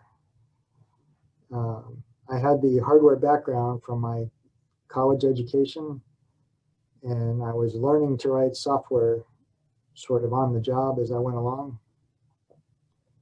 And the software people that were hired that had strictly a software background oftentimes didn't have the understanding of the hardware capabilities and how the hardware worked. And so that was a struggle. And the hardware engineers that designed the hardware were not very good at explaining how they wanted the software to work to the software engineers. And the software engineers weren't very good at understanding how the hardware worked. And so having that combined background of hardware and software, I was able to sort of be a bridge between the pure software people and the pure hardware people and figure out how to make things work that way. So that's really more of an embedded systems programming aspect. And some of what we do at Raytheon with the cybersecurity involves embedded systems. But there's plenty of just pure software work to be done as well. So let's see, one more question here. Do I need to know any programming language to work as a cybersecurity analyst? I would think the answer to that would be yes. Primarily, what we do is C++, and Python is another language that's very popular. On the hardware side of things, MATLAB is another tool that's used often that would be a good experience. Although a lot of MATLAB work is being replaced with Python right now.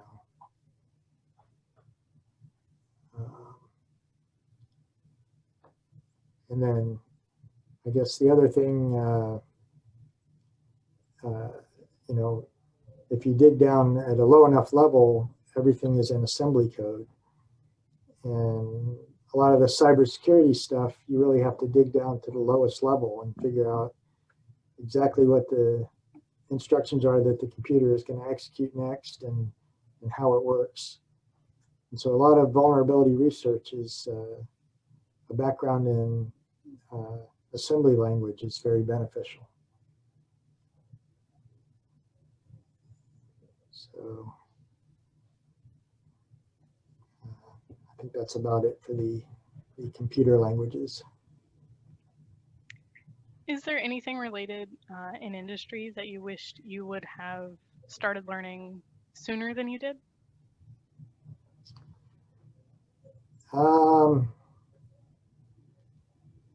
I guess maybe for the first 20-something years of my career, well, 30 years ago, I don't think cybersecurity was really a thing. When I graduated, we didn't really have an internet. But I think cybersecurity has been going on for the last 10 or 15 years, and I've only gotten into it in the last year or so. So learning how computers work and how they store information behind the scenes, so to speak, is something I sort of wish that I had dug into and learned more about before I started here at Raytheon. So there's a question about ever program in binary. Actually, when I was a senior at UCF, we had to, not so much binary, but hexadecimal. We had to enter in our program 1 byte at a time using a keypad in hexadecimal characters and program an EEPROM chip and plug it into our embedded system and then execute the code. And then if it didn't work, we would go back, change some software, recompile it, get a printout of the binary output of the compiler, and enter it in again in hexadecimal. I guess in the 30 years that I've been working on embedded systems, there's been occasions where using a debugger, you would look at the code in hex and maybe change 1 byte or 2 bytes here or there and try and get a different result if something wasn't working quite right. So there's a little bit of programming in binary, but it's not very common. Do you do binary analysis very often? So I guess I'm not exactly sure what you mean by that, but we do look at files in a binary editor and look for text strings, look for patterns, look for something that we call magic numbers. Several files, file types will begin with a particular sequence of numbers that identify it as that particular file type. And sometimes we might have some data and we don't know what kind of file it is. And if you identify that pattern, you can say, oh, that's a gzip file, or that's a SQLite database, or so. There's another question about, back in 1985 at UCF, we were instructed to program using the modular philosophy, recursive submarines. Now it's called object-oriented. Master's capstone course was to hand code an e-commerce site in Java. Oh. Pascal, Fortran, and COBOL. My senior year, or at least the year I took a class in C++ at UCF, was the last year that they taught, or the first year that they taught object-oriented programming in C++. The year prior to that, they taught it in Pascal. So, and I did take a Fortran course when I was at UCF, and I never ever used Fortran. And I never did anything with COBOL. Although that is a language that's somewhat in demand now, because it hasn't been used for so long. There are some old systems and the software was written in COBOL, and I'd heard that they're looking for people that understand COBOL to jump in there and figure out how to fix and maintain these old systems that were written 20 or 30 years ago.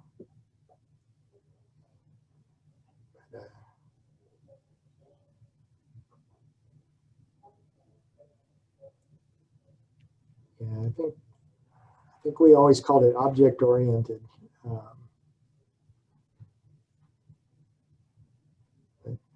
I haven't done much in Java, but that's another thing that's in high demand. Java programmers, web design.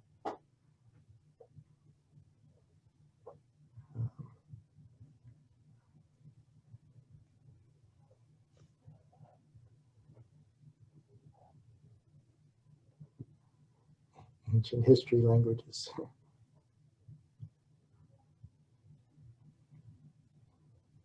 Yeah. I've heard of the NetBeans IDE. They were using that at Harris, but I never used it myself. So, a lot of the work that I've done has been in radio signal processing. We used a tool called Code Composer, which is developed by Texas Instruments. That was the IDE that we used for that. And Visual Studio is a very popular IDE for writing C++ programming. And it also supports Visual Basic and several other languages.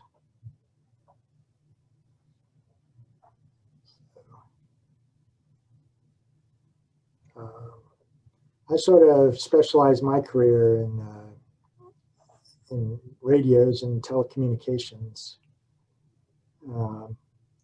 before I started with the cybersecurity thing here at Raytheon. And since I've started here, I haven't done much work with radios, but I'm trying to get back into that because I know that there's a need for that. In fact, my office mate, who's not here, he's an RF engineer, so he does the hardware side of the radio design, and I've always been more on the software side. So.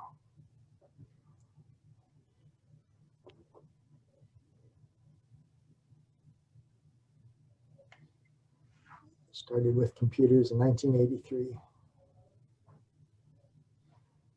I think I got my first computer in 1981. It was a Commodore 64. I'm laughing at the Commodore 64.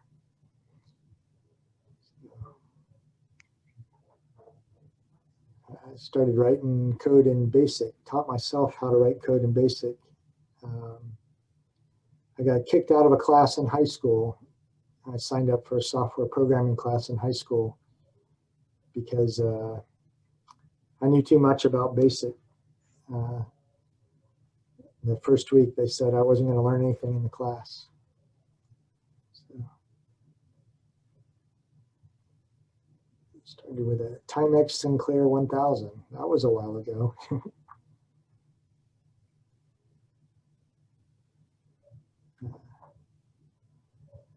Apple I had no fan. There was an Apple I and an Apple II were the predecessors to the Macintosh. And the Atari, my best friend had an Atari computer.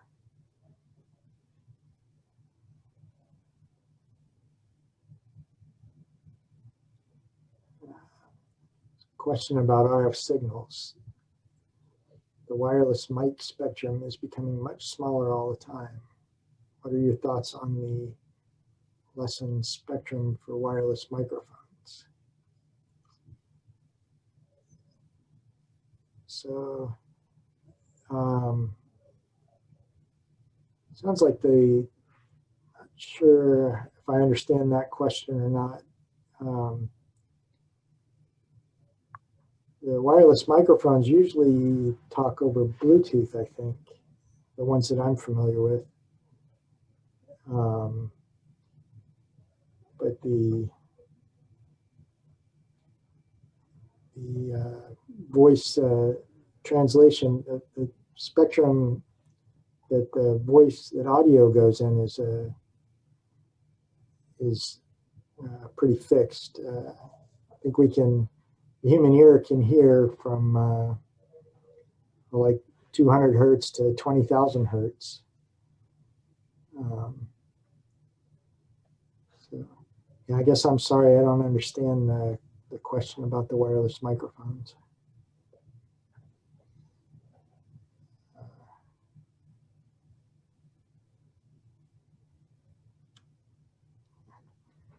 300 BPS modems. I had a modem for my Commodore 64 that was 300 BPS.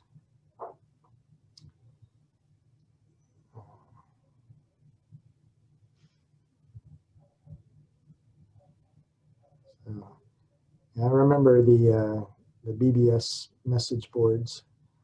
That was pre-internet.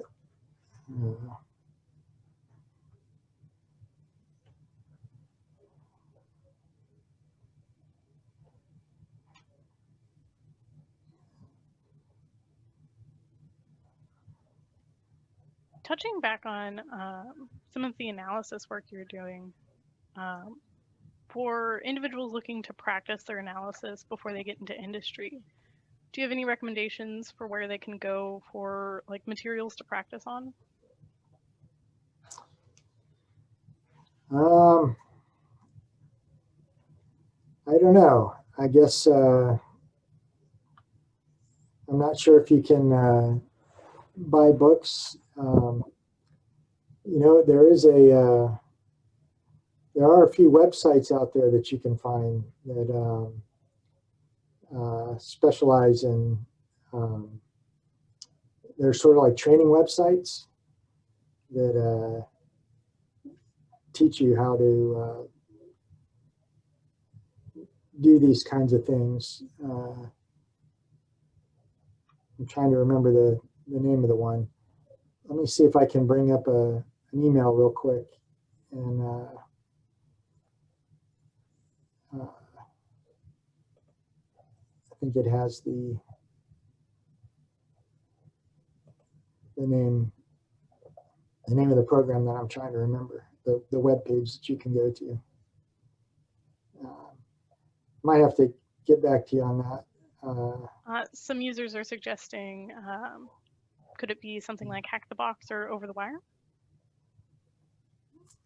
That's not the one I was thinking of. Actually,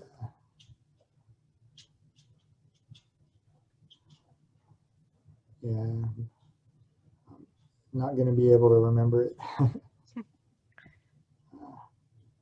Do you deal with any IoT devices and the security aspects regarding them?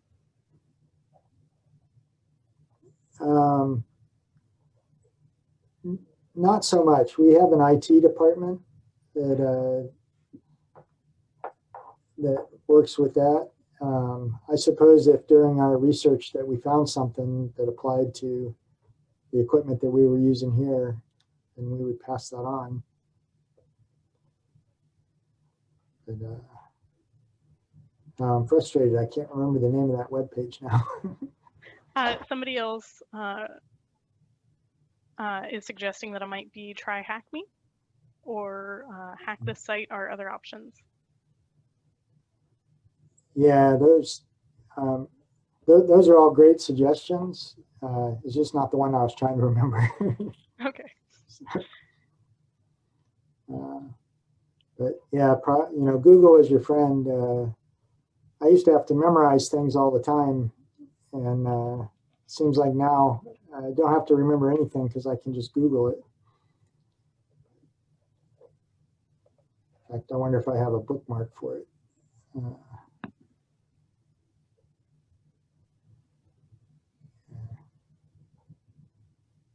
didn't even have that.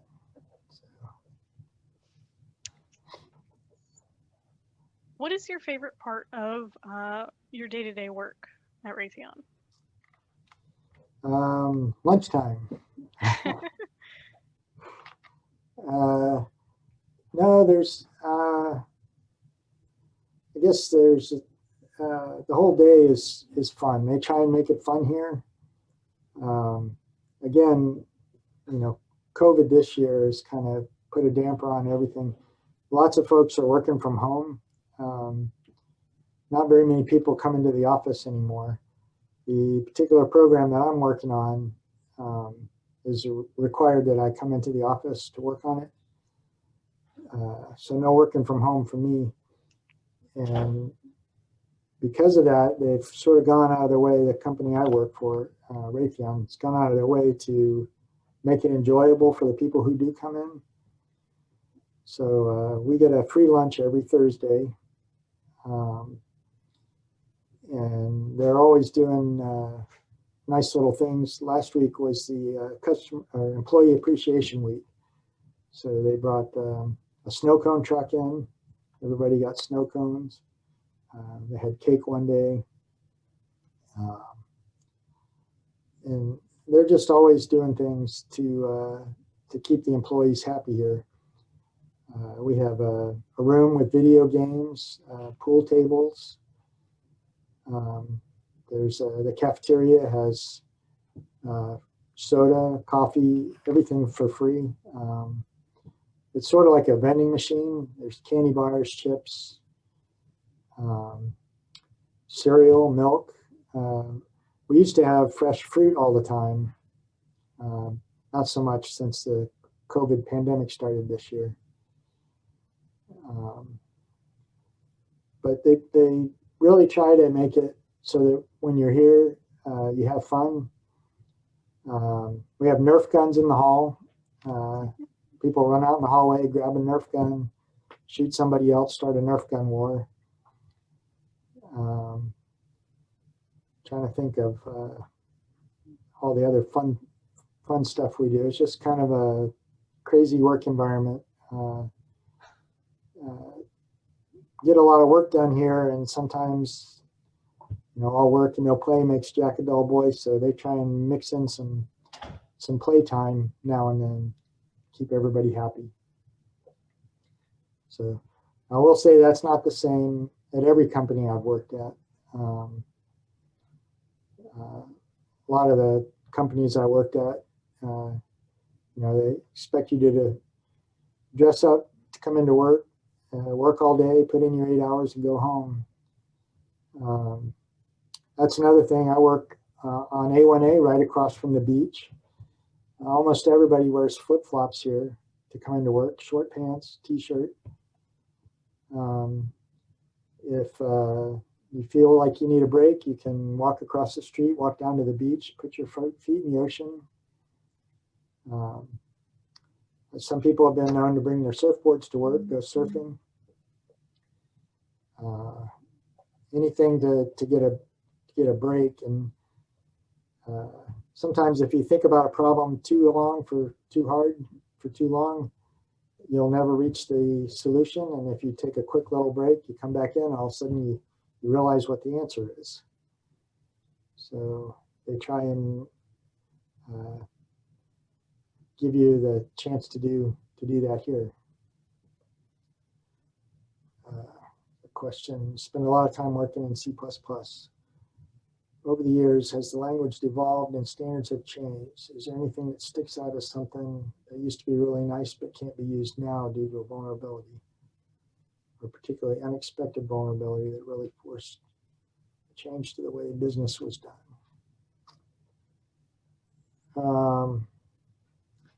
So I don't, the first part of that question is talking about C++. Certainly when I started writing code in C++, we didn't have a lot of the enhancements that they've added since then, like templates. Trying to think of some other examples. But I think C++ in general has remained backward compatible. In fact, it's backward compatible with C. So I don't think there's anything that comes to mind that was really nice but can't be used now.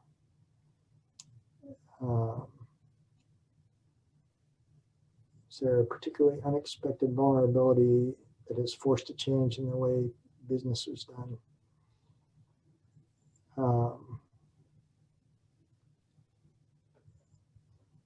I know, I think most people maybe have heard of Edward Snowden. I'm not sure if this is exactly what you're getting at,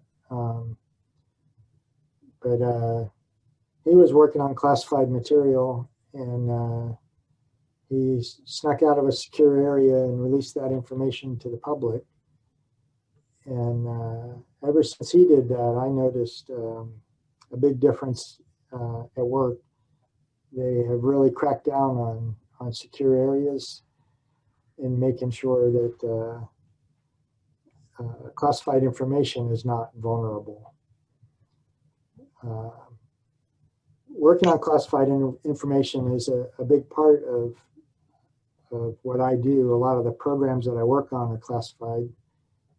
And so you have to be very, and I'm trying to be careful now about what I say and what I don't say. And they are really strict about, they don't want things to happen like what happened with Edward Snowden. And I think maybe what a lot of people don't understand is you may think that a piece of information that you have is harmless and not know any better, but if you take some of that classified information and release it and it winds up in the wrong hands, there are agents in the field that may wind up dying because of that information that got released.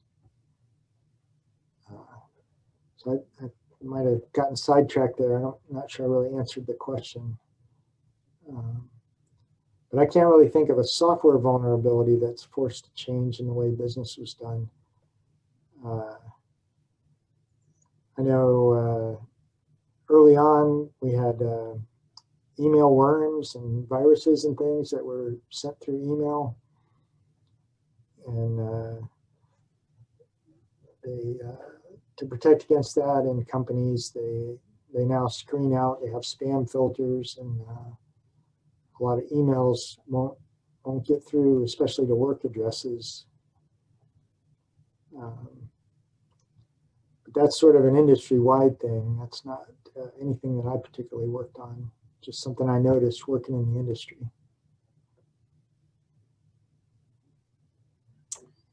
Okay, there's a clarification on about get S and put S. So that is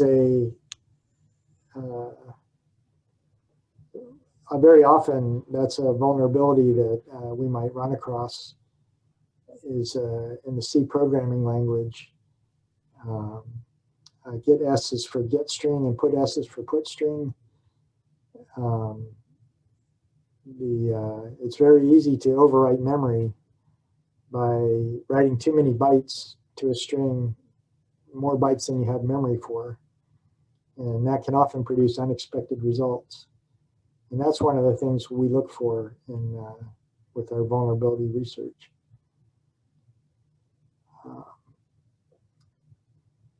There's another question here. What advice would you give to people looking to apply to cybersecurity positions within Raytheon?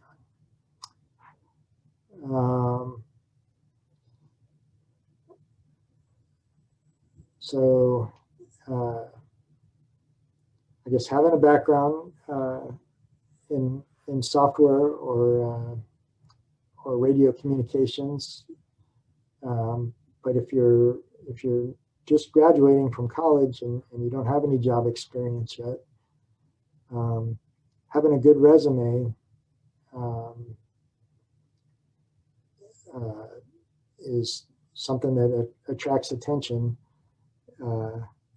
is a good way to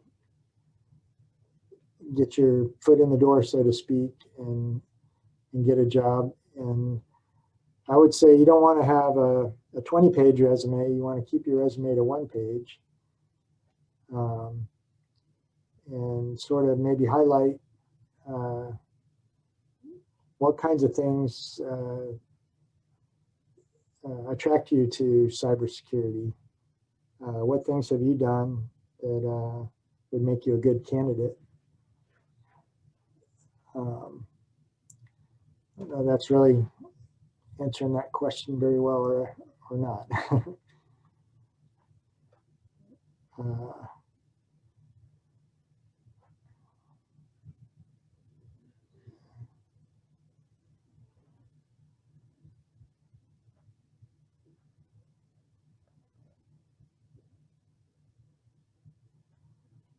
I guess I have 30 years of experience and only 1 year in cybersecurity, so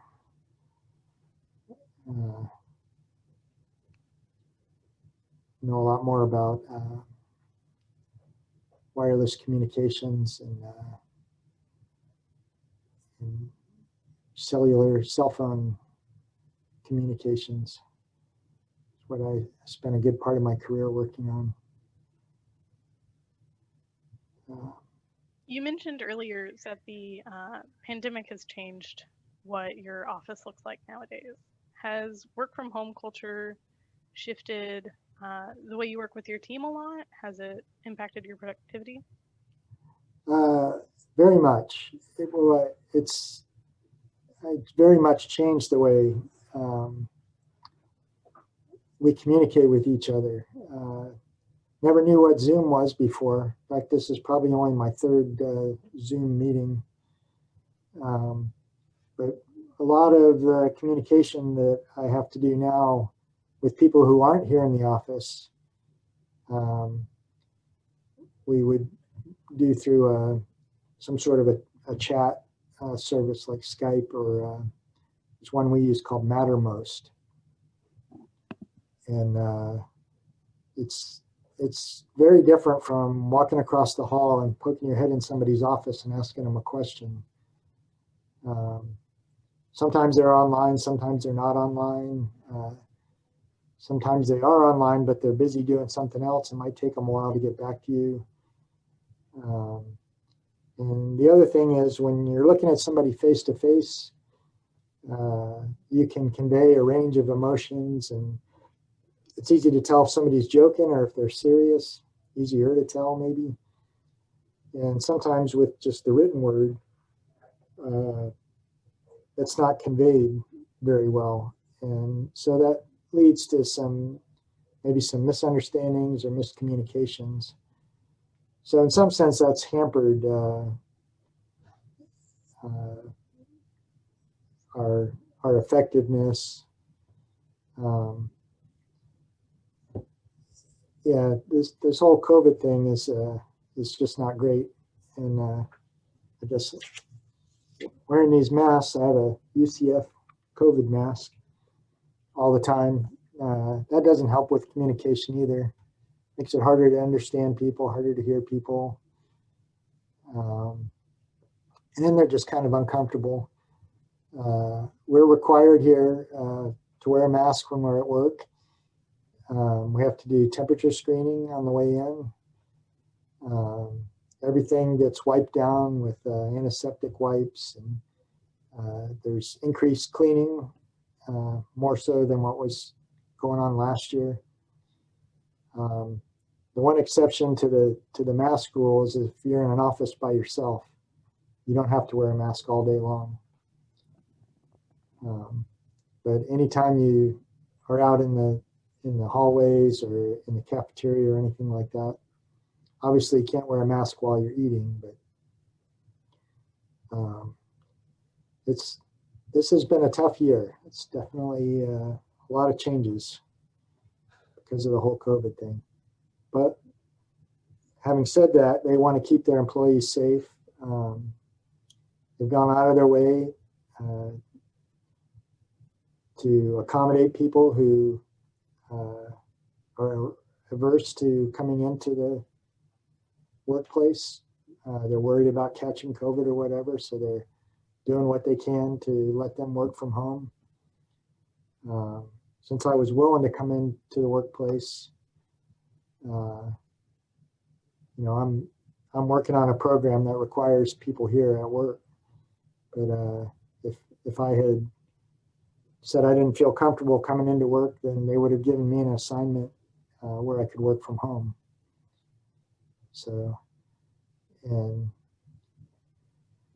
I think that's kind of true across the industry. I've only been working at Raytheon during COVID, but I have friends at other businesses, and I think people will probably be doing a lot more working from home in the future. In fact, I wonder if in the past, all the business meetings where people would get on an airplane and fly somewhere, that's going to be replaced with Zoom meetings now. So another question about cell networks.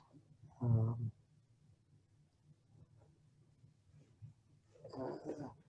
what are your thoughts on the evolution of cell networks? As our infrastructure relies on high frequency RF, do you see us being more vulnerable to bad actors? During the rise of 4G LTE, it was demonstrated at DEF CON how easy it is to spoof a tower and force users onto a pirated network. Do you see similar vulnerabilities in 5G? Actually, it's kind of the opposite. 4G was more secure than 3G, and 3G was more secure than 2G. I have a little bit of experience of 5G, and it's even more secure. They are building in, you know, they've recognized the vulnerabilities with cell phones, and they're building in more and more safety measures and precautions.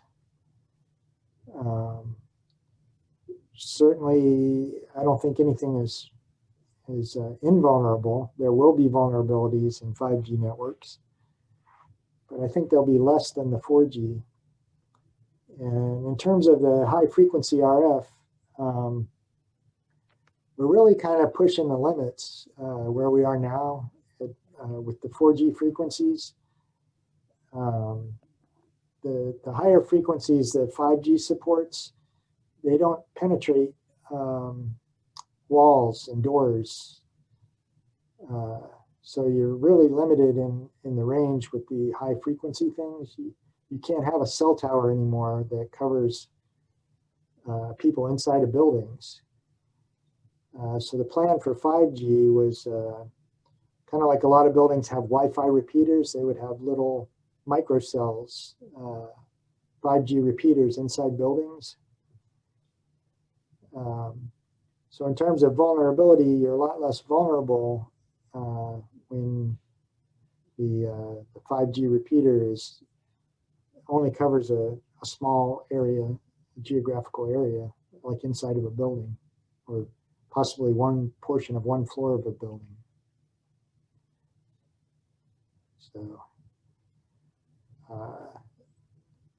one of the things about the 2G vulnerabilities was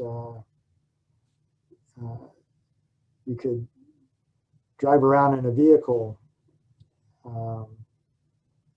and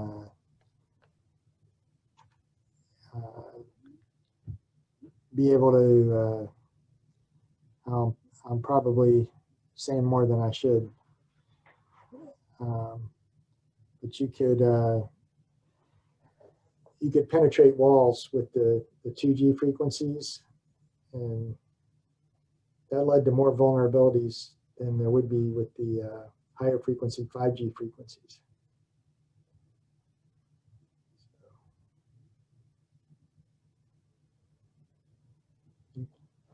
was worried about talking for a whole hour. I think I almost got to the end here. Personally, I have one last question for you of my own. Okay. What is the most common misconception about what you do that you hear from people outside of industry?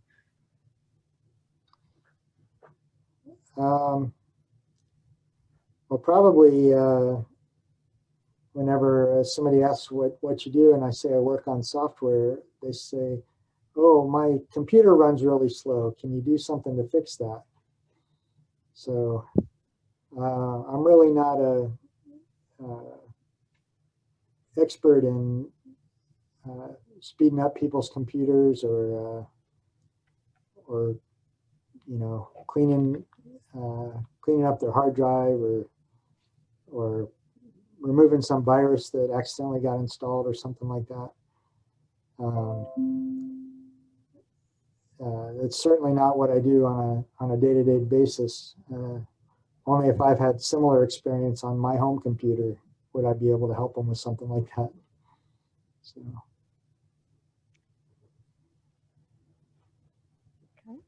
One of our attendees wanted to comment that it was a very informative talk.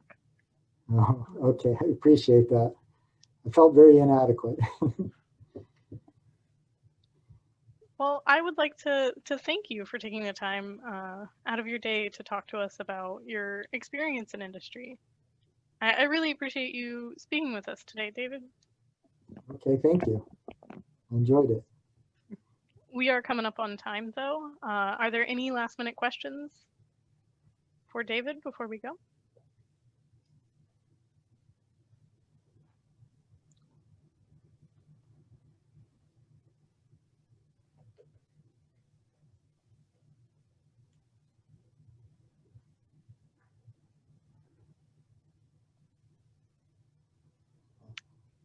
See, the attendees are doing my job. We have another another thank you for speaking. It was great info, David. I really appreciate you being a part of our event today. Okay. Thanks for having me.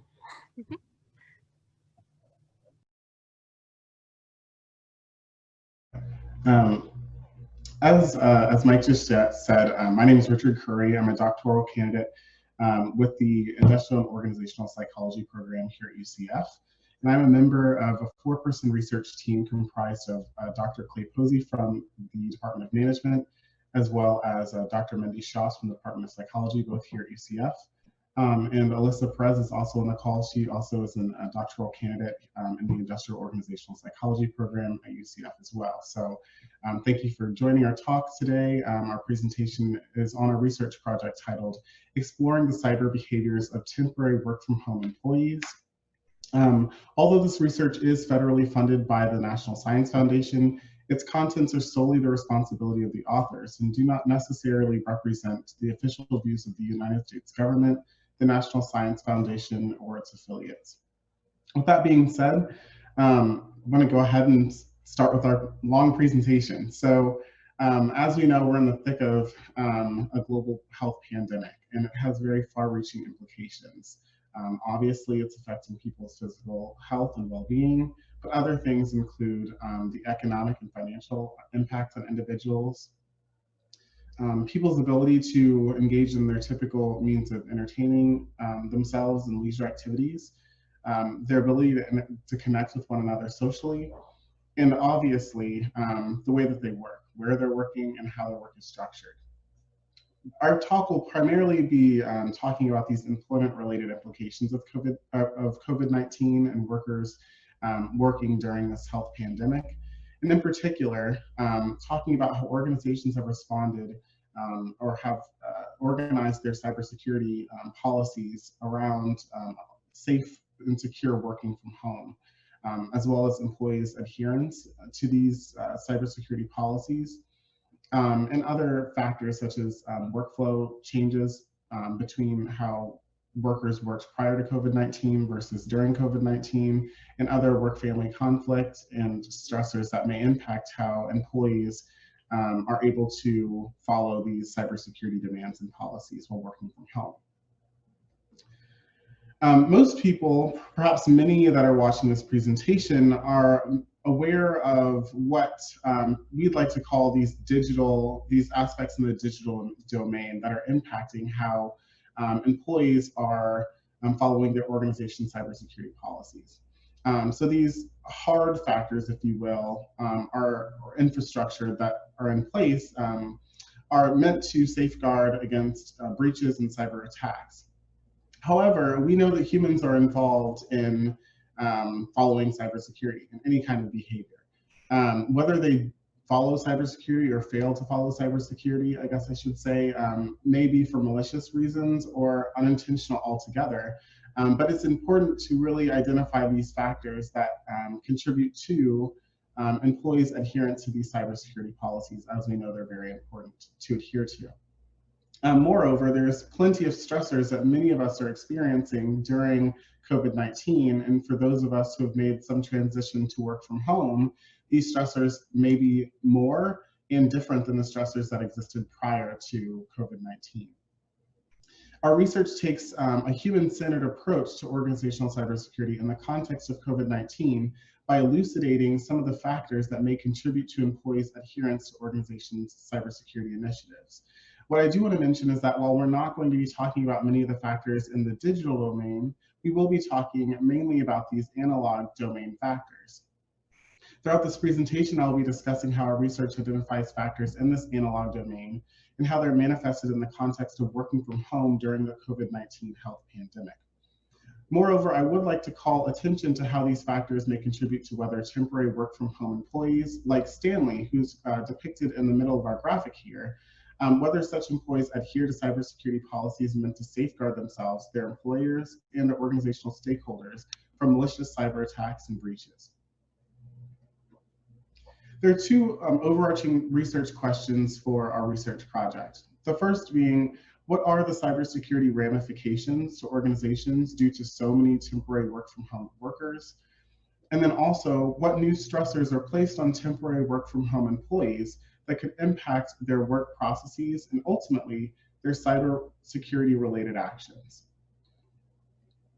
Our research project is subdivided into primarily two studies, one of which is already completed, which is a qualitative study consisting of phone interviews with a number of temporary work from home employees across numerous industries.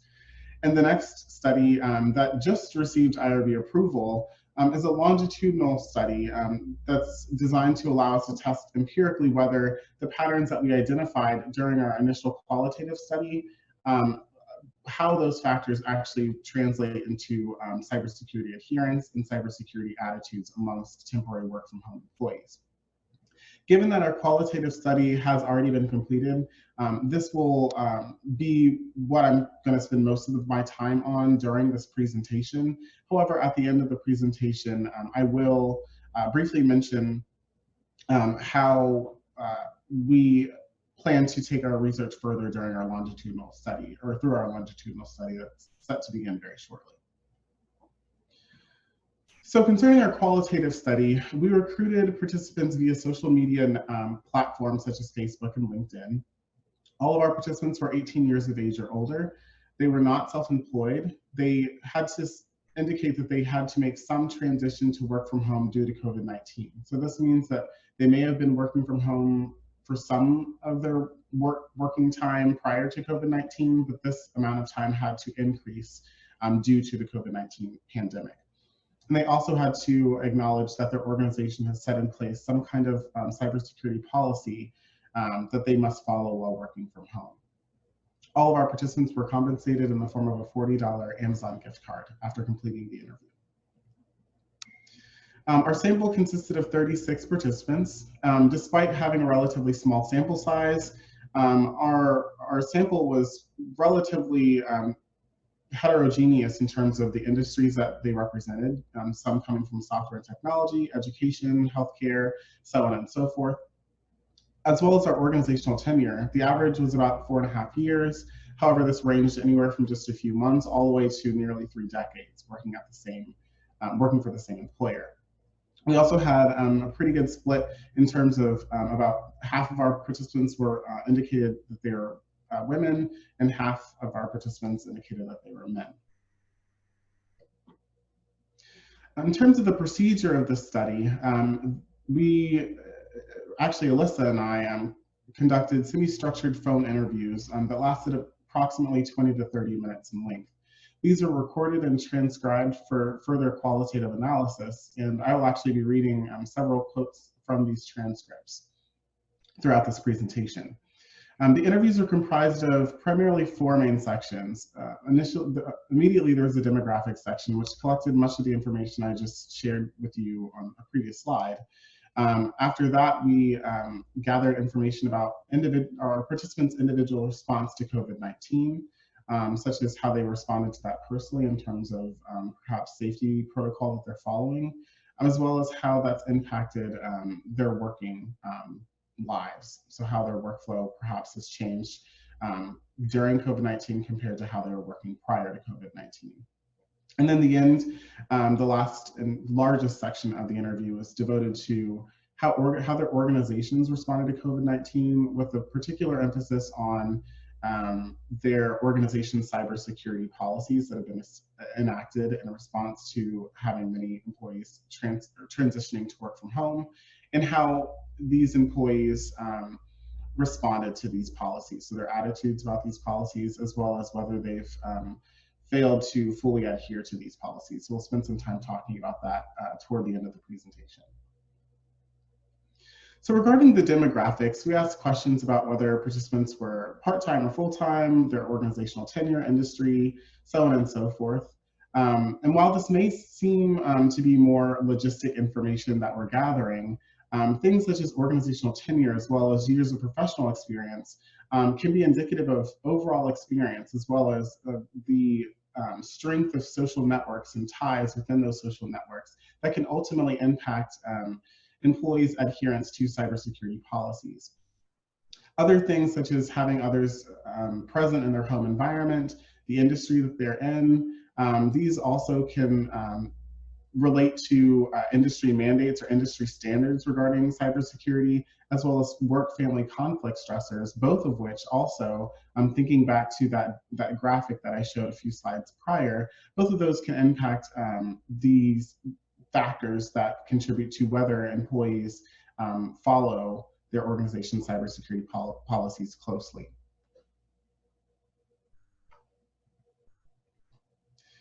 We also, within the initial or beginnings part of our interview, we asked participants about their perceptions about cybersecurity. Perceptions about policies and cybersecurity training are likely to influence employees' self-efficacy concerning their ability to follow cybersecurity policies, which again ultimately can translate into whether employees have positive or negative feelings about their organization's cybersecurity policies, and of course their adherence to these policies. We asked our participants the question, is protecting your organization from cybersecurity threats one of your responsibilities, and why or why not? Interestingly, practically all of our participants considered it one of their responsibilities to protect their organization from cybersecurity threats in whatever way possible. When asked why they held this view, nearly all participants said something along the lines of it being the responsibility of all employees within the organization to keep their organization safe. For example, one of our participants stated, "It is always the responsibility of anyone. But yes, of course, it is not the main responsibility, but it is definitely one that everyone needs to be aware of and continuously participate in." Similarly, another participant stated, and this participant actually worked as a local government employee, this participant stated, "I think each one of us has a responsibility. The taxpayers pay our salary, the building, they pay for the equipment. I think it's very important that we appreciate and respect that." Regarding cybersecurity training provided to employees, most participants indicated that their organization provided some sort of training for following these cybersecurity policies. Most of them indicated things such as some kind of simulated phishing attack and being able to identify whether phishing was present and reporting that appropriately as their organization deems necessary. Interestingly, when asked whether they believed that their policies were beneficial, most did indicate that they were beneficial, but a small subset felt that they were beneficial for certain employees that may or may not be themselves. In particular, a lot of younger employees felt that this training was beneficial for older employees that may not be as tech savvy as perhaps those younger employees. Whether this is true or not, we didn't identify, but it was a belief that seemed to be held amongst several of our participants. Although seemingly unrelated, behaviors meant to protect the physical safety and health of oneself or others may also translate into protective behaviors in other domains, such as following cybersecurity guidelines meant to protect organization from, breaches of their personal or sensitive data. And so we asked participants how they handled or how they've been handling COVID-19 in terms of following local and or national health guidelines, because such, again, protective behaviors in this domain can in fact translate into protective behaviors concerning, protecting their organization from cyber attacks and breaches. Every single one of our participants indicated that they adopted some of these local or national health guidelines, some obviously more than others. Most people stated things such as, wearing a mask in public, frequently washing their hands, disinfecting surfaces, maintaining a safe physical distance, minimizing trips from home, and just limiting physical interaction with others outside of their home. When asked why the degree to which they believed that they were following, the expectations set forth by these health centers, the vast majority of our participants felt that they were meeting these guidelines. Very few felt that they weren't quite meeting the guidelines, and relatively few felt that they were exceeding the guidelines to some degree, but the vast majority felt that they were just meeting these guidelines. So again, on the notion that these protective behaviors in this domain might translate into protective behaviors regarding cybersecurity, we asked participants, why did they engage in these behaviors? Was it in fact for protecting themselves and others, or was it for other reasons? Not surprisingly, the reasons participants provided included things such as protecting their own health, protecting the health of those within their household, protecting the health of those in their community. But other things included just it being the guidelines of scientists and experts in infectious diseases, and just being an overall good citizen, right? So not everyone identified it for protective purposes, but some people did just feel that it was the right thing to do for whatever reason.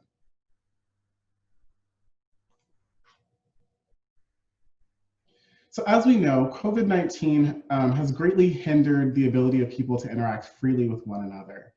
This social distancing, if you will, we typically think of social distancing as staying 6 feet away from each other, but that in reality is really more physical distancing than anything else. But in terms of social distancing, not being around people and not being able to communicate or interact with people as freely as you might be able to prior to COVID-19, this social distancing very well may result in weaker ties in people's social networks, and that can ultimately translate into reduced social support. Looking back at our graphic here, social support and social networks are both factors within this analog domain that can impact how Stanley, who was our temporary work from home employee, his ability to fully adhere to his organization's cybersecurity policies. So we asked participants, to what extent do you feel a sense of community and a desire to help others around you because of and since the pandemic? This is really meant to address the notion of whether people feel close. So this idea of social network ties, as well as their sense of social support by kind of getting at the extent to which they're supporting others and whether that's kind of reflective of their sense of support from others. The vast majority felt a high sense of community and a desire to help others due to the pandemic. Among those people, one participant stated, "That desire has increased with time. The longer it's gone on, the more I feel a responsibility to help my community." Similarly, another participant stated, "Stuff like this really can bring people together. It definitely has for me." However, there were several participants who indicated that COVID-19 has actually resulted in them feeling a lower sense of community. One participant stated, "Being inside, a lot more isolated, has definitely made you feel disconnected from the community." Another participant, I feel like I have to protect myself from the community.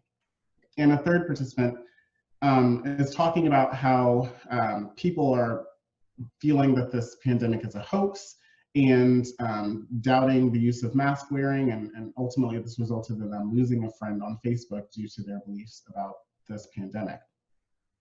And so clearly there are, this pandemic has resulted in greater social support and perhaps stronger social network ties for some individuals, but the opposite effect for others. And like we stated earlier, these factors can in fact translate into whether temporary work from home employees, like Stanley again, choose to adhere to these policies consciously or unconsciously. So one thing I found myself saying over and over this year is 2020 hasn't been kind to anyone. And if you find yourself to be the exception, then consider yourself lucky. 2020 has disrupted our routines, it's disrupted our expectations, it's just overall disrupted the way that we live our lives. Not surprisingly, research finds that change is often accompanied by increased feelings of uncertainty, increased feelings of anxiety, and perhaps most importantly, it results in resistance. Temporary work from home employees have had to make countless adjustments to the way that they manage their work, as well as their non-work demands, which is tricky because your work and your non-work demands are wholly contained within your home environment. The stressors that these temporary work from home employees face are likely to influence the degree to which they follow their organization's cybersecurity policies, whether that's intentional or unintentional. So we really wanted to get at these changes that temporary work from home employees had to make to determine whether these changes do in fact result in various cybersecurity attitudes and cybersecurity behaviors. So we asked our participants what percentage of their time was spent working from home prior to COVID, and what percentage of their working time was spent working from home at the time that we interviewed them during the COVID-19 pandemic. Prior to COVID, participants indicated that of their working time, on average, they were spending 10% working from home prior to COVID-19. However, during COVID-19, at the time that they were interviewed, on average, 95% of their working time was spent working from their home environment. So clearly there is some change in regard to where people are working, but also while you're working from home, there's plenty of things and plenty of stressors that arise within the home environment that can ultimately translate into your ability to adhere to cybersecurity policies and initiatives. We asked participants where they typically work in their home environment. As you might expect, most people said things like their bedroom. Many people had an office or a room that they designated to be a temporary office space. Less common locations included the living room, a kitchen or dining room, a sunroom or patio. Some participants even indicated that they prefer working outdoors. Regarding the use of digital devices, a slight majority indicated that they only used devices provided to them by their organization. About the remaining people were split between using only their personal devices and or a combination of their personal devices and devices provided to them by their organization. However, using personal devices comes with its own risks, and I'll talk about this a little bit later in the presentation. We also asked people whether they expect to stay working at home or whether they expect to have to make some transition back to their physical work environment. Again, with this idea of change and uncertainty and the cognitive demands that are placed on temporary work from home employees that are consistently having to change their workflow, their styles, and their location of work. A little less than half of our participants expected to return to the work environment. About a fourth of our participants didn't have a clue what to expect, whether to continue working from home or to return to their work environment. And the remaining fourth had the understanding that they would be working from home for some portion of their work schedule that would be greater than the portion of their work schedule before COVID-19, and the remaining portion would be spent in their physical work environment. So some kind of balancing act going on there. We also asked participants, how does your daily workflow, such as how and when you complete your work tasks, differ in your home environment versus your physical environment before the pandemic? Obviously, going back to this idea of change and the uncertainty and resistance that may result from this change, we really wanted to understand how much change, in whatever way that is, how much change are these temporary work from home employees actually experiencing. What we found is that there seemed to be kind of a balance between changes that resulted in less efficiency while working from home compared to, while at the same time, there being some factors that actually resulted in more efficient work while working from home. So kind of at the end of the day, it didn't really seem to have a large impact on perhaps their overall efficiency or productivity, but there was, and there were and are many ways that employees did in fact have to change. Among those factors that we identified to result in less efficiencies, one participant stated, "I find it is harder to focus. There's no separation between my room for relaxing and working. I find myself getting distracted in my work environment here." Another participant, "I have far more distractions, such as watching or streaming videos, using my computer to play games." And another participant was talking about how if they were in their physical work environment, they would be able to go straight to their coworkers' desks to ask them questions. However, that luxury isn't available to them while working from home. So that kind of results in some reductions in efficiencies, or inefficiencies, I should say. Among the more efficient ideas that we identified during our interviews, one participant stated, "There's less distractions from other people that I was normally interacting with at the office." This kind of seems to be the complete opposite notion of the last quote I just read. Another participant stated, "I spend less time or zero time commuting." And another participant said, "When you work from home, you get up, you do your breakfast, go straight to a computer, eat a little lunch, go straight to the computer. And since you do not really have that, oh, I have to get out, pick up the kids, go do dinner, you don't really have to stop working. So I just keep working all of the time." We actually, surprisingly, saw this in multiple participants' responses, this notion of, well, there isn't this hard cutoff between when I'm supposed to start working and when I'm supposed to stop working. So I find myself just kind of working until I can't work anymore. Other workflow shifts that we identified, these are just counts from participants that acknowledged or raised these issues during their interviews. It's important for me to mention that we did not specifically ask for those things. Rather, these counts reflect the number of participants in our sample that mentioned these aspects of working from home on their own. And so 19 of our participants indicated that they had more non-work distractions or interruptions while working from home during COVID. However, at the same time, 12 of our participants said that they have more flexibility, 6 of our participants said that they have more structure, and 15% of our participants felt that they were more productive. So we really did find this counterbalancing or trade-off between some reductions in interruptions or distractions in one domain, however, more disruptions or distractions and other forms of inefficiencies gained in other domains. So again, all of this together, this change can result in anxiety, can result in stress, and ultimately resistance to certain initiatives and policies meant to safeguard sensitive organizational data. Research finds that employees' autonomy tend to result in more positive outcomes. So when employees feel that they have control over their workflow, work schedule, and other work aspects, this results in positive outcomes such as increased job satisfaction and increased engagement. On the contrary, as you might expect, having low levels of autonomy can act as a stressor in and of itself, and this stressor can result in counterproductive workplace behaviors. So we asked participants whether they were forced by their organization or to work from home, or whether they had some sort of autonomy or control over their decision to work from home, as well as how they felt about their organization monitoring behavior while they're working from home. Both of these meant to get at this idea of whether they have some kind of autonomy or control while they're working from home. Results or findings indicated that most of our participants were in fact forced to work from home. However, many did choose. And among those who chose, they provided reasons such as it being more convenient to work from home, personal safety and health concerns, as well as safety and health concerns of those who live in their household, being home with kids who are no longer in school or daycare, being primary reasons why these employees decided to make the transition to work from home on their own.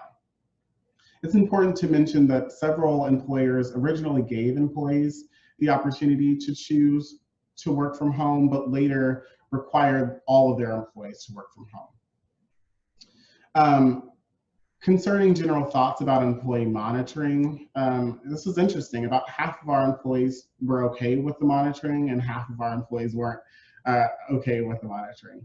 So among the participants who indicated that they were okay with monitoring, they cited reasons such, including that the organization has a legitimate interest in knowing what their employees are doing. They also indicated things that suggesting that the organization should be doing this already if they aren't. So I would be okay with them monitoring my behavior because they should be doing that. And then they also felt that if they were working in their physical work environment, their organization would be monitoring their behavior using surveillance techniques just like cameras or being able to see what you're doing. So why not do something similar, albeit digital, through digital purposes while people are working from home? Again, like I mentioned, half of our participants were clearly not okay or preferred that employee monitoring not be used while working from home. And reasons that they provided included it being a breach of privacy, a breach of trust, a form of micromanagement. And interestingly, they thought that there were better ways to track productivity and performance than just tracking perhaps keystrokes and how long people are spending on their computer. We also asked our employees, did your organization have a work from home cybersecurity policy established before the pandemic, or was such a policy formed in response to the pandemic? We asked this because having consistent policies keeps the cognitive demand required to know and follow policies at a minimum. So whenever there's frequent changes that require employees to expend increased cognitive effort, this can act as a stressor that results in employee fatigue and ultimately negatively impact adherence to cybersecurity policies as well as overall cybersecurity attitudes. Before providing some of the results after asking participants this question, I do want to mention that it was part of our recruitment strategy that all of our employees have to follow some organizational cybersecurity policy. So all employees should have been able to answer this question. However, what we found is that not all of our participants were able to do that. About half of our participants indicated that their cybersecurity, or their organization's cybersecurity policy was established prior to COVID-19, and 38% indicated that it was formed or established in response to the pandemic. As you can see, this total doesn't total 100%. Which indicates that a handful of our participants really didn't know whether their organization's cybersecurity policy, when it was established and whether it was in fact consistent before or after COVID. We also wanted to see how frequently or how much these cybersecurity policies have changed. Again, when changes happen more frequently, this increases the cognitive demand required to maintain awareness of these policies, and that can ultimately impact whether employees have positive attitudes about their organization's cybersecurity policies, and again, ultimately their behavioral adherence to these policies. So 38% of our participants indicated that their policy had in fact been altered by during COVID-19, which again increased cognitive effort, cognitive demand to maintain awareness and understanding of these policies. 44% of our participants suggested that their organization's cybersecurity policies had not been altered during COVID-19. And again, these percentages, these totals don't add up to 100% of our sample, which really indicates that our participants didn't have, many of our participants didn't have a clear understanding of how many times the organization had altered their policy, if it had been altered at all. So I think for many people here, we really want to know, how did temporary work from home employees respond to their organization's cybersecurity policies? I think that's what many of you want. And so the next part of this presentation is really going to be focused on these attitudes that our participants indicated that they felt regarding their organization's cybersecurity policies. We asked a series of questions, specifically whether they felt their policies were more or less difficult to follow pre-COVID compared to post-COVID, whether they're more or less focused on following these policies, as well as whether they felt these policies are more or less invasive, among other questions that we asked. What we found was that, again, there was a split. There was variability in terms of whether these policies seemed to be less difficult, they were able to focus more on these, and they felt them to be less invasive. So for those who felt that these policies were less difficult to follow, one participant stated, "It's easier for me to have an office at home to be able to protect my information there." Another participant stated, "I think there might have also been a kind of push toward a little bit more self-service, like allowing employees to access things on their own, rather than needing approval for every single access." Similarly, others who felt that they were more focused on following these policies said, so there are certain things that they like push to make sure we're aware, and that is making it a bit more on the top of my mind. Yes, they have made us more aware so it makes us more vigilant. I think so, since during this whole COVID pandemic, the cyber attacks have increased, and I recognize that there is an extra layer of vulnerability. So this idea that I know, with people working from home, organizations are more vulnerable, so I'm more focused to ensure that I'm not one that contributes to this vulnerability. And then also, some participants indicated they felt these policies were less invasive while they're working from home. One participant stated, "I'd say less invasive because I have been more relaxed. They have stayed the same. My perception of it has kind of gone down. I guess I'm just relaxed about it. It doesn't mean the company is, but I certainly have been." And similarly, another participant, "They are not trying to be pushy and trying to gather information about us personally. They definitely have not made me feel uncomfortable when implementing these policies."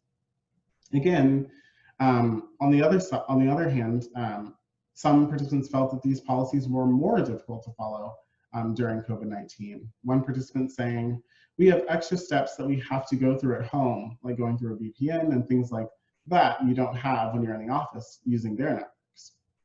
Another participant stated, "If I was having technical troubles, if I were in the office, it might be a quicker fix because the IT department's just right down the hall, whereas now you have to call and try to figure out how to do it online." Regarding their focus and the invasiveness, those who felt that they were less focused on these policies, one participant stated, "For us, it is a very simple service, just, I guess, to follow by just turning on the VPN, making sure certain information is not being used on the home network.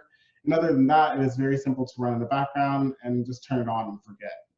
Another participant said, "I have so many other things to focus on, plus my kids have been using my computer, specifically the computer that they're using for work, so that this is kind of not at the top of their mind to be focusing on these cybersecurity policies." Interestingly, some people did feel that their cybersecurity policies, or their organization's cybersecurity policies, were more invasive while they're working from home compared to when they were working in their physical work environment before the pandemic. One participant said, "I had to download the thing that checks on my phone." To give you a little bit of context, this participant, their employer had actually required them to use the Duo multi-factor authenticator app on their phone, which happens to be the same app that many UCF employees have to use when accessing things like My UCF or the employee self-service portal. Another participant stated they are doing more laptop monitoring, just sort of keeping an eye on the metrics of everybody's work. And another person indicated that their organization is no longer allowing them to use smart devices like Alexa, Siri, or Google Home at home. And I feel that that is, invasive to some degree. Now, again, I just talked mostly about these attitudes, but importantly, we wanted to know whether employees adhered to their cybersecurity policies 100% of the time. The vast majority indicated that they had adhered to these policies 100% of the time, whether verbally to me or verbally to my colleague, Alyssa. Whether that's true or not is up for debate, as you might expect. But there were a few participants who did, and before I start talking about the participants who did acknowledge that they didn't fully adhere to their organization's cybersecurity policies, despite the fact that most of our participants indicated that they adhered to these policies 100% of the time, while conducting these interviews, Alyssa and I, throughout the interviews, acknowledged times where employees mentioned things like forgetting to log off or lock up their computer, forgetting to close their file drawers that have sensitive information, forgetting or allowing their children or their spouses to use the same login or account on their computer. And these things likely are breaches of their organization's cybersecurity policies. So despite the fact that most of our participants indicated that they adhere to these policies 100% of the time, by conducting these interviews, we acknowledge that this might not actually be the case for most of these participants. So for those who did acknowledge that they didn't fully adhere to these policies 100% of the time, reasons for not adhering to these policies included mindlessness, which really gets at the notion of, I knew the policy, I just wasn't thinking about it at the time. It wasn't on the top of my mind. Versus ignorance, which also is another reason. Ignorance being, I didn't know at the time that this was a breach, or engaging in this behavior was a breach of the organization's cybersecurity policies. More commonly, a lot of the people the participants who acknowledged that they didn't fully adhere to these policies knew what they were doing was going around their organization's cybersecurity policies, but they suggested that they did it for the purpose of completing their job. Things like, downloading an app that the organization discouraged or explicitly told them not to download because they had to do it to complete some aspect of their job, or having limited access to certain websites and going around those safeguards, whatever way that's possible for them to do. So overall, some takeaways from our qualitative study. Temporary work from home employees provide a great context to examine work to family as well as family to work conflict.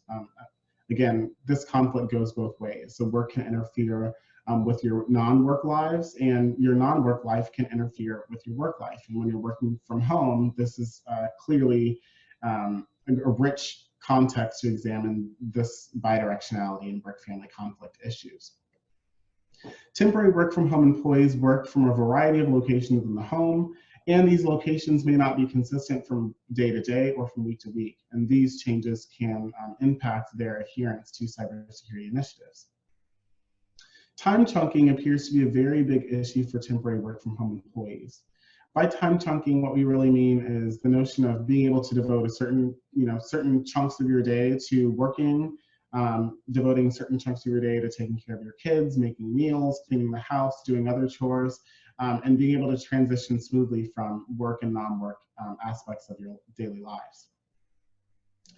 We also acknowledge that there's a significant variation in how employees work now during COVID-19 compared to prior to COVID-19. And there seems to be a trade-off between efficiencies gained as well as some inefficiencies that seem to exist for temporary work from home employees. And then lastly, organizations with bring your own device policies may be asking for trouble, especially given that a lot of these devices are being shared by others in the home, such as spouses or children, that may not be fully aware of the organization's cybersecurity policies, structuring the use of these devices. So the purpose of our qualitative study was to identify the ways in which factors included in this analog domain, how these factors relate to adherence to organizational cybersecurity policies for employees like Stanley, who had to make some transition to work from home due to COVID-19.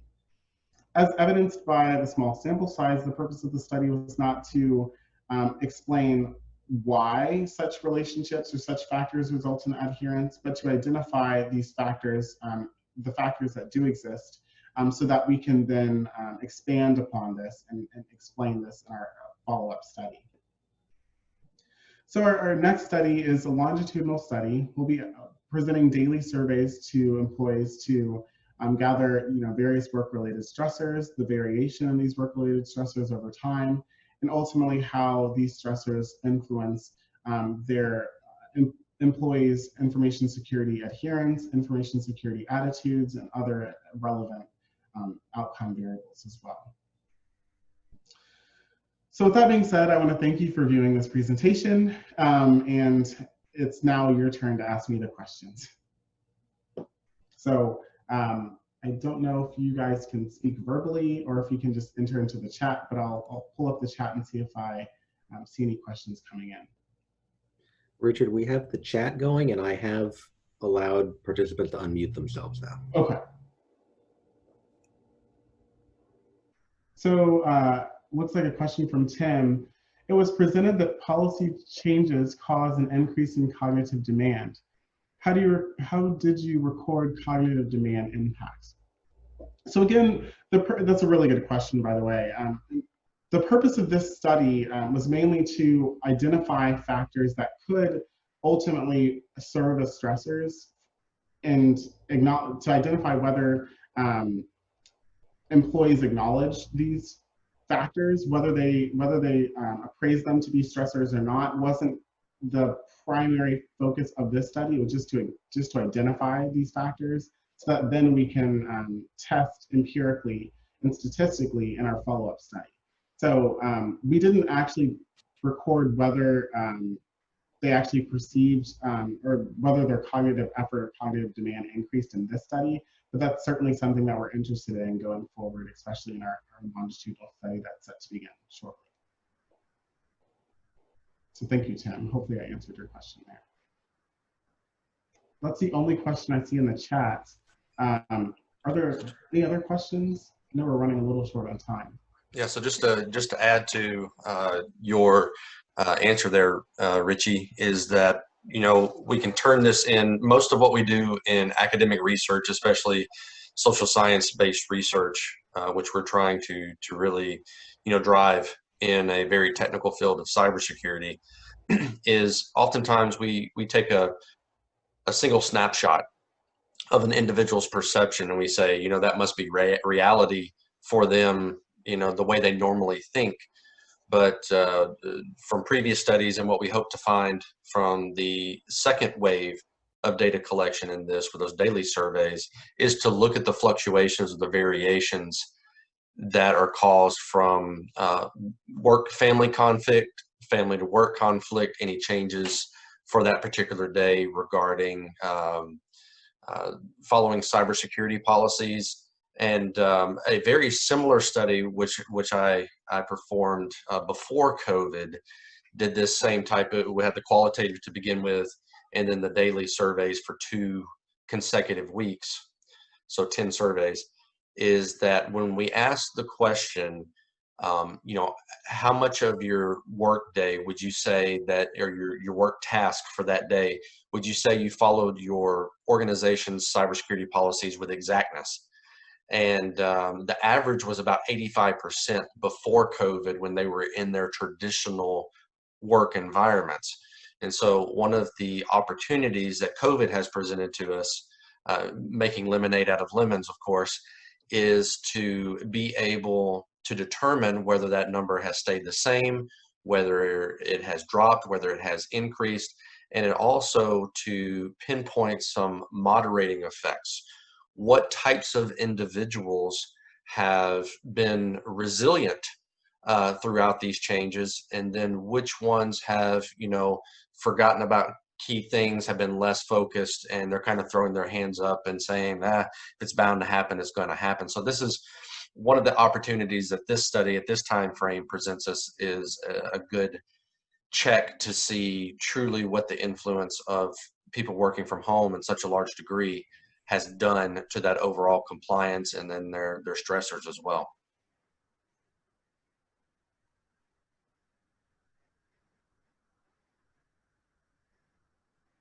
Thank you, Clay. We're running just about at the deadline, but I want to make sure we get to any other questions that you guys have.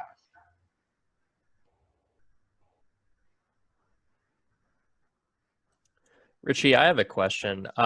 You talked about how you guys gauged performance management. I wasn't sure how detailed you got there though, but it sounded like there was usage of electronic performance management from some of the individuals who were interviewed from their organizations. So I'm just curious if you know any more detail about like what kinds of electronic performance management, and if they specified or differentiated between the ones that they were more okay with or the ones that they weren't okay with.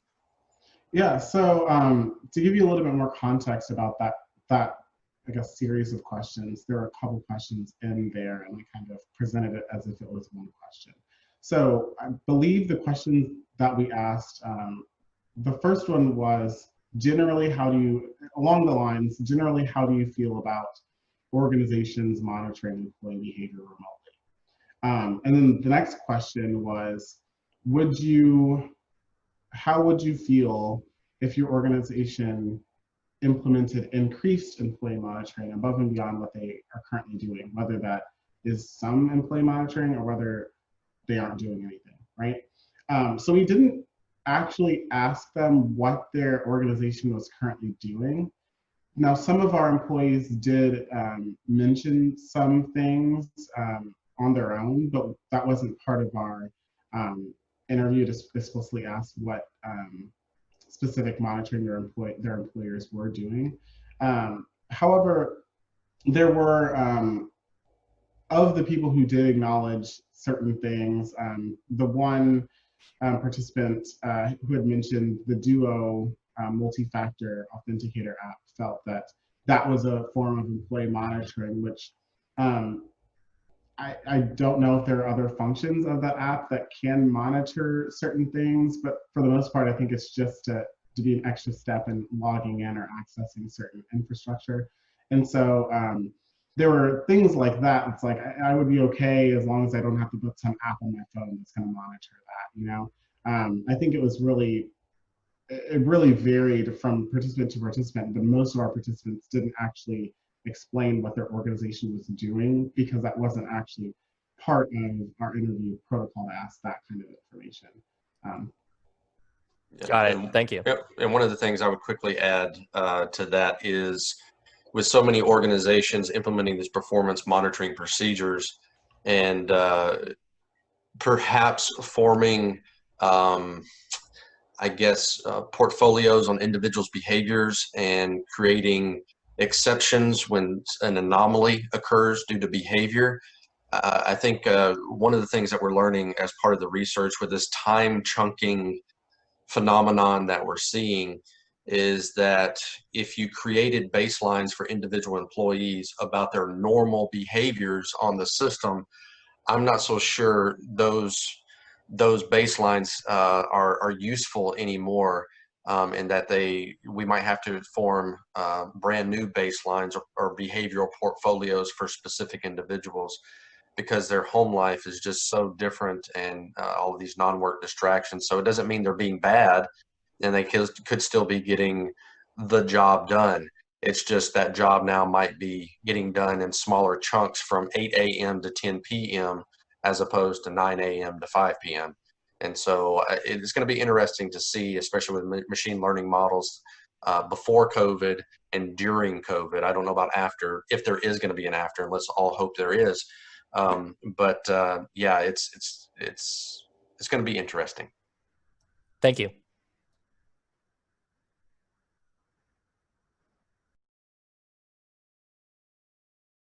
Everyone. It is a privilege and an honor, and I'm just very thankful to be able to speak to you today about federal cybersecurity regulations in research. These are requirements for data handling and system administration that public and private entities must abide by when we do contracts with the DoD and other federal agencies, and in our case, for UCF's case, for research. These regulations require us to be diligent in how we manage our security controls, our transparency, and our governance requirements. Because of this, we are all responsible, not just IT professionals, but all of us who are part of research teams or support research in our colleges and research centers, of what we need to focus on. And those things are data protection, data sharing, incident reporting, and establishing reasonable security. Now, these regulations change all the time, and they've changed throughout the years, and as late as September 29th of this year. My teammate, Ed Moses, the cyber risk assessor for the Office of Cyber Risk Management, is going to present some information on federal security regulations, and more specifically, some of those that have changed more recently. There are quite a few of these regulations, but Ed will specifically touch on those that address controlled unclassified information. And Ed, the floor is yours. Thanks, Hank. I'd like to thank everybody for joining this webinar. As Dr. Gillespie said, we're going to be talking mainly about the DFARS 7012 clause, commonly known as controlled unclassified information. And what you need to know about this is we're going to be talking about it, and you're going to know what is it, why do you need to know this, how do you get compliant, the consequences for non-compliance, and the biggest thing, as Dr. Gillespie was alluding to, is the future and what's been coming out. This is known as as you see at the top, it's known as the DFARS 252.204-7012, which is Safeguarding Covered Defense Information and Cyber Incident Reporting. If you don't know, DFARS is the Defense Federal Acquisition Regulation Supplement, which is a DoD supplement to the FAR, the Federal Acquisition Regulations. Okay, so what is the DFARS 252.7012 clause? It's a regulation that provides standards that were developed by NIST to secure your information. And you're going to secure this information by providing adequate security on a covered contractor information system, which is an unclassified information systems that handles CDI, or covered defense information. And the government loves to do this a lot and throw terms around. So it's like, okay, so well, what's CDI? Well, CDI contains CTI, which is controlled technical information, which has military and space application. And it's not just the information has military or space application, it also has certain restrictions as far as publishing and handling and so forth. And CDI can also be other information in the CUI registry, which is handled by NARA.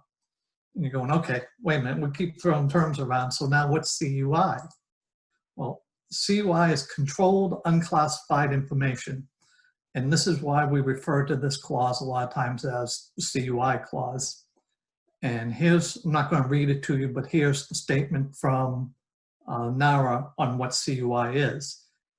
To put it bluntly, it replaces the terms the government used for official use only and for sensitive but unclassified. And it's just not that. They've grabbed a lot of different categories and incorporated in there. And you see LES, which is law enforcement sensitive.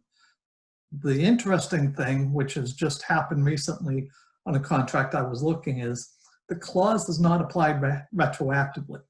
So if you have a clause out there, or you have some information that is FOUO, it's not necessarily CUI.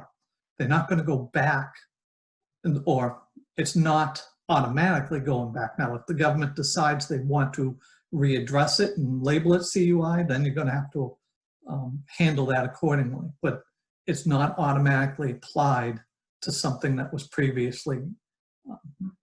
Now, another thing we've handled is the government asking us, well, what's CUI? We've even had agencies not even knowing what CUI is, even though they're the agency that has to determine it. And where you can point them to is this regulation right here, the DoD instruction 5200.48, which just came out in March of this year.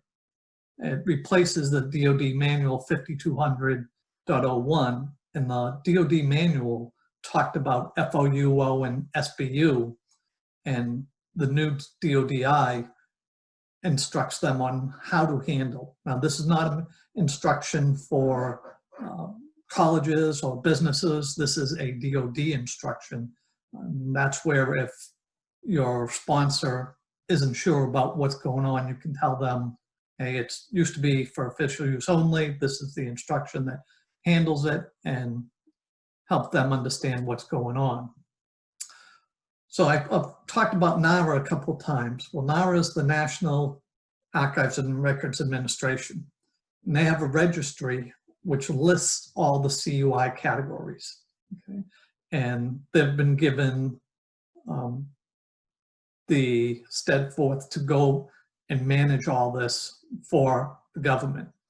And as you can see here is it's listed under a grouping and under a category. And the grouping is, like it shows here, is privacy. And another one is the categories. You'll see health information, student records. Now you're going to go, wait a minute, student records. Well, just because you have student records doesn't mean you have CUI. It's got to be labeled CUI, or the government has to be informed you have CUI. So, but these are different categories. Now this is kind of a little bit of an eye chart, but just to point out, and this comes from the NARA registry, is one of the big things we've found out is export control, and export control research is a grouping of and categories of CUI. And we have to handle accordingly if we get that CUI information. Another area that you'll see is health information. And that means you could get HIPAA information, and the government could tell you that it is CUI as well. So now you have to handle it with two regulations, both the HIPAA regulations and the CUI regulations. So to find the whole listing, just Google the National Archives CUI registry. It'll come up and you'll see the entire listing. Okay, so why do you need to know all this? Well, the government came out with this DFAR regulation and required you to adequately secure their information since December of 2017. It gives you a better understanding of risks and threats. You have to abide by these regulations. And the biggest thing is it's being in the contracts that are being signed. So therefore, you need to adhere to stuff that you're attesting to and saying that you're compliant. So now how do you get compliant? Well, there's two parts to it. One, the clause needs to be in the RFP or the contract or award or grant. And second, the CUI needs to be, this is the key, collected, developed, received, transmitted, used, or stored by or on behalf of the DoD. So it's not a DOE or NIH. They've got their own cyber requirements. This is a DoD requirement. If you get a clause in there and you are receiving CUI, then you're going to need to protect that. The biggest key here is, as you see, I have developed in bold letters. And that's been a sore spot with the government and us trying to find out, well, are we actually developing CUI? A lot of times they want to hem and haw. We've had one agency tell us, well, just follow the regulations. So it doesn't really tell me, but if they've told me I need to follow the regulations, well, that states it right then and there. There is an exception, which is fundamental research. And people have gone round and round on this. There's a DFARS 252.204-7000 clause, which stipulates that if you get in writing from the contractor that it's fundamental research, then by definition, it cannot be CDI. Also, our export control office will sometimes find out that, no, it's not export control, it's a fundamental research exception, and I'll list that as reason not to adhere to the requirements. So you need to work with your export control office to make sure that everything is done appropriately and understand whether you have an exception or not. The key to this is just because you have an exception doesn't necessarily mean that you still don't have CUI. you might have two sources. If you have export control and you're handling HIPAA at the same time, then the HIPAA part, which is controlled unclassified information, and if the government has stated that, then you're still going to need to handle that part accordingly. So now you need to provide the adequate security. So how am I going to provide security? Well, there's a National Institute of Standards and Technology has been given the charter to establish those standards. And they came out with a special publication, 800-171, which is for non-federal systems, which businesses and universities are part of. If you are attached to a, if you are attached to the government at all, if you have a defense enterprise network, the DREN network, or you're attached in a SCIF or something, then yeah, that wouldn't apply. But if it's your system, then that is a non-federal system. The key is also that if you go to an external cloud, again, that is a non-federal cloud, such as you're not going to a government cloud, you're going to Azure, AWS, something else, then they have to be FedRAMP moderate or equivalent in order to be compliant, and or if you put the CUI information in there. You're also responsible for breach reporting within 72 hours and forensic preservation if a breach occurs. Okay, so that's fine and dandy, but what do I do with all this? Well, you show that on the NIST 800-171, it requires you to develop an SSP and a POAM. Now, an SSP is a system security plan. There's 110 controls in that plan. You have to go through those controls and start finding out if you adhere to them. Also in the SSP, you're going to need to provide a hardware and software list. That list is for anything that the CUI touches. It's not for everything you have. It's just for the systems that handle the CUI. What we've done in the past is also from other programs that have been on and everything, and the government is fine with it, is if you have 10 Dell Latitude laptops that are handling the CUI, you don't have to list every one of them. You just put the manufacturer, Dell Latitude laptop, and you can put quantity 10, so they know, okay, there's 10 of them. Also, there's a network diagram, and you'd get with your IT department and everything and provide that. There are a few other things that would need to be provided in there, but that's a gist of what's going to be going into the SSP. Now, from the 110 controls, here's an example of 3 of the controls, and they're all under the same category, which is awareness and training. We've had people that think that export control, so export control has their training, so I do export control training, I'm good.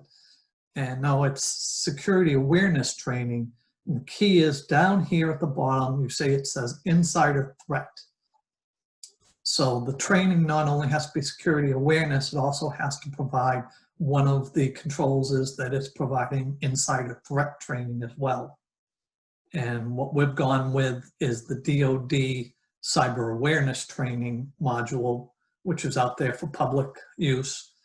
And that obviously, since it's DoD, that will count towards your training. And it takes all three of these controls, and you're now compliant for those 3 controls. All right, so I've mentioned an SSP and a POAM. So what's a POAM? Well, POAM's the plan of action and milestone. Out of those 110 controls, you may only be compliant on 80 of them. Well, the other 20, the government wants to know what's your plan on how you are going to get compliant on those 20, and when are you going to get compliant. So there's a template out that NIST has templates. We here at the Office of Cyber Risk Management have templates, thanks to another department, the Institute for Simulation and Training, IST, has provided their templates. So it's been a collaborative effort. And the same thing is for you to fill out these SSP and POAMs, it's a collaborative effort. It's not something that our office will just dump on you and say, go fill it out. We're going to need help with you. You're probably going to need to get with your IT department. You may need a higher IT department, the PI. There's a lot of different people need to be involved to fill these out. Now so that's how you get compliant for if it's a LAN or if it's a self-contained lab that is not touching, in this case for UCF, it's not touching the UCF, the .NET network. Now, that's the SSP and POAM. Now you've got the cloud, which I talked about before, and that has to be FedRAMP moderate or equivalent. Here at UCF, we have a CAFE called the Controlled AWS FedRAMP Environment. And if you want to get attached to that to store your CUI, you get a hold of the Graduate Research IT or our office, the Office of Cyber Risk Management, which works with and comes under GRIT, will assist you in getting attached to that environment to handle your CUI. The interesting thing on this is there has been no formal assessments on compliance to this regulation. So it's been self-attestation. And what has been happening is DoD has found out that either one, people aren't getting it all filled out and doing the SSPs or POAMs, and two, they've been kicking the can down the road. So they put in that, let's say it's authentication, multi-factor authentication. And they said, well, we don't have the money to do that right now, so we'll complete it in 6 months. So they put that in the POAM. 6 months comes by, still don't have money. Okay, we'll kick the can down the road. They kick it another 6 months. 6 months more come by, and it's like, okay, we'll kick it again down. Well, the government is like, no, that's not happening anymore. You need to get compliant. So that will bring us in a moment here to the future. So what are your consequences for, okay, it's a self-attestation. What if I don't do this? Well, there are numerous things that can happen. Not saying they will, but they can happen. Some of them are the government can issue a stop work order until you are compliant. You can have fines because you're attesting that you are compliant. So it could be breach of contract, false claims. You could lose future work from the government. Bigger one is you can hurt the reputation of not only yourself but also your company or the university. And you can lose any data as well as any intellectual property that you're doing because it's not secured properly. So that brings us to the future. So what's happened is, as I stated before, with the self-attestation and people not complying, the DoD has come out and decided to go to this thing called CMMC, the Cybersecurity Maturity Model Certification. Right now, they're still playing around with a little bit with the numbers, and I'll show that in a minute here. But their plan still is by October 1st of 2026, so that's the new fiscal year for the government, is that it'll be an all RFPs. So September 30th, 2025 is the end, so that's when they're expecting to be. You're going to have to be 100% compliant. Now, the CMMC, as you see below, has 110 controls from the CUI plus an additional 20 if you're doing CUI. You cannot put any of those on a POAM. You're either compliant or you're not. There are 5 levels, 1 to 5, and as you see, level 3 is equivalent to the CUI. Level 1 is basic. There's, I think, approximately 15 or 17 controls for that. The other thing that's interesting is this is going to require a third-party certification. And there's an approved vendor list that the government will be providing, and they're already starting to get people accredited on it, that you're going to have to go out there.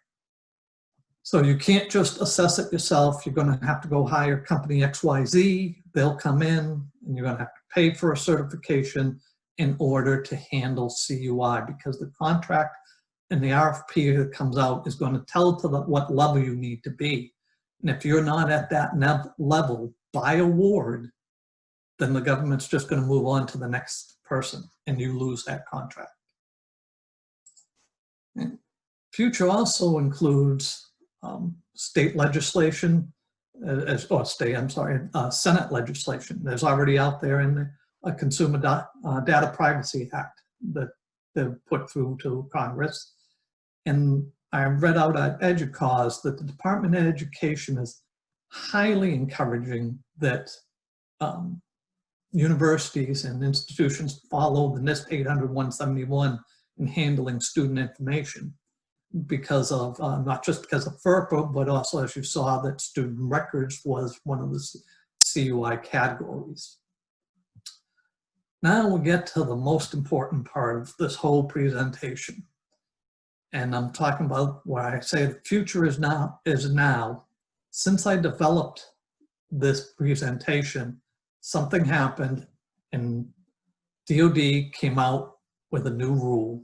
And that's what Dr. Glassby was alluding to in the beginning.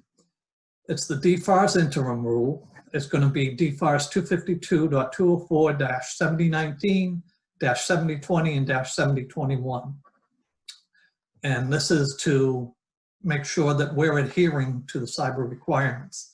It was just released at the end of last month, September 29th, and it's effective at the end of next month, November 30th. So I guess it gives you only 2 months, and it's going to affect any new awards that come out and any mods to existing DoD awards. What it introduces is an assessment methodology, 3 levels, basic, medium, and high. It also starts in on their rollout of CMMC. When they identify it in a contract that requires immediate certification in order for it to be awarded. This is going to require, this is where you need to pay attention. This is the part that is interesting. This is going to require that anybody that is handling these contracts are going to need an assessment score.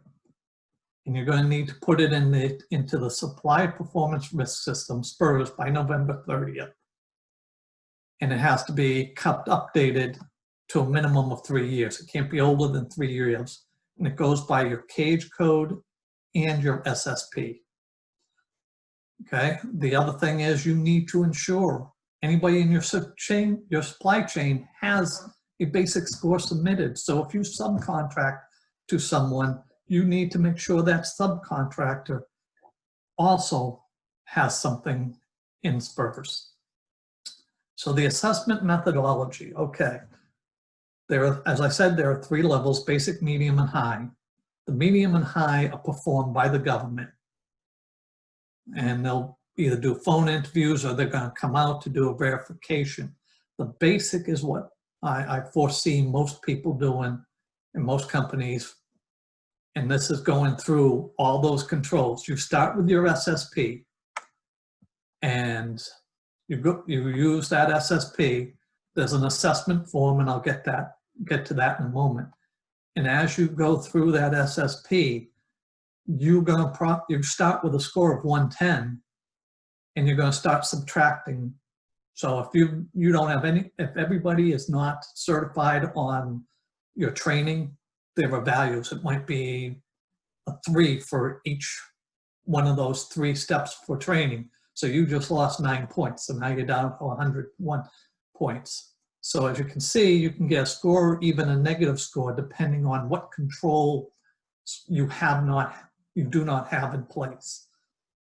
And this provides just a low level of confidence to the government because it's self-attested to, but it at least shows them you're answering the controls. Now, as I said, it's a self-attestment using a scoring methodology. And the scores from your SSP. You don't need to copy this link down, is if you just put in the interim defiler rule in Google and bring up the interim defilers rule. In that rule, they have this link, and you can go out there and get the scoring methodology that the government has so that you can start in on working this.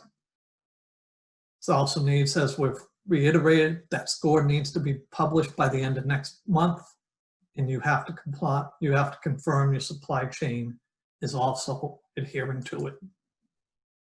So in conclusion, we are not here to prevent, it may sound like it, that we're going to start locking things down, but we're not here to prevent you from working.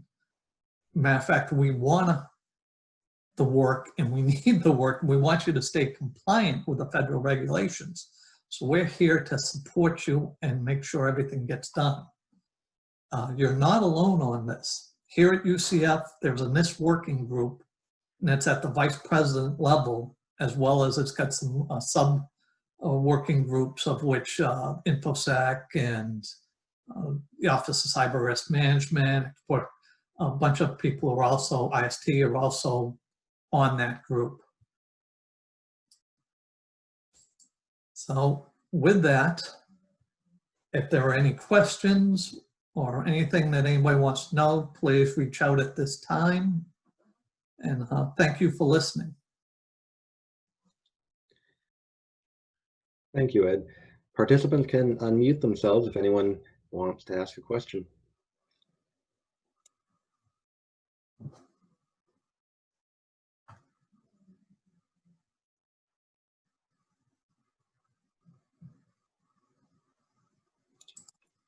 I think you scared them into silence. They're all afraid of it now, so, but yeah, it's, as you saw on that last slide, research CRM at ucf.edu. You can always reach out to us, send us an email, and Dr. Lesby and I will be glad to answer any questions, any issues you may have.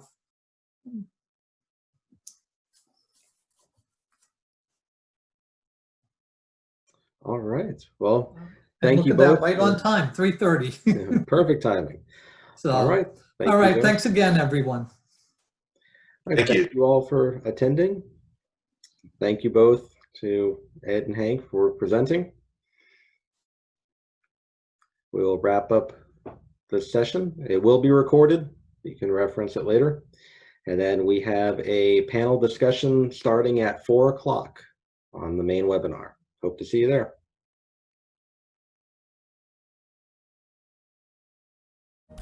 Thank everybody here for taking the time out of their day to help make PegaSec happen. We really appreciate everybody who's come in as a participant or as an attendee.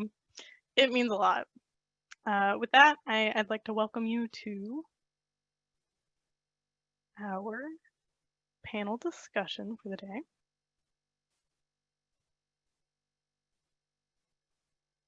One moment.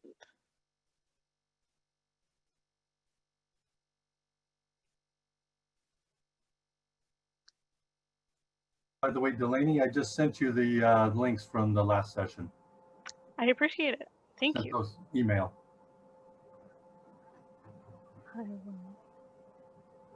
Can everybody see the PowerPoint okay? Yep. Yep. Cool. So I'd like to welcome both our attendees and our panelists to Everyday Cybersecurity. We have Evan Daggert from Daggert Consulting.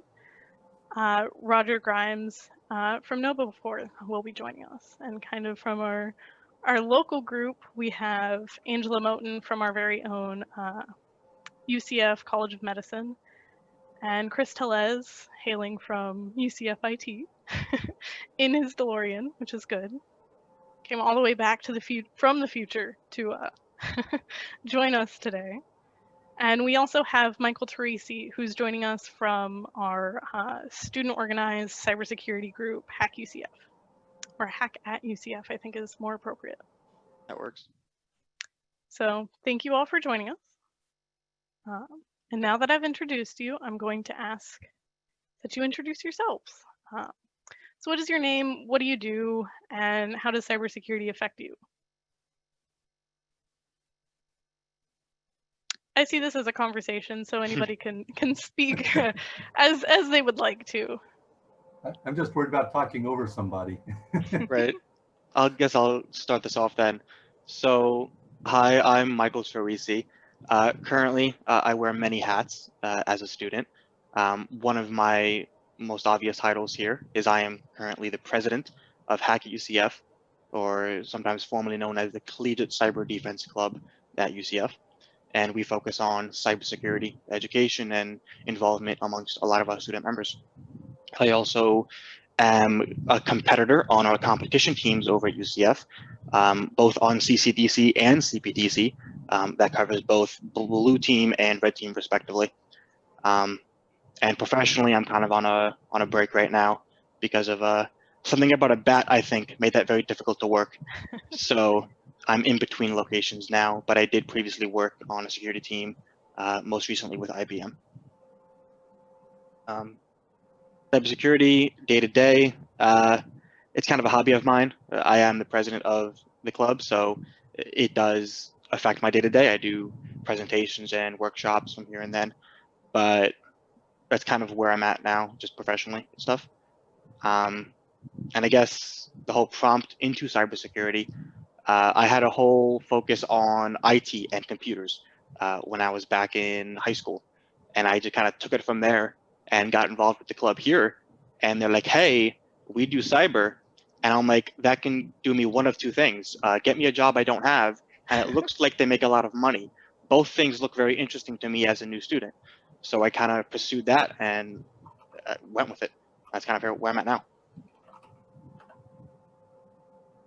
I'm Roger Grimes, you know before. My official title is Data-Driven Defense Evangelist. I literally, I'm so lucky. I just get paid to speak and write about computer security. I've been doing it 33 years. I've written 12 books, over 1,000 magazine articles. I was the InfoWorld CSO weekly security columnist for 15 years. And I get to, I'm lucky I get to play in whatever kind of cybersecurity technology I want. I was a professional penetration tester for 20 years, broke into every place I was hired to break into in an hour or less, except for one place that took me 3 hours because they had fixed the stuff I told them the first time. With that said, I'm not that good at hacking. On a scale of 1 to 10, maybe with 10 being the best, I'm maybe a 5 or a 6. But on defending, I feel like I'm one of the best in the world. Just the way it is. And the reason why I was a CPA, an accountant CPA. I was horrible at it, but I was spending every spare second learning as much as I could about computer viruses. And I learned how to take apart and disassemble viruses for John McAfee back in the days before the internet was the internet.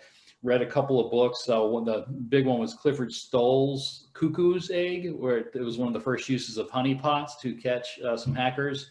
And Ross Greenberg's Flu Shot, he wrote one of the first original antivirus programs years ago, and they just caught my mind, and I knew that I wanted to fight bad hackers. And so I made it into my life, and it's been very enjoyable. I'm very blessed to be able to do what I love to do for a living. So I'm Evan Dygert. I I have multiple jobs. I work as a cybersecurity senior security engineer for Blue Cross Blue Shield Association. I'm also a certified SANS instructor, and I also do expert witness work through my consulting company, Dygert Consulting Inc. I'm really glad that he just mentioned The Cuckoo's Egg, one of my favorite books, and it's interesting how the technology has changed, but the techniques haven't. So that is a required reading for all of you if you have not read it yet. How much does it affect me? Well, it's basically all I do, so I'm not quite sure how else I would phrase that. And what prompted me to really get involved into it was my daughter's computer got hacked. It had a lot of porn on it. She was only 9 years old at the time. I was mad. So I guess I was prompted by anger originally. And then as I got into it, it got really, really interesting to me, and I started doing it all the time.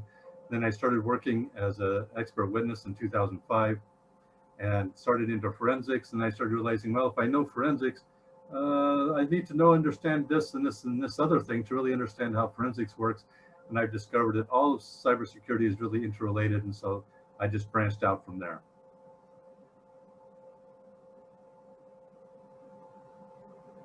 Well, hey there. My name is Angela Moten, and I work over at the UCF College of Medicine, as introduced. And in that role, I was pretty much recruited for that particular position, of which I'm very happy for and grateful for. And I take care of vendor risk management, as well as software vetting, a lot of audits, and various cybersecurity activities outside of delving deep into the infrastructure. I really enjoy cybersecurity. I was introduced to it when I was much younger and in my early college years, and got away from it. And once again, here I am, and having a nursing background combined with cybersecurity now, working in the medical education environment, is becoming quite pleasing to see both sides of it and understand it and be able to help from two different perspectives. And thank you for having me here today. Thank you for being here. Howdy, my name is Chris Telez. I'm the Endpoint Engineering Services Manager for our Endpoint Engineering Services team. We are part of a larger umbrella here on campus called UCF IT, or the Central Information Technology Unit. We help support and maintain the enterprise fleet of endpoints.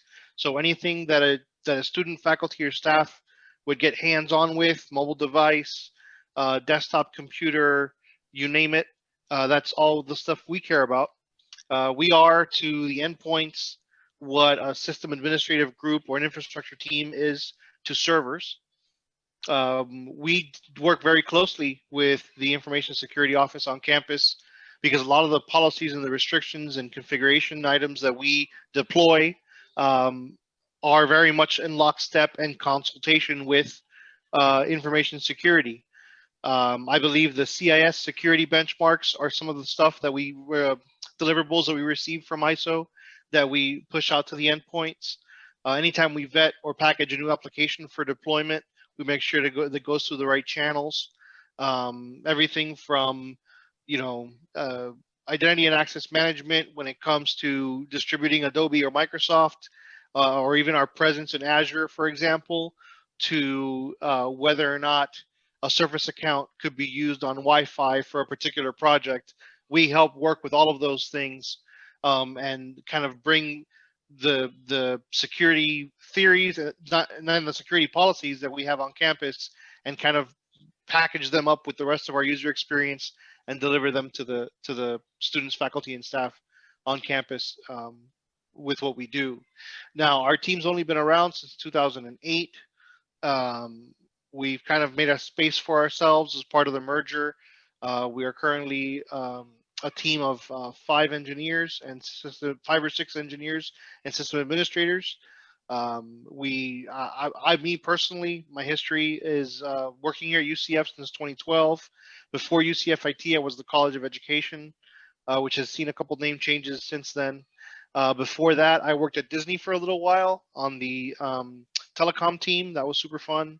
And then before that, I worked at Orange County Public Schools and Miami-Dade County Public Schools doing technical support and supervision there.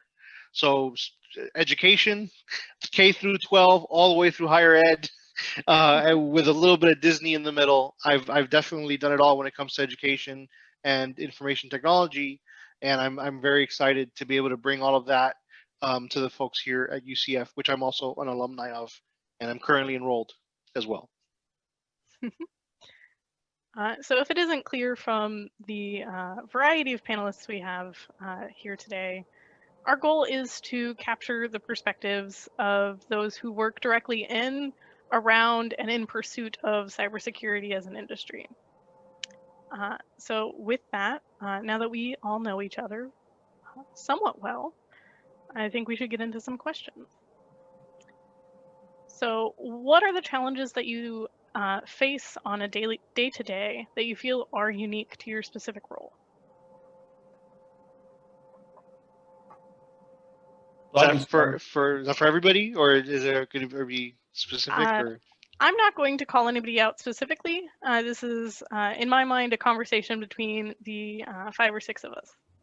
well, I don't know about you guys, but personally, I always have to deal with the very real, balance that is security and usability.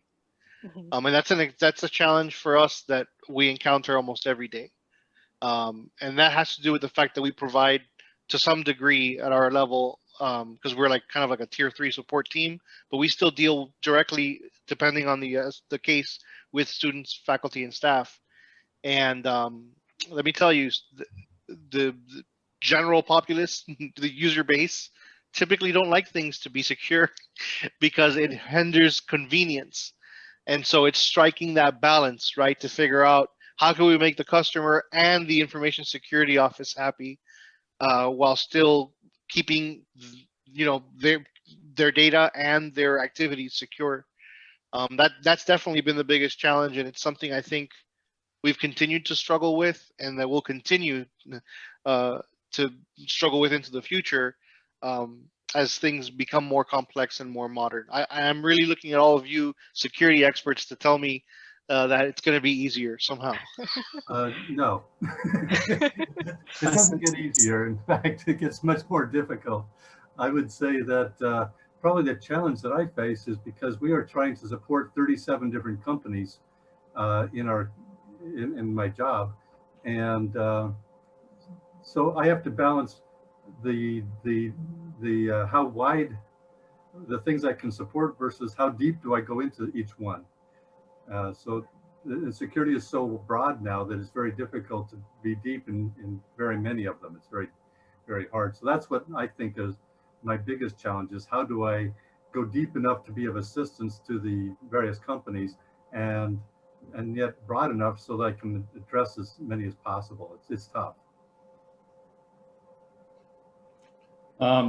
Roger here. So, I have a weird role, right? I'm kind of an educator, probably is the primary thing I do.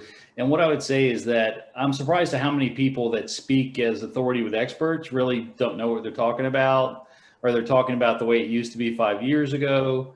I'm constantly seeing people tell people the same thing that hasn't worked for 30 years and not telling people how to best concentrate on the right thing. So from what I mean, that is when you hear somebody tell you something, the best thing I can tell, if you're trying to be like the best in computer security, always be a little bit skeptical of what you're told, even by me, by the stuff I say, and try it for yourself. Like if someone says, oh, this tool can crack passwords, a lot of people, oh my God, we got to watch out for that tool. And most of the time, the thing they're telling you about doesn't work quite so easy as they said it was.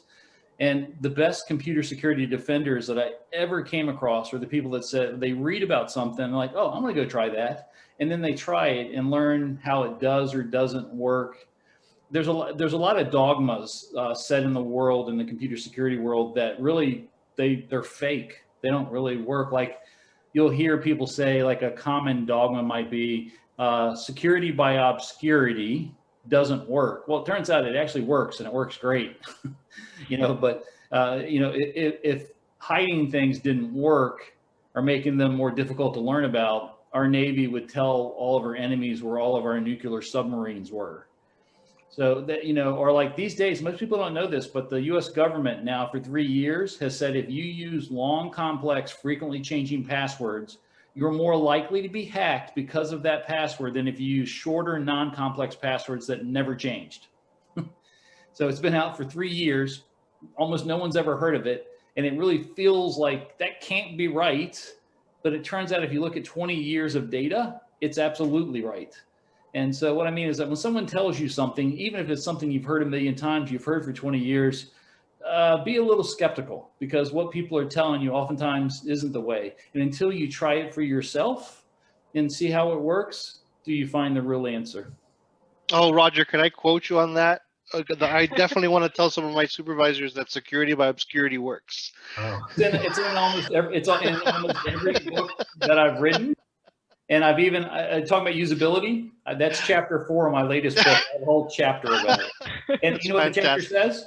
is that people don't want to be bothered by it at all. And I have people go, "You're kidding me." I'm like, yeah, people, as long as they're not being actively hacked at that second, they really don't want to do anything. No. Yeah, exactly. No, they really don't. And even things like, even basic things that I feel have become more widely accepted over the last couple of years, like multi-factor authentication, for example, that's becoming more and more common. You start seeing that in a lot of the consumer tools and consumer applications, and even doing that in a work setting has seen its share of fallout, if you will, right? Where we know it's a necessity, we know we need to do it, but it definitely comes with its challenges. So I guess maybe a question to the rest of the panelists related to that: how do you implement something as basic and as MFA, even if it's just a standard two-factor, and do it in a way that you don't get a lot of pushback from the folks you're implementing it with? Well, I can tell you that I have to tell you this crazy story about MFA, because I think it's going to point out some of the limitations. That I know of a company that had a user that received on their phone an MFA prompt to say, yes, this is me that's trying to log in. Yep. And it wasn't them, but they logged in. Of course, luckily it was a pen tester, not an attacker. So the pen tester just blew right into the system and was able to escalate from that point. It was terrible. I've heard of that one before. I just wrote a 600-page book on it that came out 2 days ago. It's called Hacking Multi-Factor Authentication. Yep. And it talks all about it. But even the usability, like I tell people, I'm a pen tester. I many times got passwords like going, "Hi, my name is Roger Grimes. I'm on the Microsoft password penetration testing team, and I need to find out what your password is. What's your password?" And people are like, "How often did that work?" Every single time I ever said it. And if you think I'm lying, go look for a Jimmy Kimmel. Go to YouTube, say Jimmy Kimmel password video. He asked complete strangers on the street their password, and just sit back as stranger after stranger tells him their real password. It's crazy. Touching back to the question at hand, Angela, Tracy, did either of you want to speak to kind of your unique challenges you feel you face?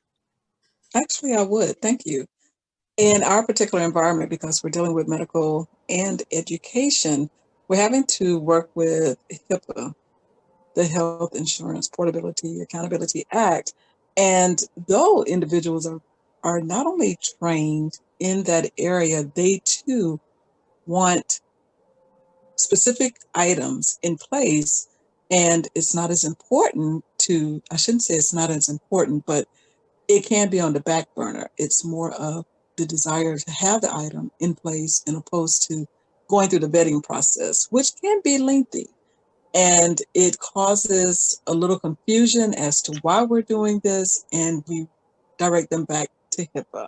It is to protect not only the patient, but also the university from any ransomware attacks or any type of malicious attacks that can occur, or any data breaches. So that makes it very challenging, and it sometimes is a little confusing, because you know that the environment that we're in, but medicine is constantly moving so rapidly, and we have to stay up and to speed with it, that it sometimes makes it very challenging in vetting that software and getting it out to the user and the researchers as quickly as possible. So very much a big challenge for us. And I guess I'll kind of approach this from that unique student perspective, that my role is that of a student, of someone more entry level at these positions, where I think my greatest challenge currently is not only getting my foot in the door, but also keeping it there and standing out from everyone else alongside of myself.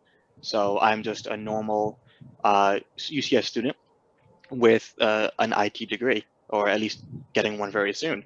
And that can be the same for hundreds of other students as well. So that's a challenge that I face, and I know many of my peers face, and it's something we talk about a lot. And I think the best way for me to overcome that even is just having extracurricular and I think something, Roger, you briefly mentioned on, but didn't actually name it, was that separation between like textbook and actual practical use of what they say and what you can do.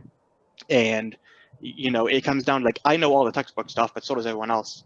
But the unique about my role is that you can be unique in that, and you can stand out with a personality, because everyone in the industry, they know what the paper says, but can you actually bring to the table something that I suppose a degree won't teach you? Or what personality can you bring that's much different?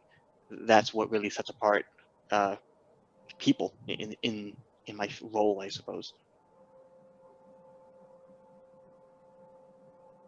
Thank you. I think we can move on to our next question here, which is, where do you feel that cybersecurity needs to focus on improvement, specifically in the next couple of years?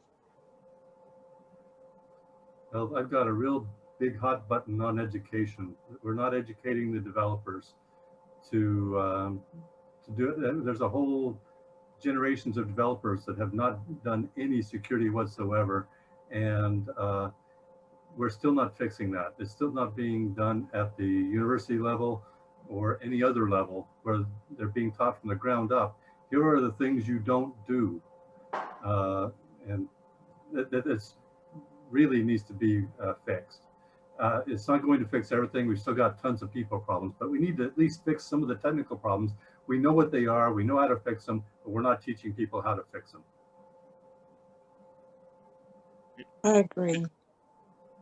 Could shift from a more of a retroactive approach of cybersecurity to a more proactive approach.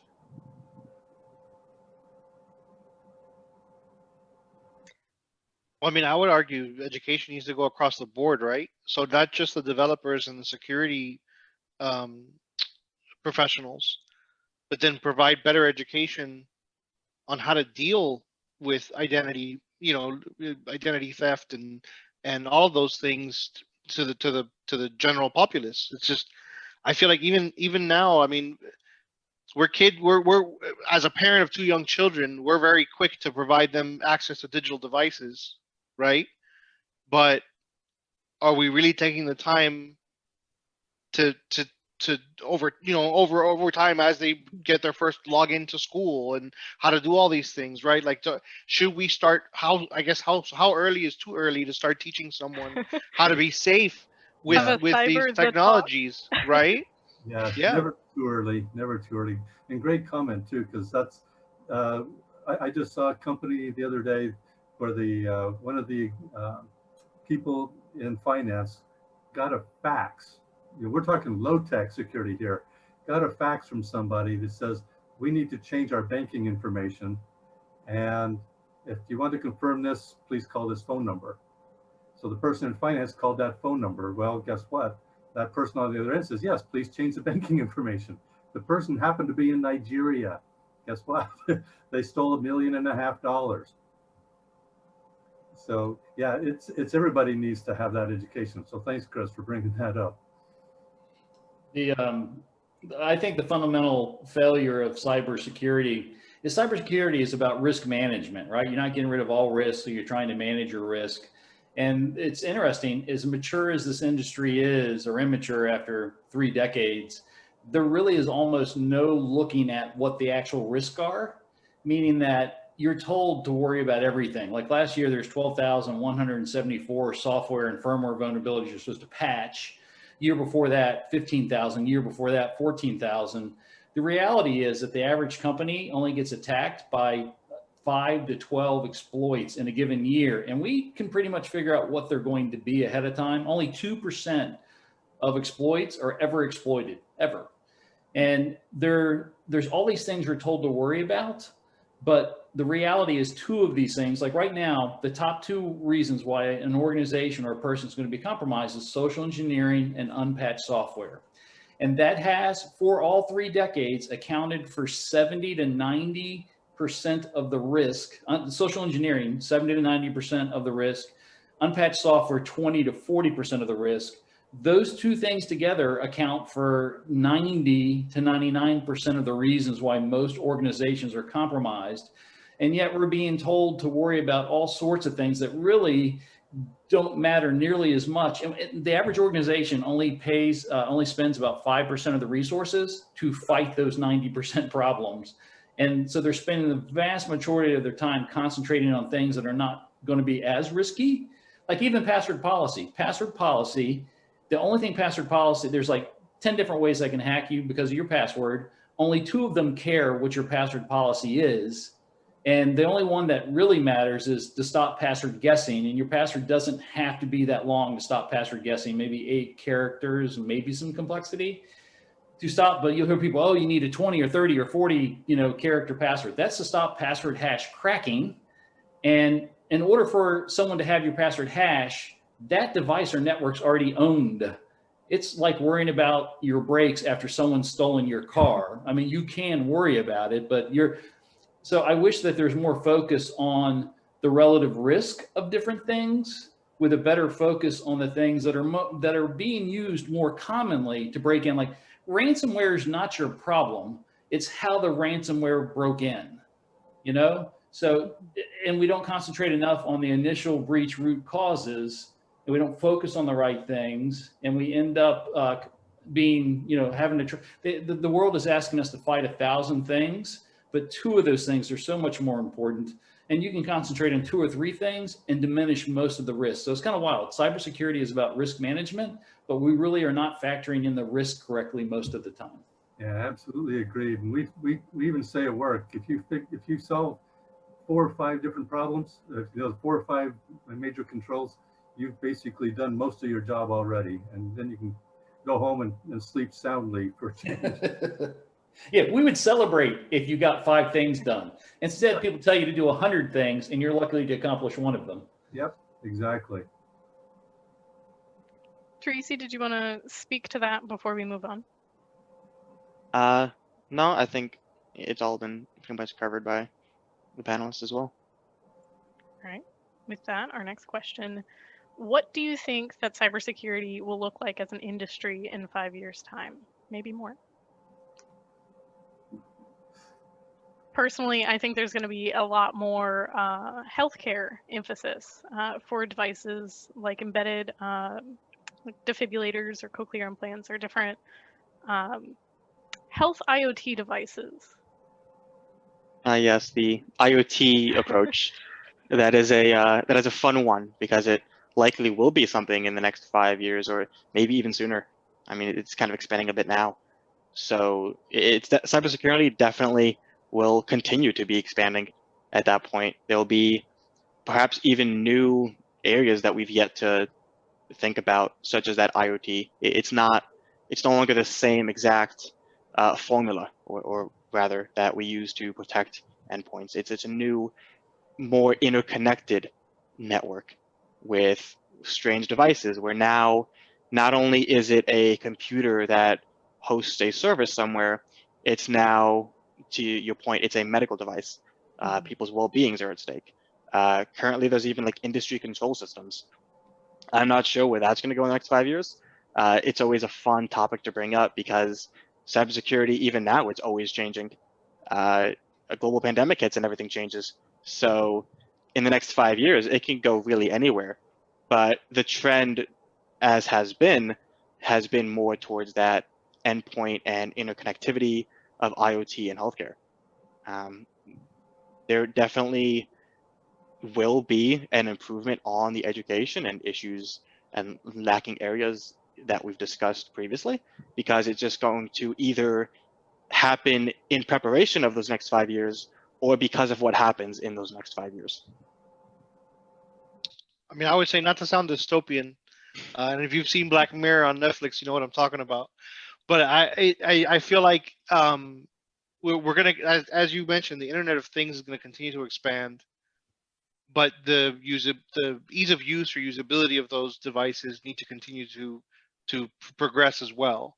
So I would imagine a concerted effort is going to eventually go, and maybe I'm wrong on this, but I would see a focus on near field communication be something that you see being increasingly used over time, and people are now getting used to that with iPhone, Apple Pay and Google Pay and all those near field communication technologies. You start seeing that in hotel room keys and that type of thing. So I would imagine you're going to continue to see that expand, which I'm sure has its own set of risks and vulnerabilities. You're going to continue to see biometrics be a thing, right? I feel like we've heard for a long time, biometrics are coming, and I feel like it wasn't until just recently where fingerprint readers and the cameras on our mobile devices are starting to become accurate enough to be able to do those types of things. But to your point, medical devices, I mean, at what point do we start to embed ourselves into the network?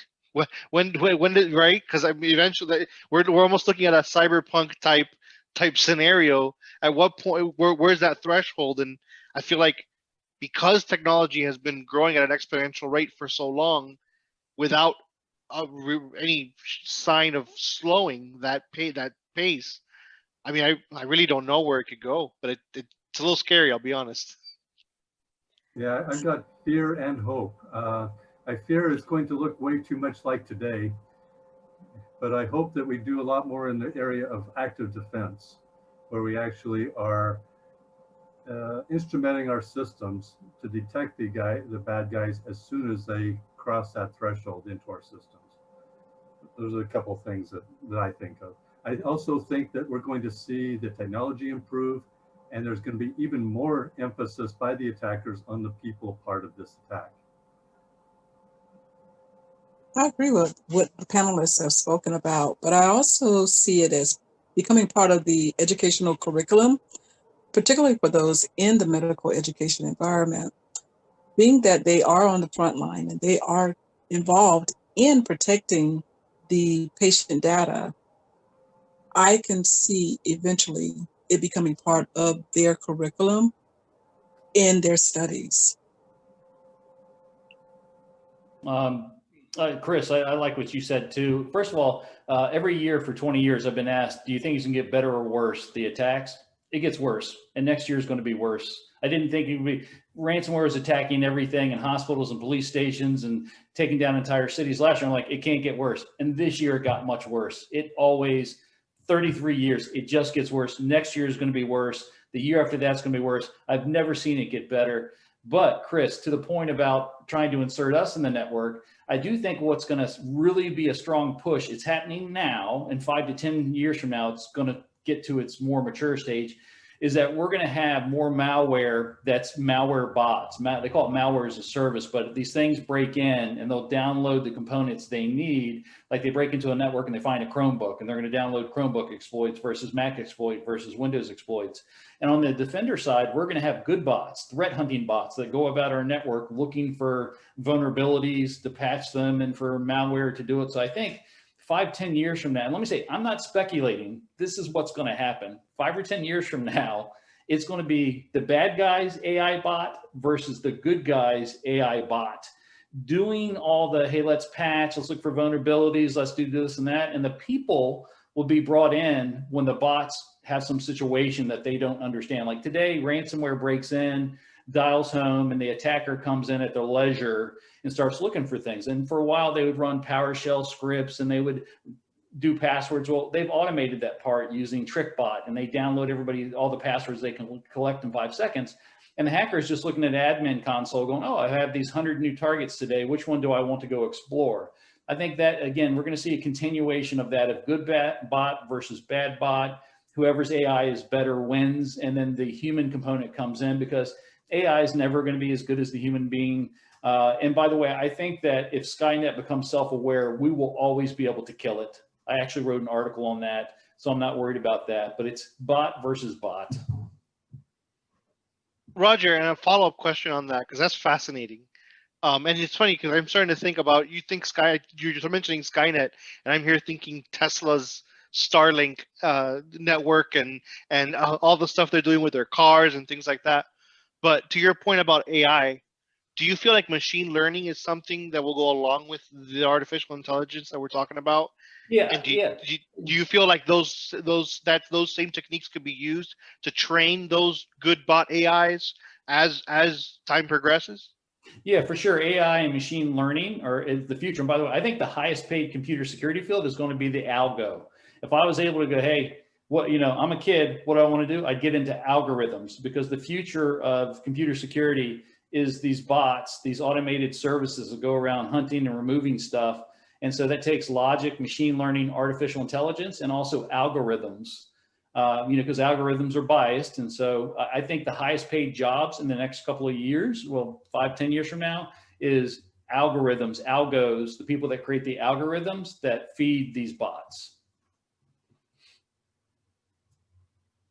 That's far off from the truth.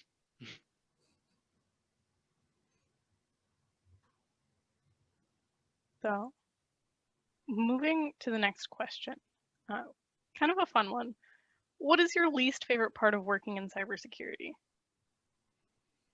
In or around, I should say. The paperwork. The paperwork. What do you mean I have to document what I'm doing?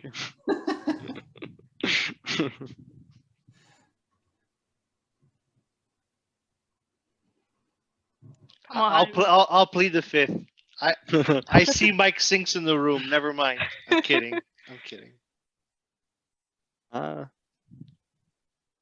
Hey, don't let me stand in your way. Go ahead. All right. I would say the difficulty of keeping up is both my before. Okay. I guess I'll approach this question then. The second bit about pursuing a career. What's the least favorite part? Doing exactly that, because cybersecurity is a very large field. So coming into this for the first time, it can be very overwhelming for a lot of people. Both confusion, a lot of fog, and sometimes even inadequacies of self-reflection, where it's, I want to do cyber. Okay, well, what about it? Cyber, yes. And it's very much, we've got actual cybersecurity, hands-on keyboards. We've got people, which not a lot of people think about. There's also like management and logistical processes of development in a secure way. And it's a very large field and growing and changing. So the difficult part about pursuing a career is the answer's in the question. It's just getting into it.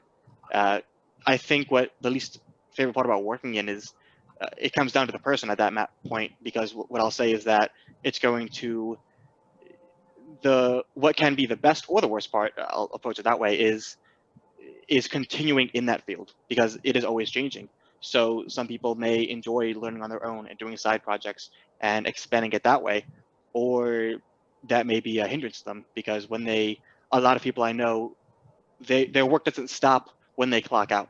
It's very much a side hobby for them. That's why they enjoy it, and that's why they excel at it. And it's sometimes, if you don't have continuing education, you kind of feel left behind, because every few years something new comes out, or some new technology, or some new malware that changes everything, or new defensive strategies. And it's a very dynamic field and volatile, I'll say. So the volatility, I'd say, would be the least favorite part for, I assume, many people. And I know it's the heaven and the hell. Yeah. Yeah, my least favorite part overall definitely would have to be remediation. I feel like, although I'm not necessarily getting a career in cybersecurity, I work with folks in cybersecurity, and I want to say that the most kind of tedious task is definitely the one that has to do with remediation of issues when they're found, typically through an audit of some sort.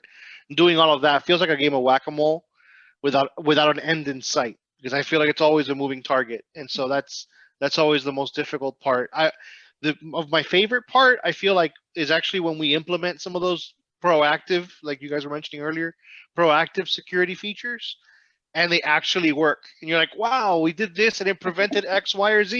Yay. That's usually my favorite part. But the remediation, that depending on how complex it gets, could really be a chore. And I think this next one's going to be our last question of the panel today, unfortunately. But what are your favorite resources for professional development in your own life? Do you have any favorite certifications or skill sets that you think like really helped you advance in your career? I'd say the certifications that I obtained back when I was even younger than I am now, relatively speaking, in the industry, the certifications I picked up back in high school, I was fortunate enough to have it paid for by actually a technical college that I was able to dual enroll with. So I got that CompTIA trifecta, the A+, Net+, Sec+. And those significantly helped me in my, I'd say it helped me get in my career, because walking into UCF with those certifications really kind of let me put my foot in the door and kick down the door. And I was able to show up and be like, hey, I want to do this competition team you have. And they looked at my resume and said, you've got these certifications fresh out of high school. You're a freshman, or at the time I think I was a sophomore, so young enough to stay on the team. And that was very much a contributing factor to that. And it helped apply for some basic jobs. My stance on certifications is very much rooted in the personal experiences that I've had with them, where they let me get my foot in the door. But I have since let them expire because I had the adequate extracurriculars and the job experience to kind of replace that and be better than that. And I'm sure I know there's more certifications that are higher above me, or higher above the CompTIA entry ones that some jobs are very useful with. But depending on where you are in the career, in your path, the basic entry level ones are a good way to get your foot in the door, because it's a little more than just a degree saying I know how to do it. Those certifications do require a bit of hands-on and saying not only do I know how to do it, but I can at least actually put my hands to work and get it done. As a SANS instructor, obviously I'm a little bit biased, so I have to be a little careful, but I have some other favorite resources that are not SANS related. The Pen Tester Academy, it's $249 a year. I pay for it myself, and I find it to be very useful when I want to pick up a new skill and I want to do it in a hands-on lab environment. It's really, really nice. There's a whole lot of other different CTFs and other lab environments. Try HackMe, Hack This Site, and some others. There's Hacking Lab is another one that's quite nice. They do a Christmas and an Easter CTF that has been fun for the last few years. I think they're over in Germany or Austria. I'm not sure where. Maybe Switzerland, in that area. I like free stuff as much as possible. There's a ton of free stuff on GitHub. In terms of what has helped me the most, probably there's one of the certifications from SANS that's the GSE, which is the GIAC Security Expert, and it's sort of their capstone certification. It's a 2-day hands-on lab that you have to pass to get that cert, and you have to get 5 other certs and even just to qualify to take it. And I think that one has helped because there's not very many of us. There's, I think, a 250 something GSEs. I'm number 43, and it really stands out on the old resume.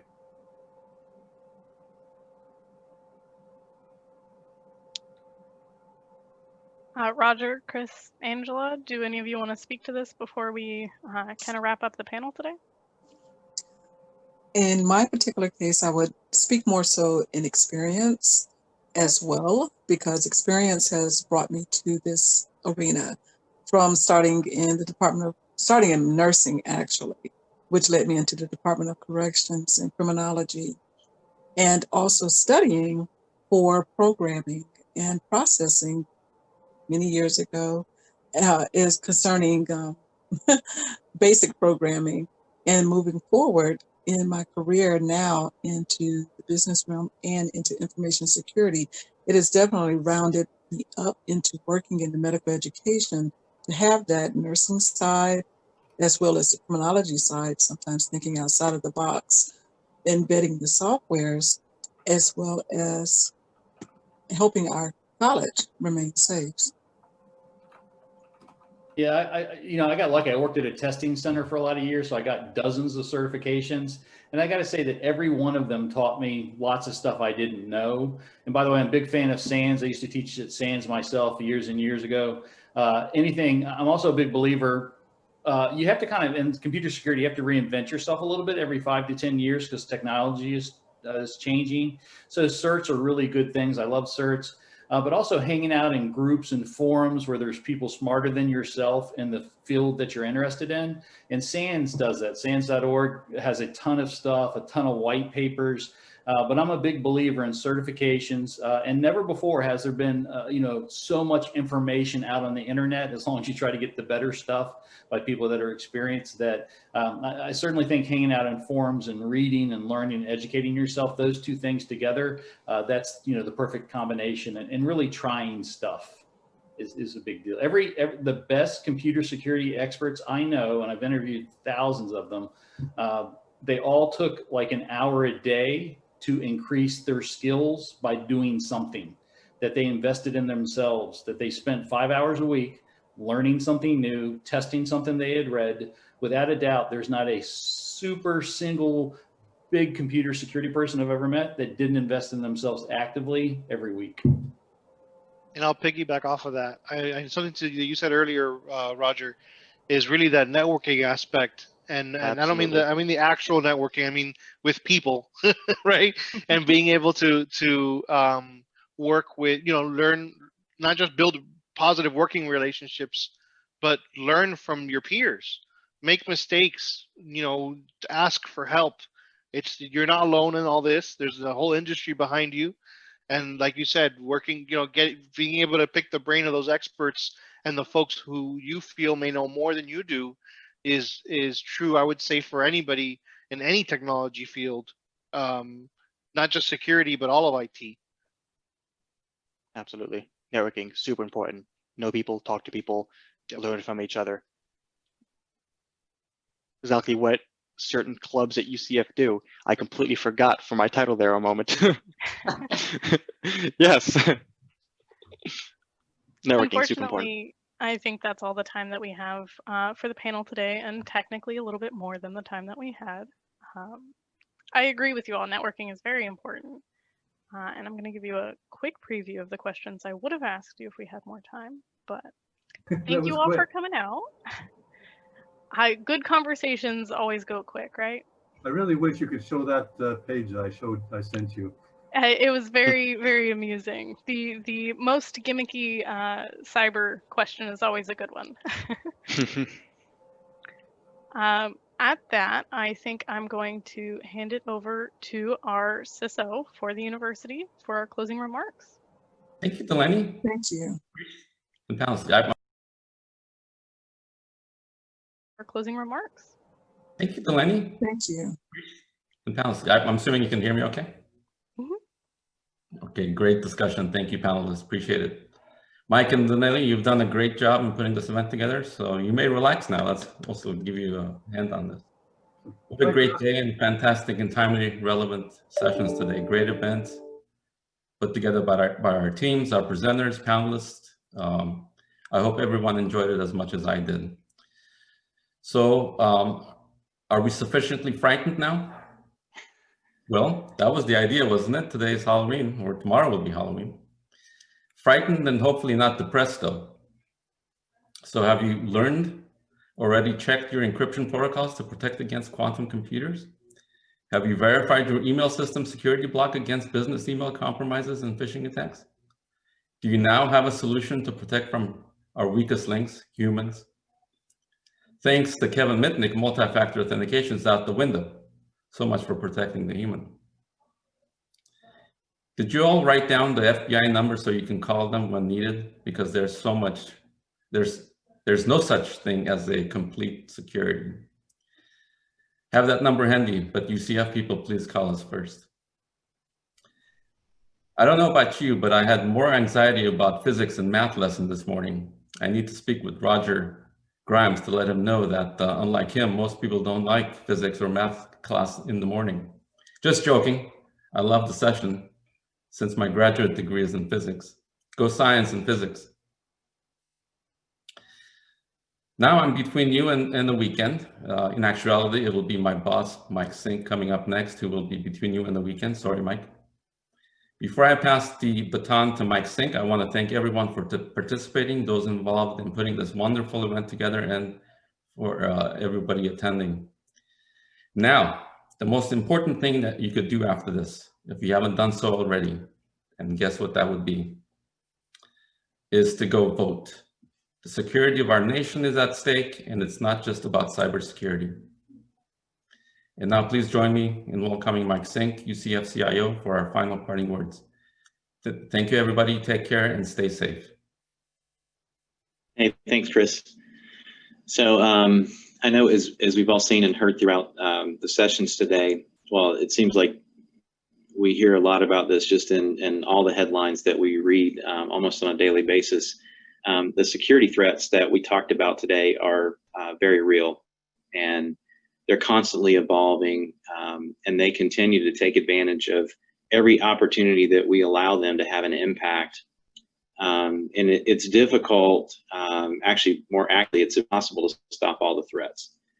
But the more that we become aware and the more we pay attention and remain vigilant through everything that we do, particularly in this time when we're using technology to communicate even more than we have maybe in the past, the more likely we are to prevent and avoid any negative consequences from threats and bad actors out there that are just waiting for us to let down our guard.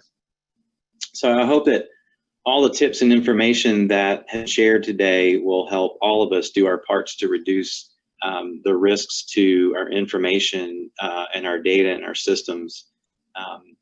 I'd like to thank all of you for your attendance today and for the engagement and the questions that you've asked.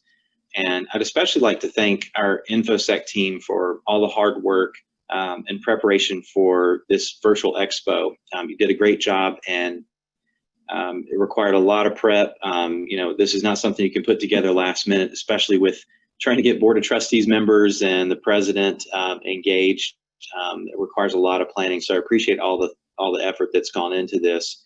And I'd also like to thank our guest presenters and speakers as well for sharing their experiences and their knowledge with us today, and for all the investment in time and preparation leading up to today and through executing the virtual expo. So I won't hold you up any longer between your now and your weekend.